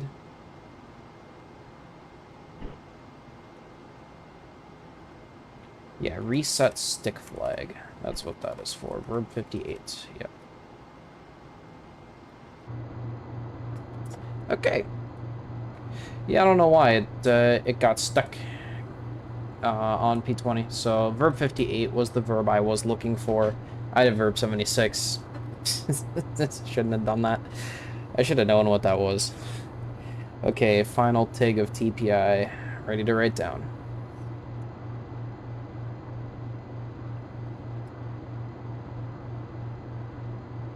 It is 127.04 22.59. Okay. Proceed.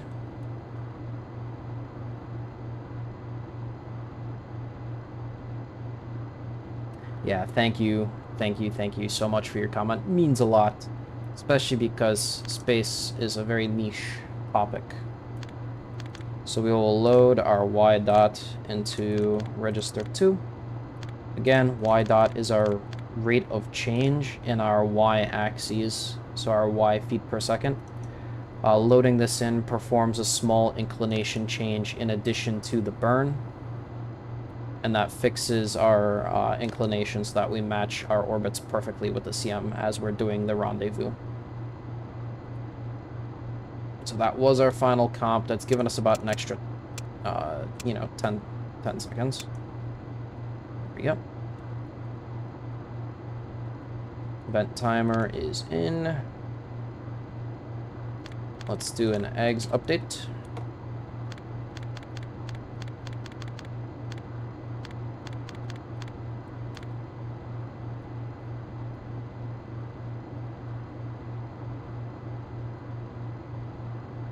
I like the eggs. I think the eggs is nice.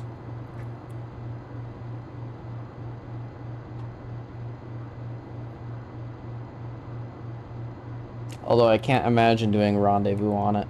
So being able to only see one thing instead of 3 things at a time. It sounds like nightmare fuel to me. So rendezvous radar cooling down. Not in the slightest. Okay. Let's see this. Let's measure those pixels. Oh, it looks like it might. It is cooling down. Okay, pulling those circuit breakers. Yeah, pulling those circuit breakers was a good idea. 5016. Proceed. Clear. Alright, 277. Here's our theta. 22.73. Okay. 10 plus 00800.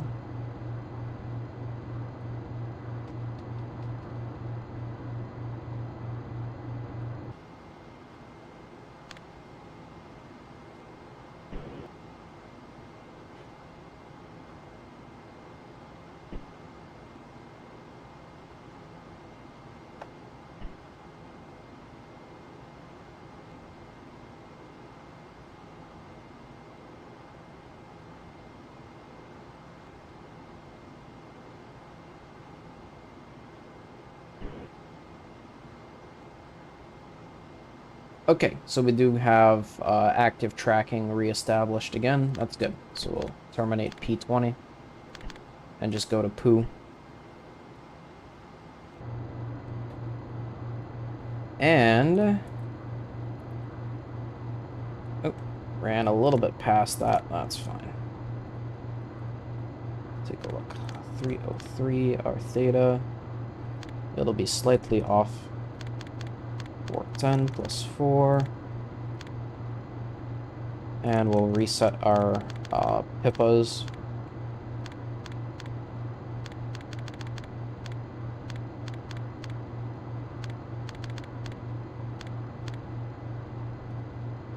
And 373. Good. 267. There's again, slightly off. Slightly off.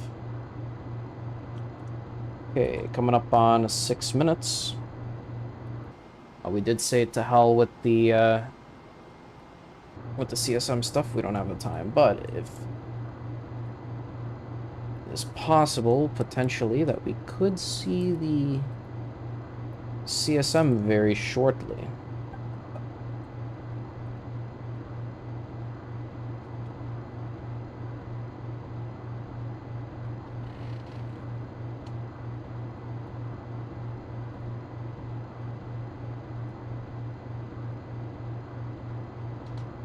Assuming we're rendezvousing with something and not nothing.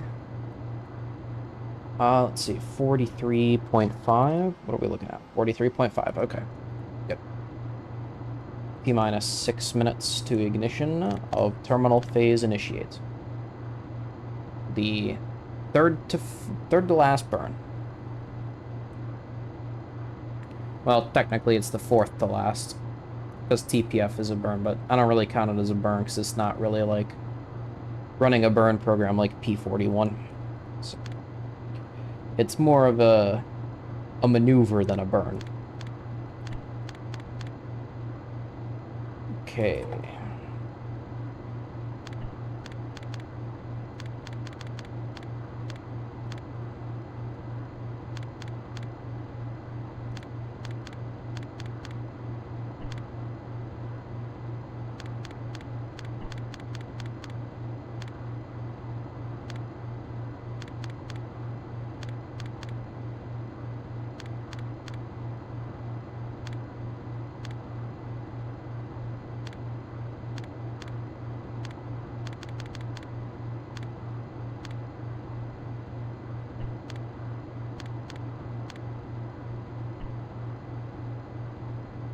And let's get now an 81 for the Delta V.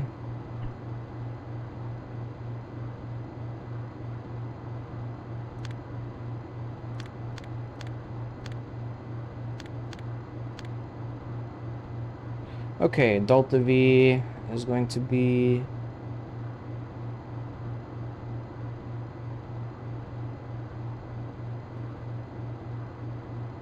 that should have been... hold on.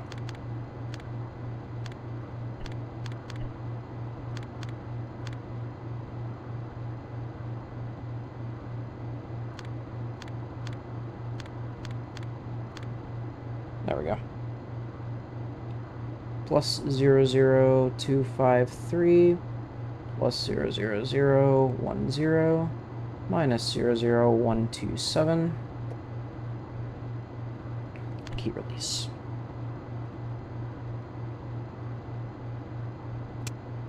Attitude translation enabled.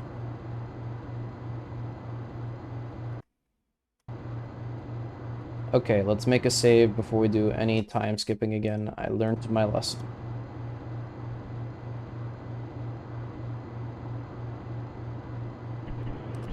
That.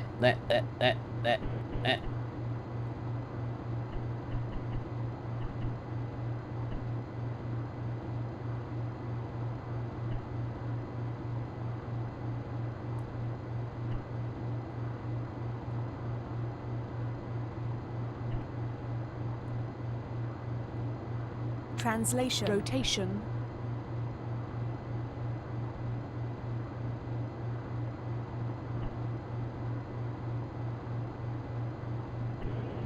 That's very, very,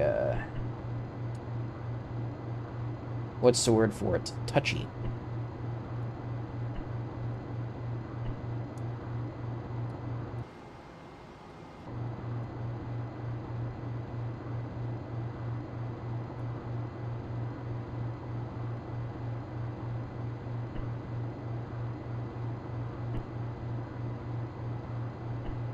Yeah,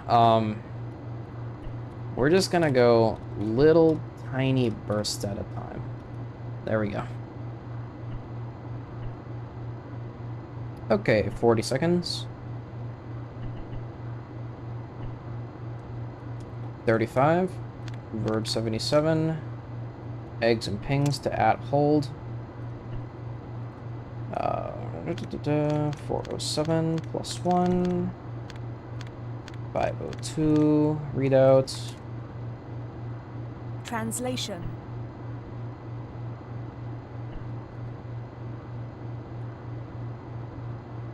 Ten, 9, 8, 7, 6, 5, 4, 3, 2, 1. Ignition.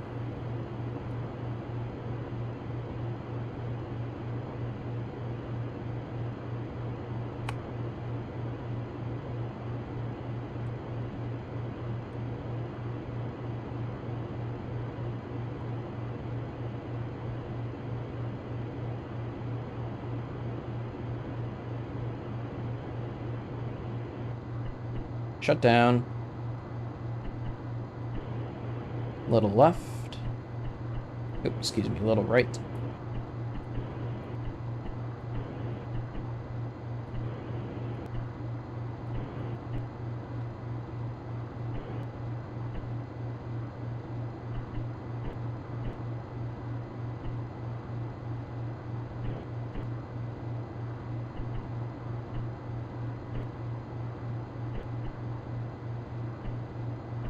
Okay, null residuals. Proceed. Verb 76. Reset to W matrix. 35. Mid-course corrections are a go. 404 plus 0. 405 plus 0.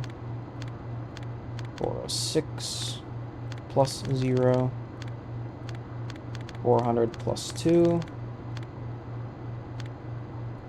Roll and yaw to 0. Rotation.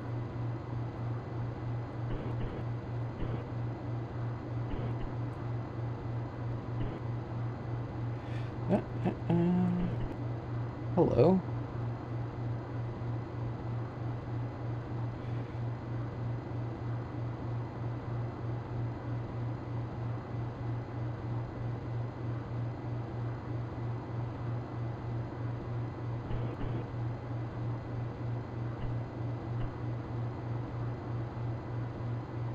Okay. Program alarm.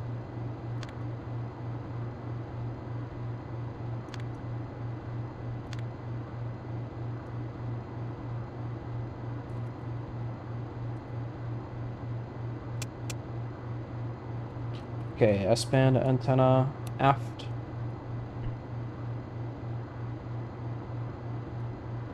(90) slew. Okay. 649. Let's just double check. We're looking at 32. 32. Okay. We're going at 0649. We're going at 0649. Okay.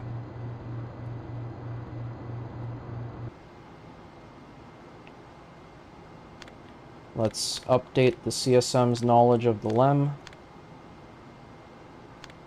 Delta V for this burn was plus 00253 plus 00010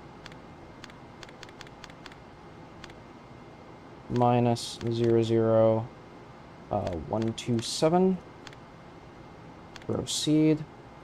Time of ignition was 127 hours.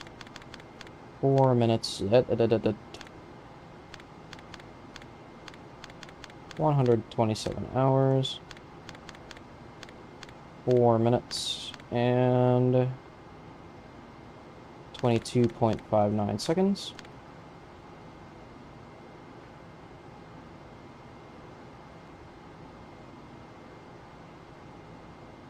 Almost home. You're at 30 nautical miles away. We actually should be within visual range very shortly.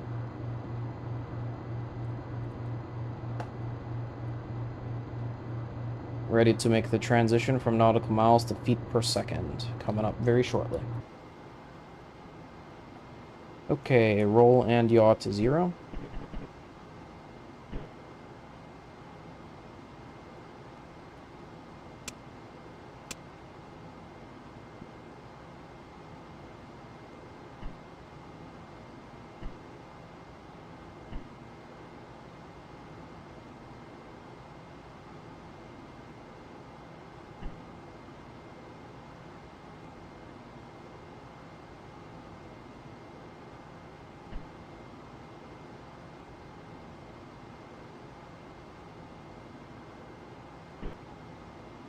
Close enough.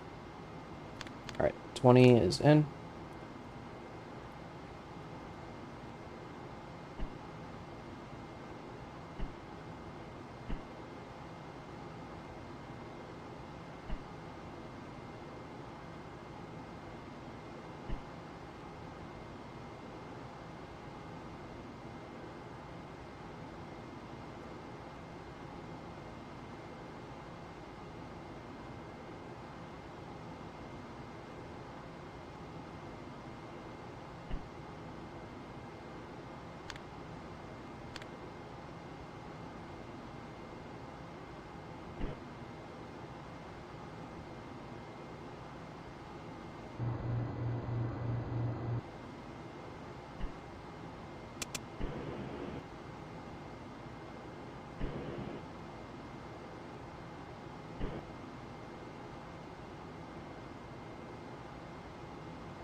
Okay, active tracking is up.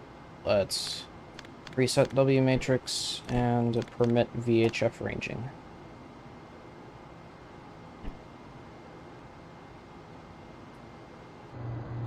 We are coming up on TPI plus 10, so we've got some time for some optics marks.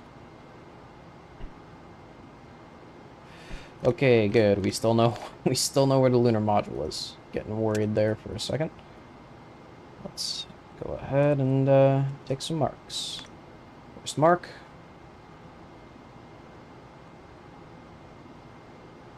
There's no error computation on this one, so we wait the standard 20 flashes of the light.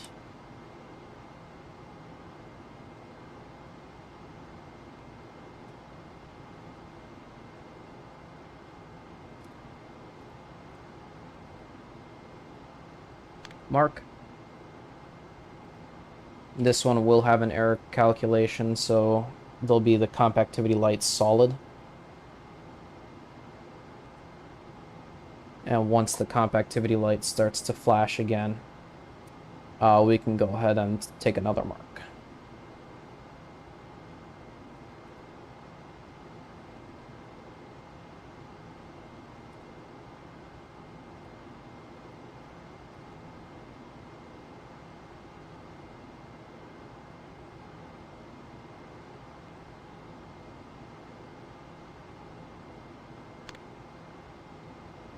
Okay, now we'll wait one more time for the compactivity lights. And I'm a fan of taking them sort of in batches of 3 when it allows you to freestyle it, unlike 7. I do like batches of 3, because we could see after 3, we got sort of a computation there, so we'll go ahead and we'll let it average everything out now. We'll accept the mark sequence.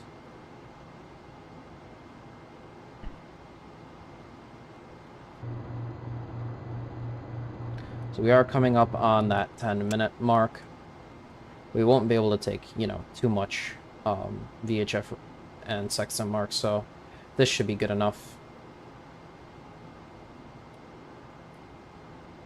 We'll just go ahead and switch to the LEM at this point. And we are at the T plus 12 minutes. So at T plus 15 minutes will be our time of ignition. So we're not going to reset the event timer. We will just use this to sort of figure it out.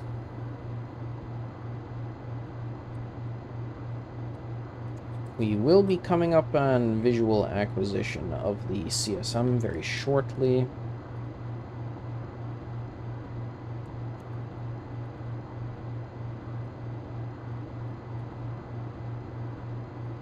So we are approaching 22 nautical miles.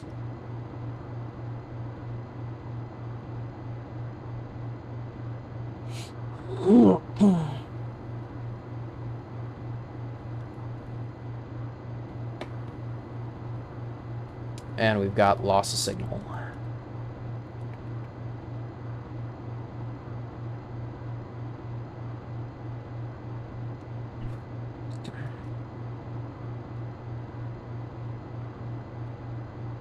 Yep, LOS Goldstone, LOS Madrid.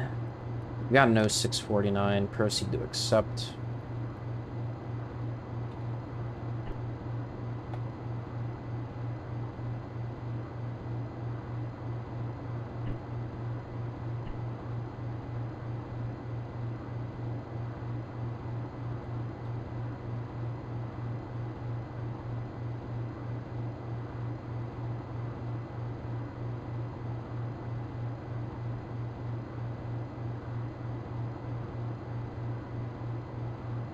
And we are crossing 20 nautical miles, so we're switching to feet very shortly. In about 0.8 nautical miles, we'll be on the feet scale.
Okay.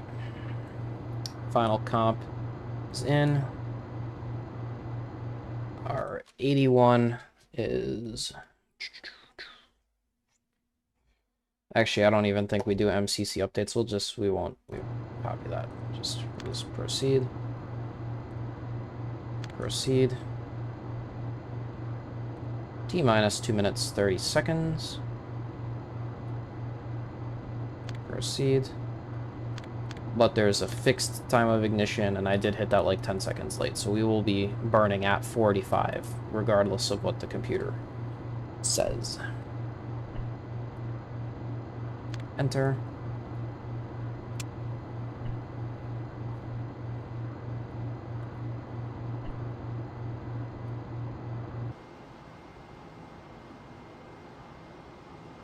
Okay, verb 88. Final computation. Oh, we do have an MCC1 update. No, we'll just omit it. That's fine.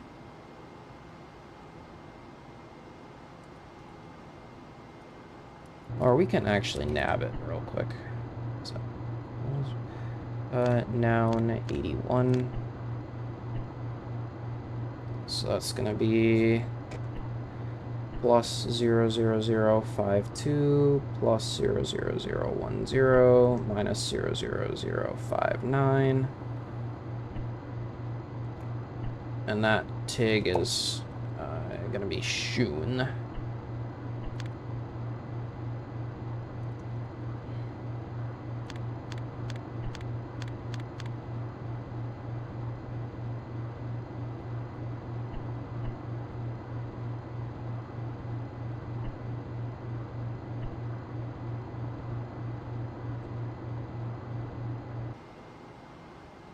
Okay, proceed. Proceed. Proceed. 41.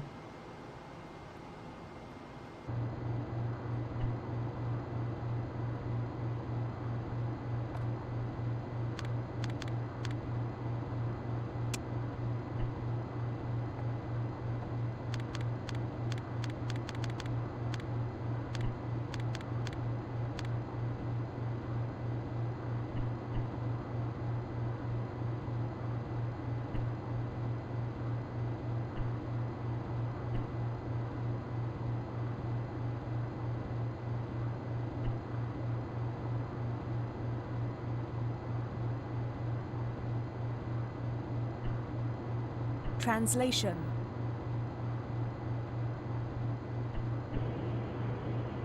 $127.1950.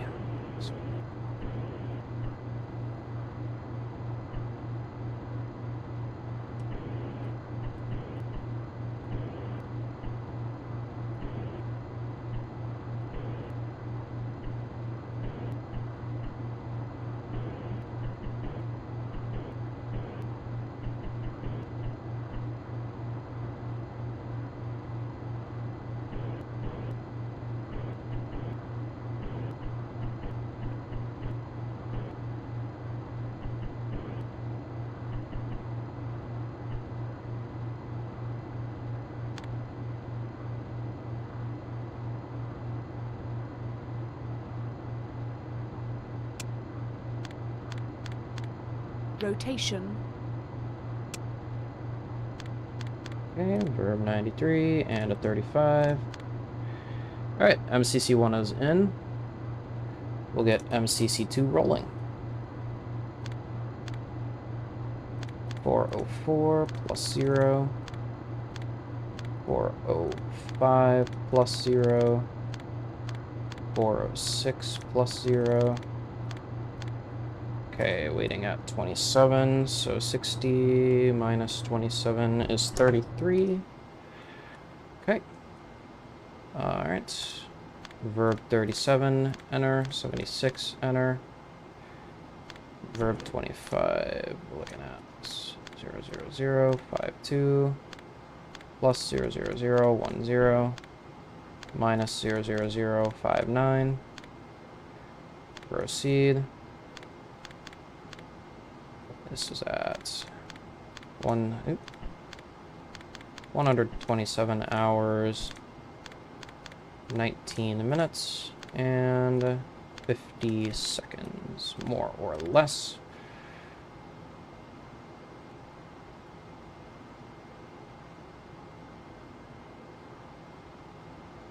He just realized this was in surround sound. Nothing but the best.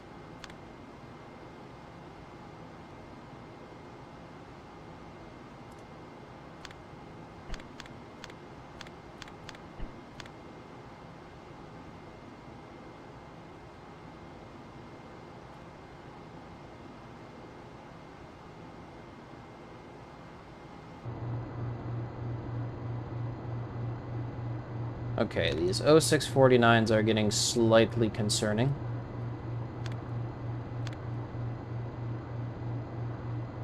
But they are converging, so.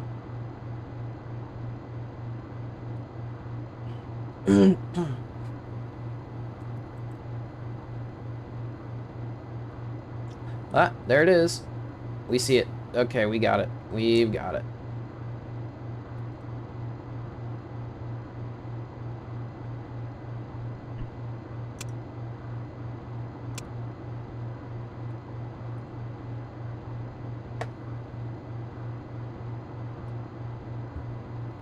We've got it. Yeah, that TIG for that MCC one was late, but that's okay because the proceed button is what determines the second TIG, so we'll do this second MCC burn on time.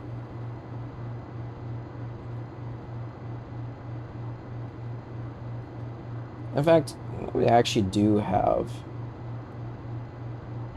I mean, 60 minus 27 is 33, so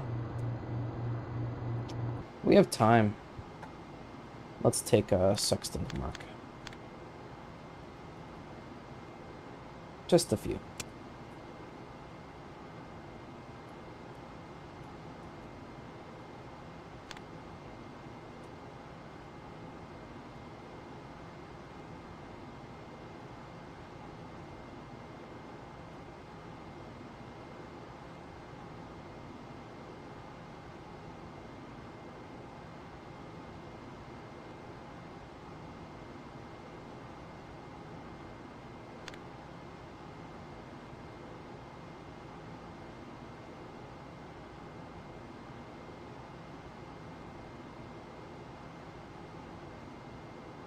Yep, this is our very last burn.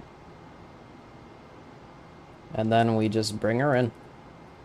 Like threading a needle. Wait, not that comp activity light.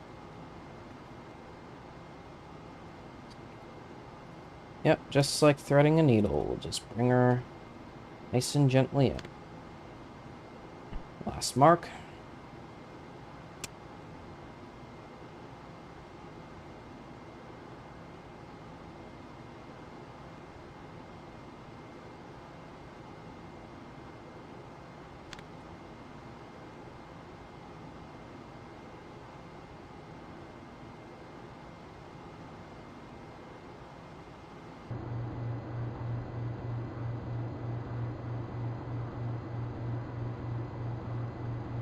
Alright, I'm gonna go grab a drink real quick.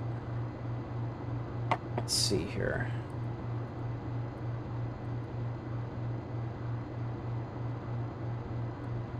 Yeah, we've got it. I think we're definitely rendezvousing with it. I hope it's not a side lobe type situation. I really think we should be able to see it better though. Alt F9. Hard to say, hard to say. Honestly, it is hard to say.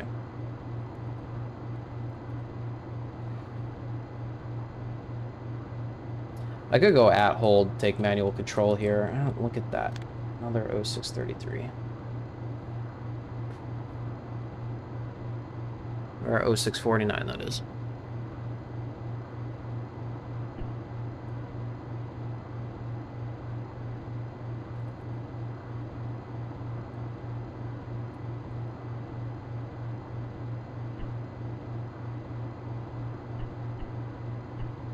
Okay, we're looking pretty much right at it.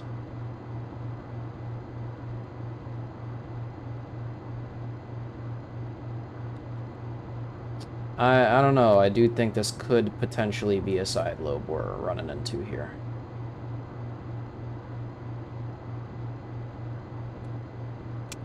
What's the computer got to say? Basically centered. The radar is not. We'll trust it for now. If I have to revert, then I have to revert. That's fine.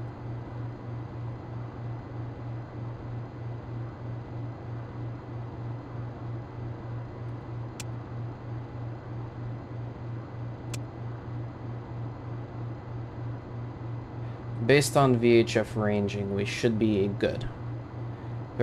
52,000 feet is roughly equivalent to 8 nautical miles, so. based on that, I think we're fine. I just don't know why we're getting a constant 0649s, but look at that, we're not getting them anymore, so clearly it is converged. Possibly I missed, like, resetting a W matrix after a burn or something. I don't know. I'm gonna go grab a drink real quick.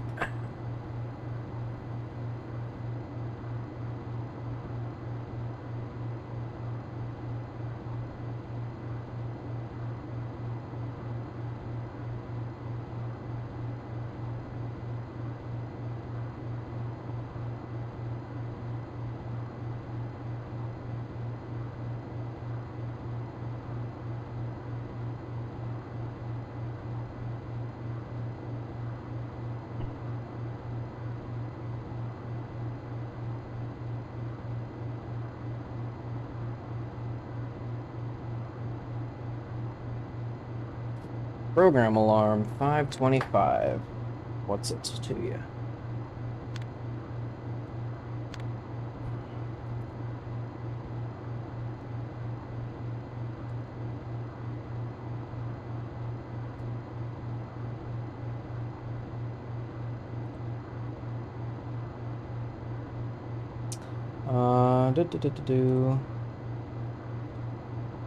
Docs, Project Apollo, CMC data cards.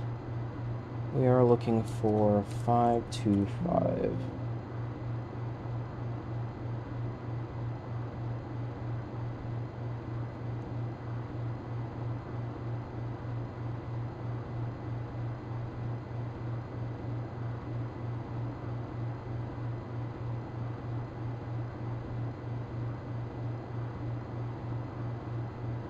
I actually don't have this program alarm listed. Well.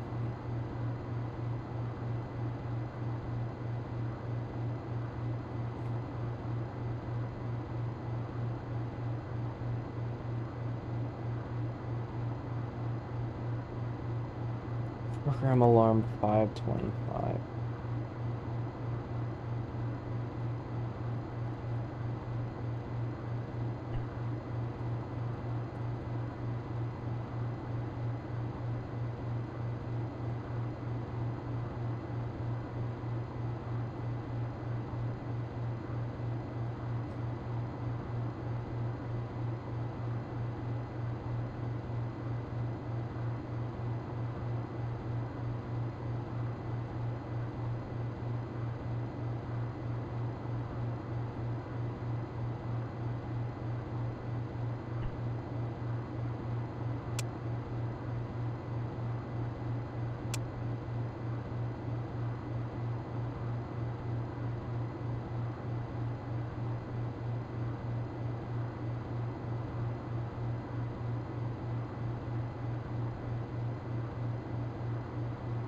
Alright, it's coming up on the final computation of mid-course correction 2.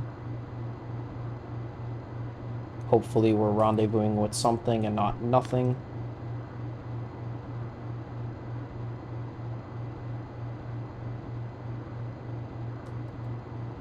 Only way to find out.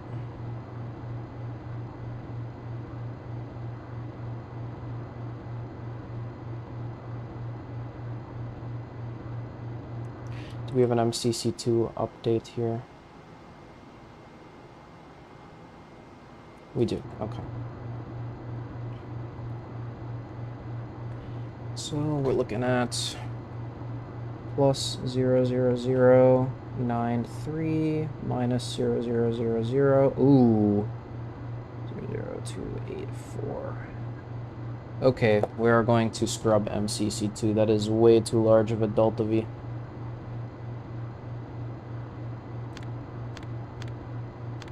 Way too large of a delta V here. We're gonna scrub.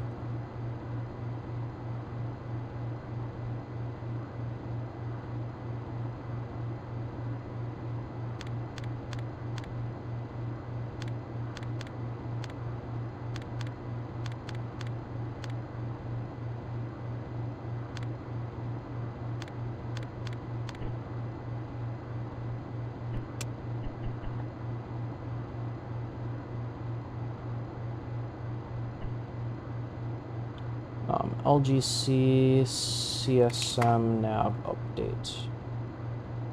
Calculate uplink. That's in. Nope, it's in off. Excuse me.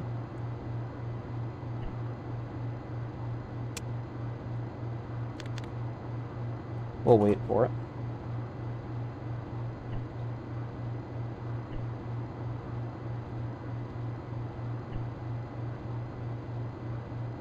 I think we still have a good lock. I'm pretty sure.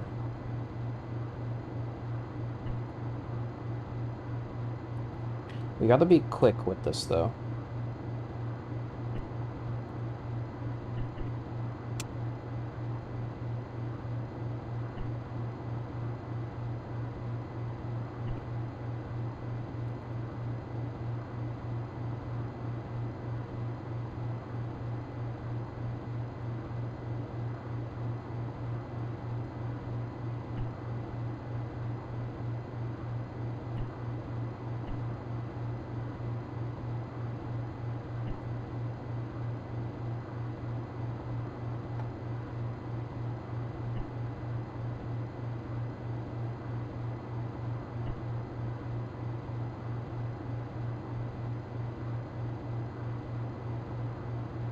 So we'll see. I think it is just a state vector issue from the time compression and not an actual radar lock issue.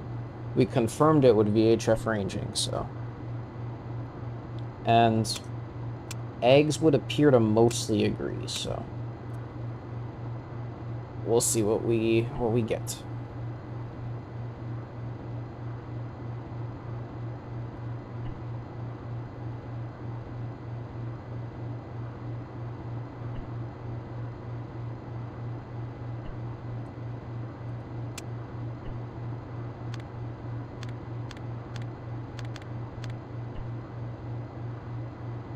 Okay, we've shipped up a new state vector. Illegally, because we don't have comms, but whatever.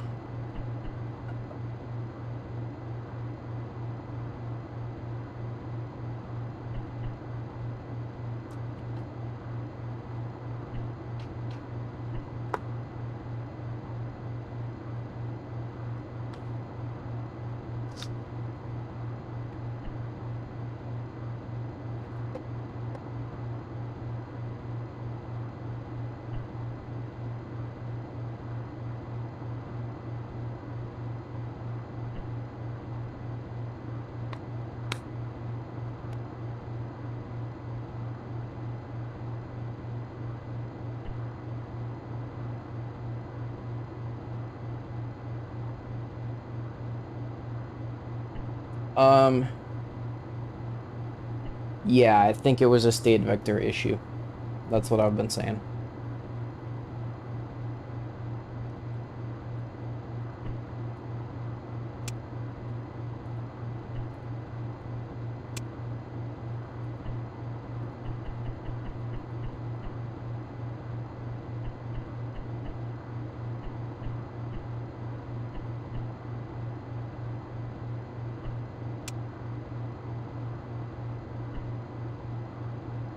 So we are bore sighted. Let's check.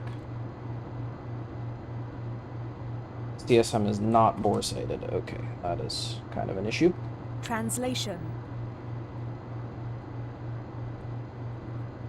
Computer is still thinking. We need program 47 in. Like yesterday, please.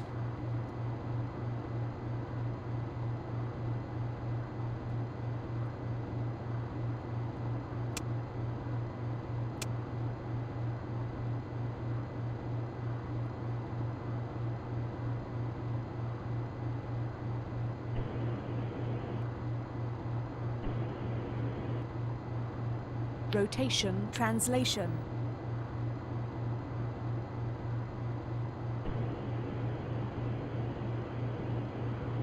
Rotation. I have no idea why we don't have any pings control either.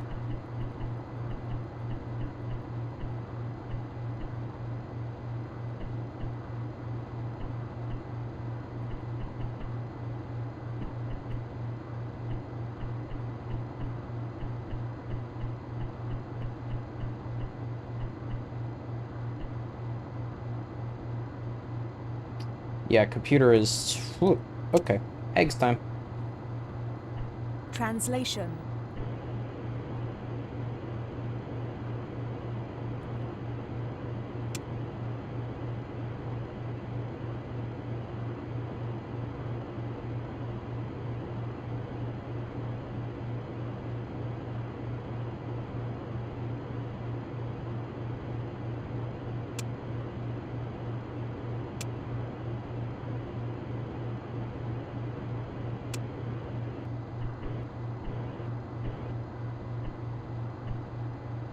Rotation.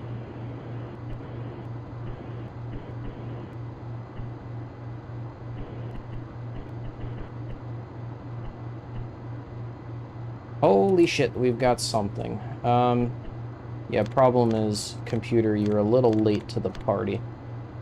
Our state vector is going to be off anyways, because we needed to correct that really badly. But we got the computer back, so we can go pings.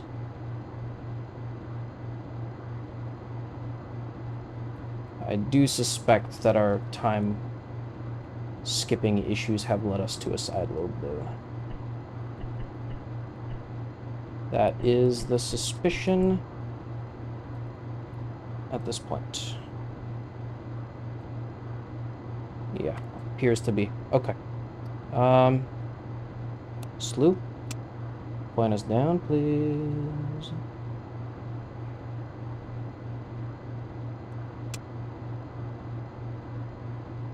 No. Up.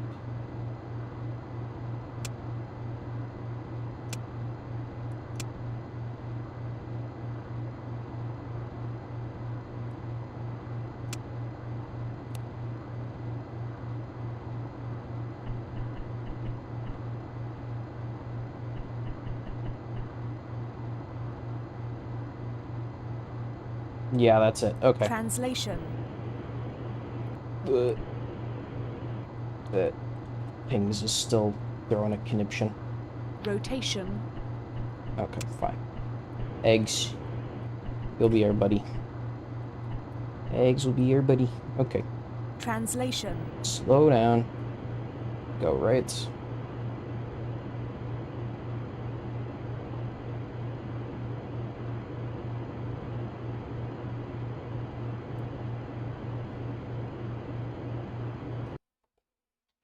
Aft and quickly.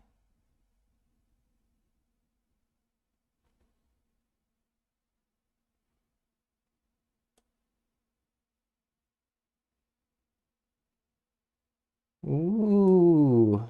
Yeah, definitely. We had a side lobe due to the leg incident. However, it was just the MCCs that had issues. So, in the end, we're here. Brought to you by eggs.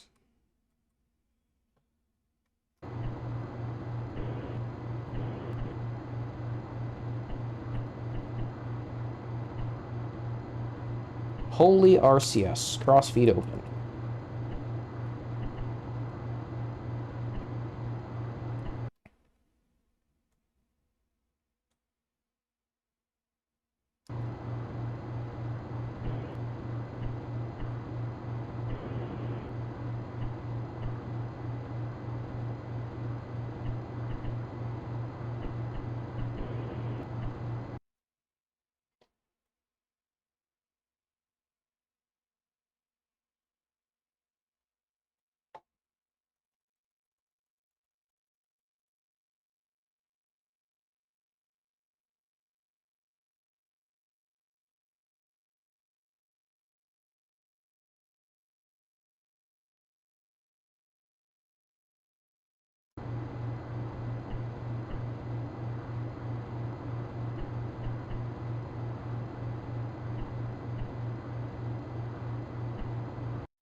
There we are.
Alright, we got it. Saved by the eggs.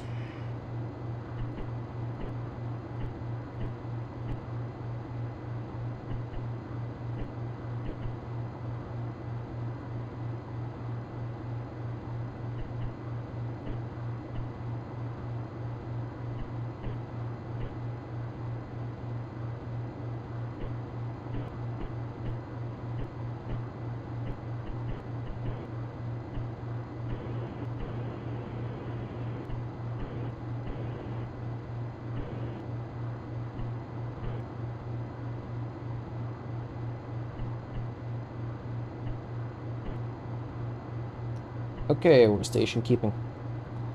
Switch. Alright, yeah, we don't need any of that. Just exit. Just be done.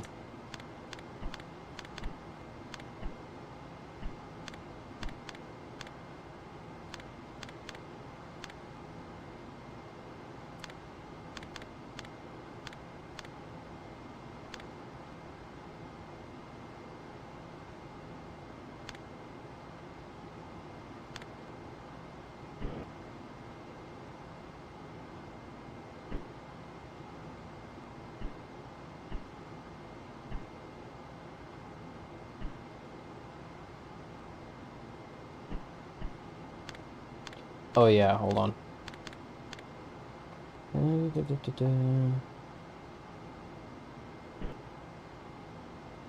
Let's get uplink. We'll get a lunar module navigation update.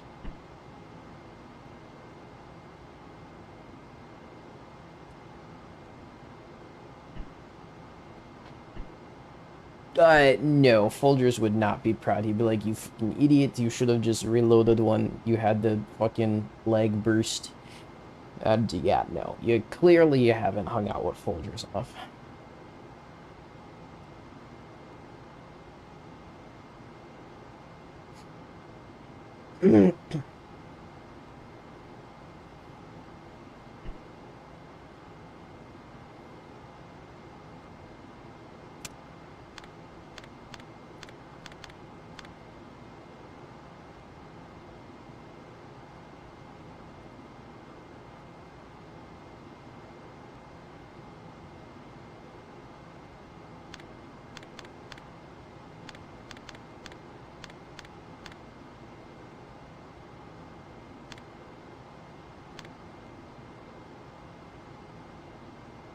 Exactly, that's where I'm at. Alright, we're doing this manual style. Did everything else manual because lag.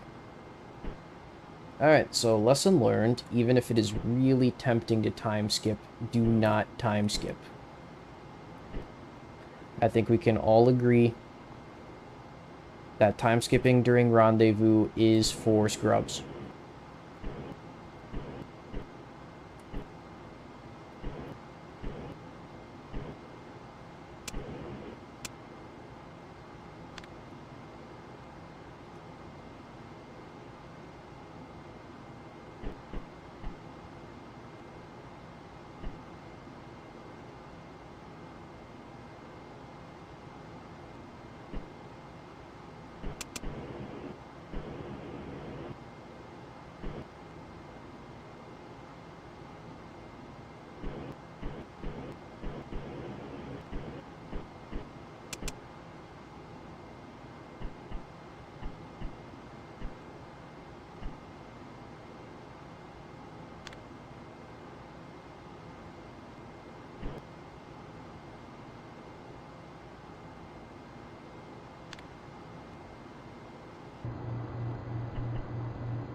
Alright.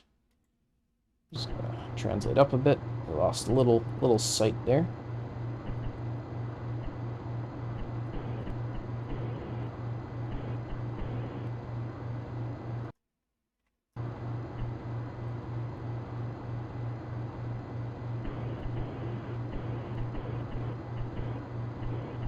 Okay, so we come down slightly, and then forward a little bit.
We're not doing LEM active docking, we're just getting into a good position, pretty much.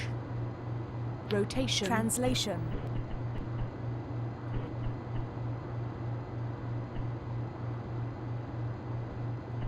Getting into a good position for CSM docking.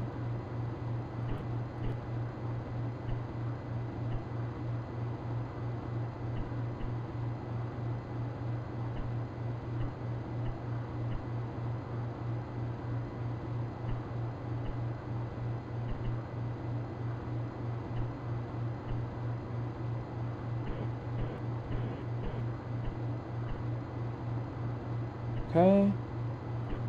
That looks about stable to me. Right. Pulse, pulse, pulse.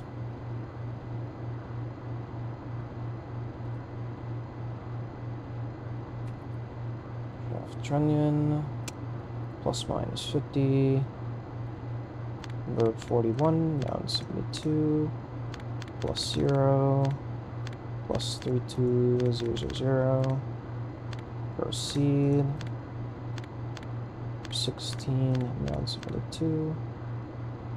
Monitor the rendezvous radar. Yeah, we're gonna monitor that from in here. Mount the coas. Power it up. Translation. Rotation.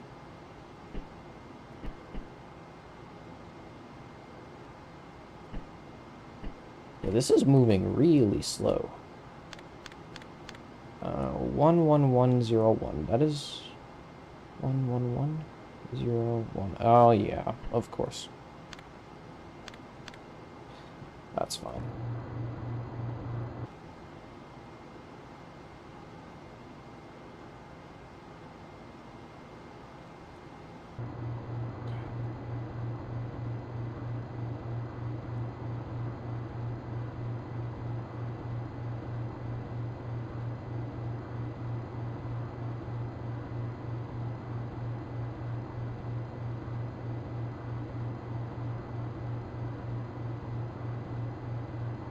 I know it's not perfect, but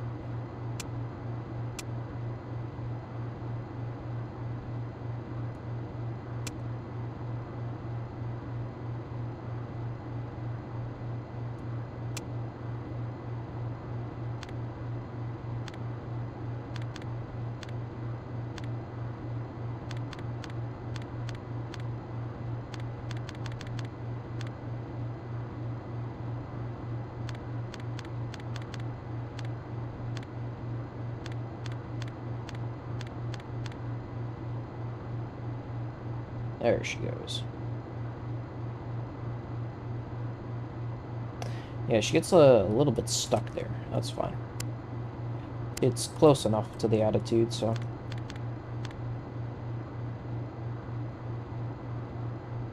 Okay. Yaw right 60 degrees.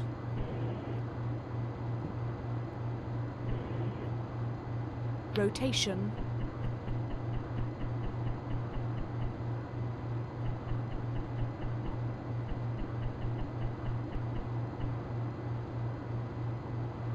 Okay. See as I'm docking.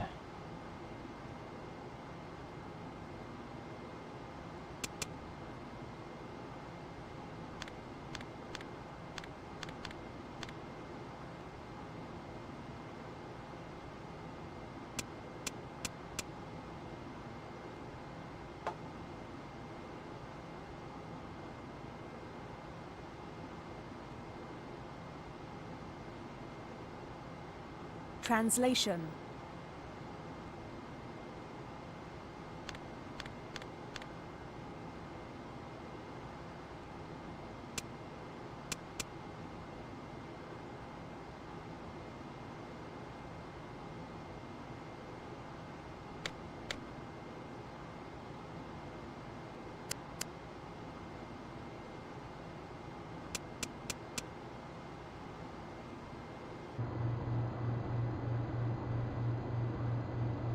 Okay.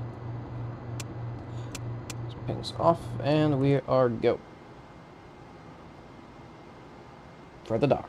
Rotation. Translation. First we'll back up so we can see, come to the right, come up.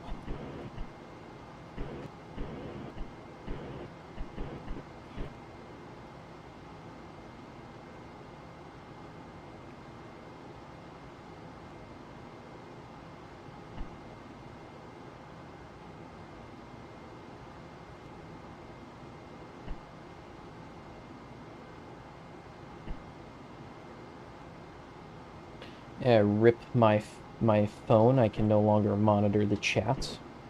My phone has decided to give out now.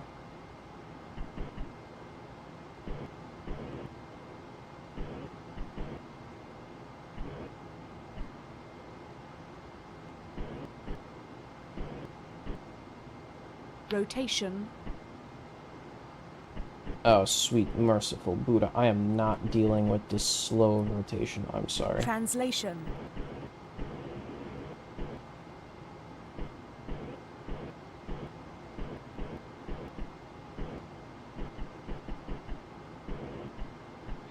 Alright. Go SCS, please.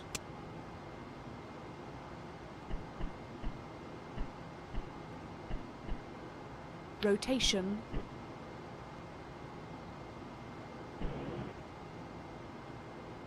Translation.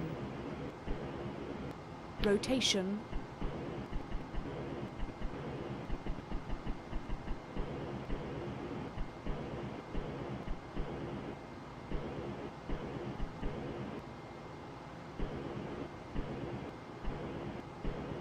Translation. Rotation.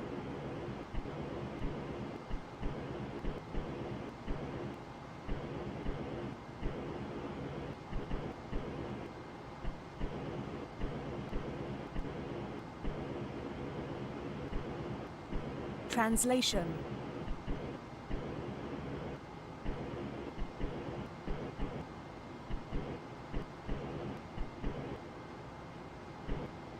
Rotation.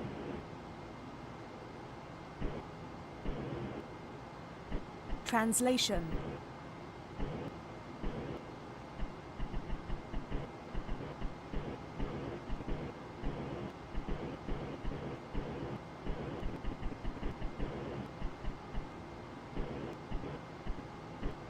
Rotation. Translation.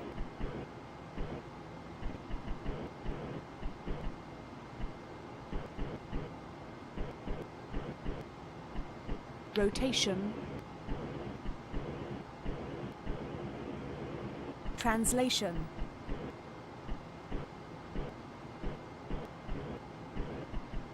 Rotation.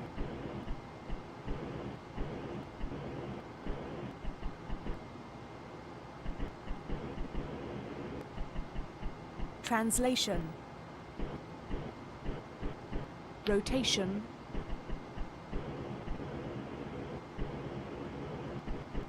Translation.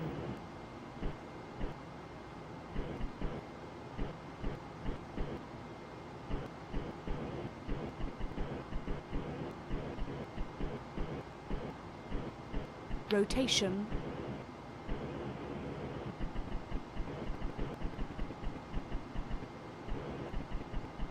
Translation.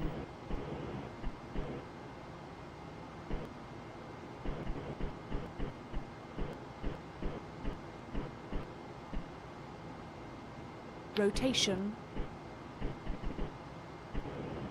Translation.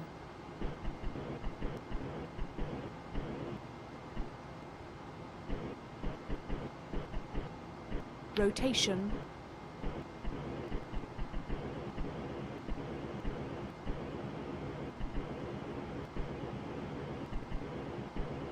Translation.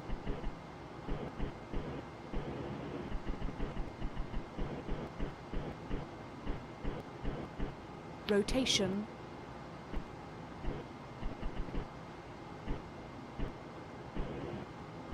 Translation.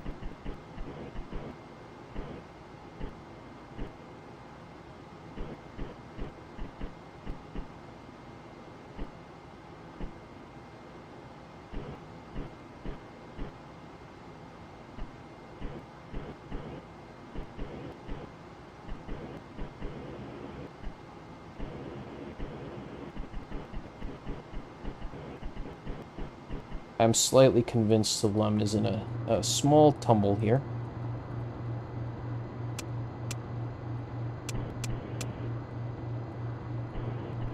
Well, that's a tumble for sure. There we go.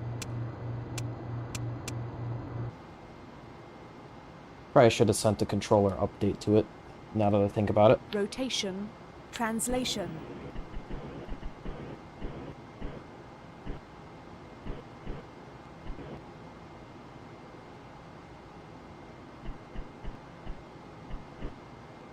Rotation.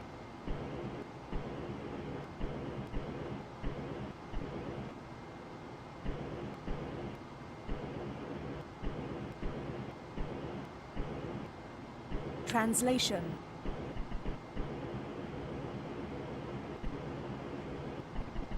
Rotation. Translation. Rotation. Translation. Rotation.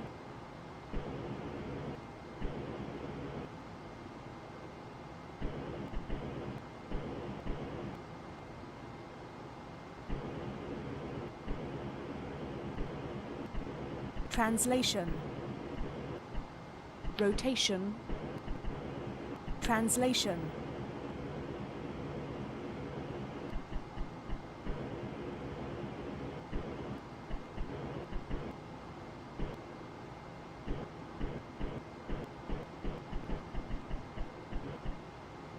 Rotation. Translation. You know, I fucking hate that this is, yeah, in a tumble. Who would have thought? Okay, just fucking at hold. Please. Rotation. Translation. Rotation.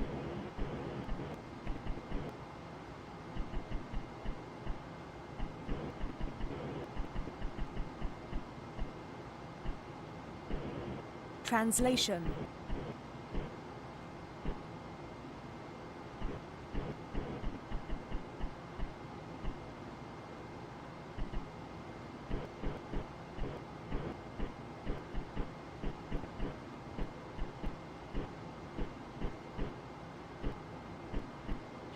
Damn, can't believe I'm saying this, but in the interest of saving gas. Translation. Rotation.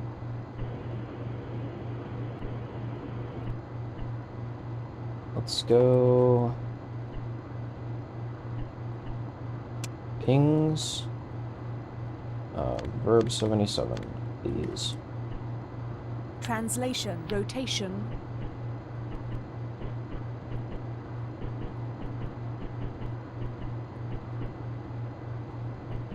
Translation.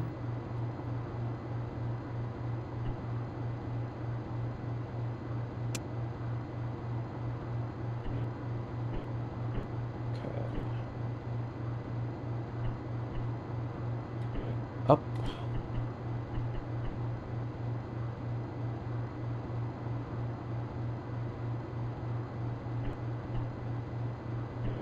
A little to the right. Okay.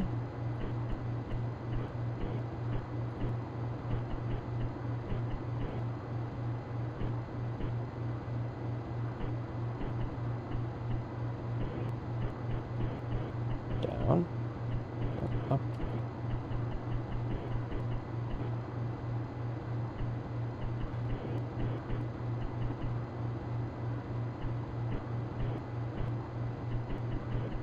Okay, slowly.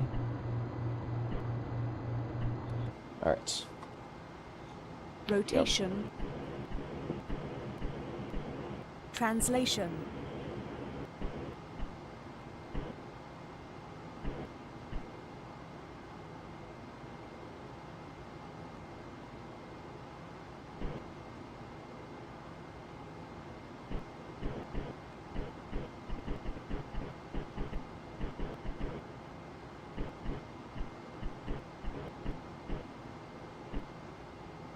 Rotation.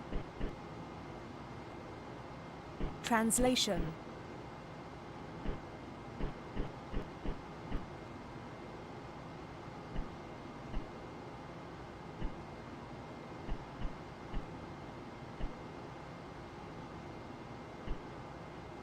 Yeah, can't monitor the chat sadly, but yes, the quads do cry. I hate that it has us go attitude control completely free. I think that's ridiculous.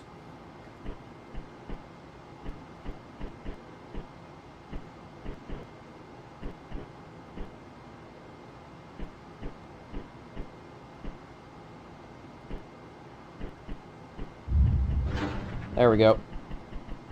Okay. It's DMC free.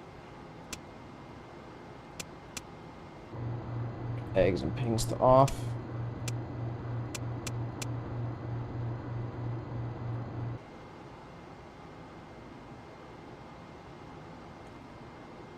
What do we got? Ugh.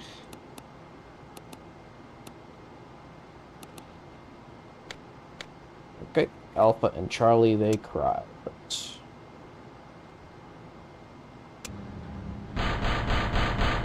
We did it. Suboptimally.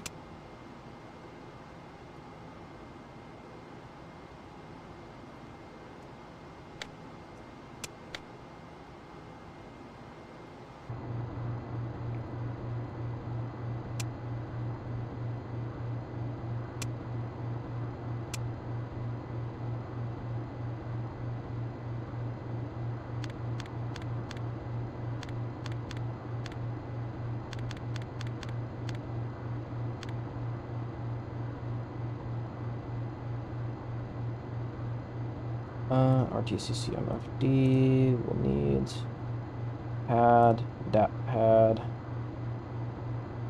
There we go. Verb 24 inner plus 05547 plus 37326. Proceed.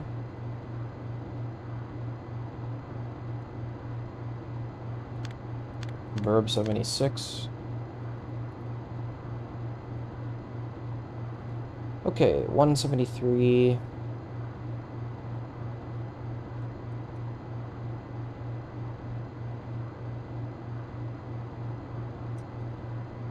And 72.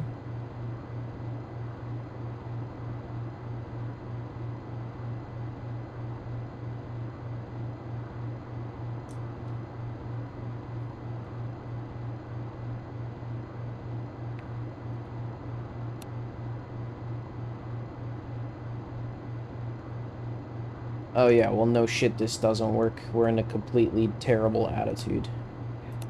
Yeah, so we'll just keep us on aft Omni. Okay, safe, safe, off, off, open, open, open, open, off, off, off, rendezvous, transponder, off, limit cycle we'll keep off actually, because yes, band max, at 1, rate 2, LEM CSM, spacecraft control SCS, tunnel lights on, proceed, B off, simplex, ranging, B data, standby, and off.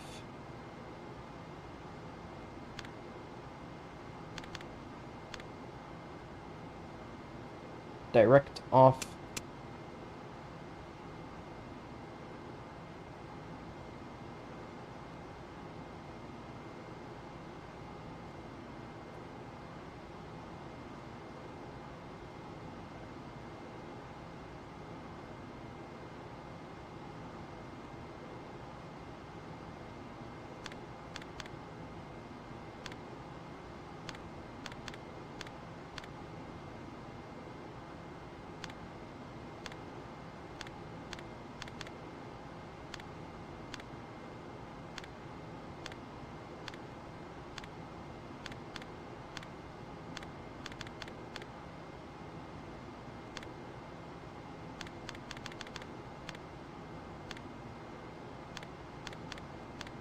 All right.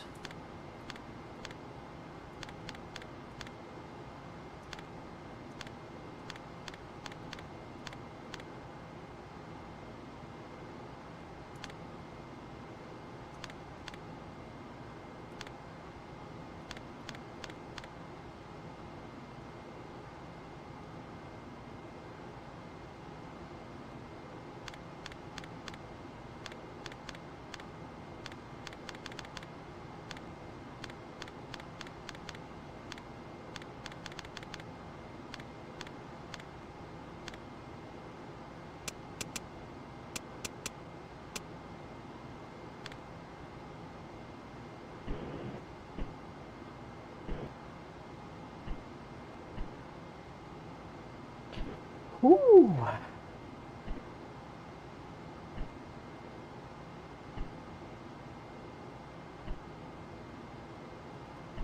All right. We will be opening secondary propellant on Alpha and Charlie. It has been a long time since I've ever needed to open secondary propellant valves.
There we go.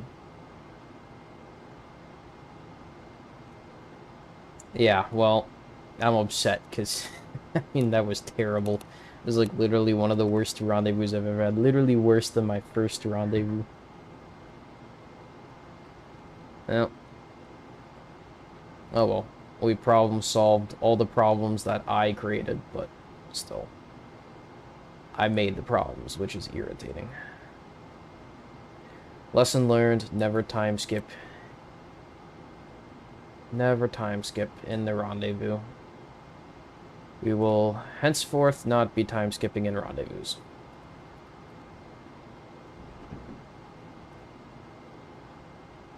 I will leave this up as a lesson for those even tempted.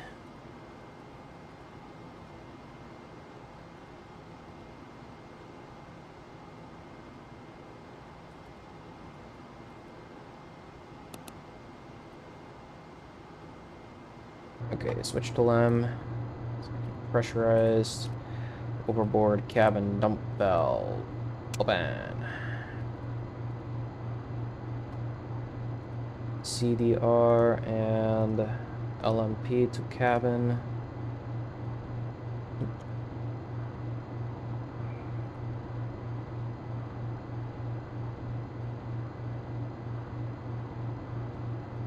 Equalize CM LM pressure. Yeah, that's definitely equalized. We opened the hatch before we freaking did that, so no way that's not equalized. Open.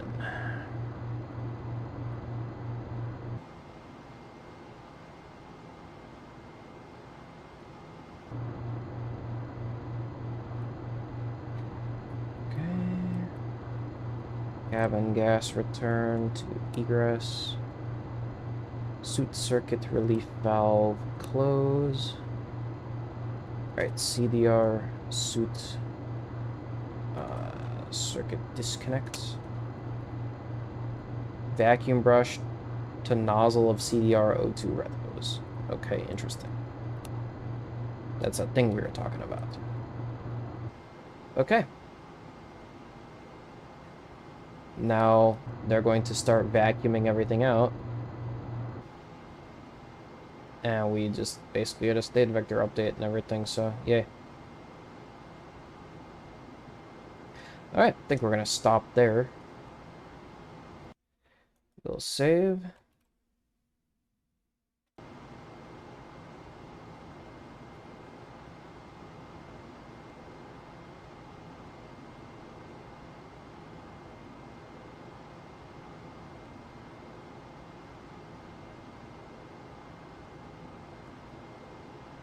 Alright, anyways, yeah, thanks everyone for coming by. I know there's only 2 people left watching, so yeah, no, we had some new people in here, and luckily the mass audience wasn't here for the fuck-ups, but that's fine. I'm sure they would have found it entertaining.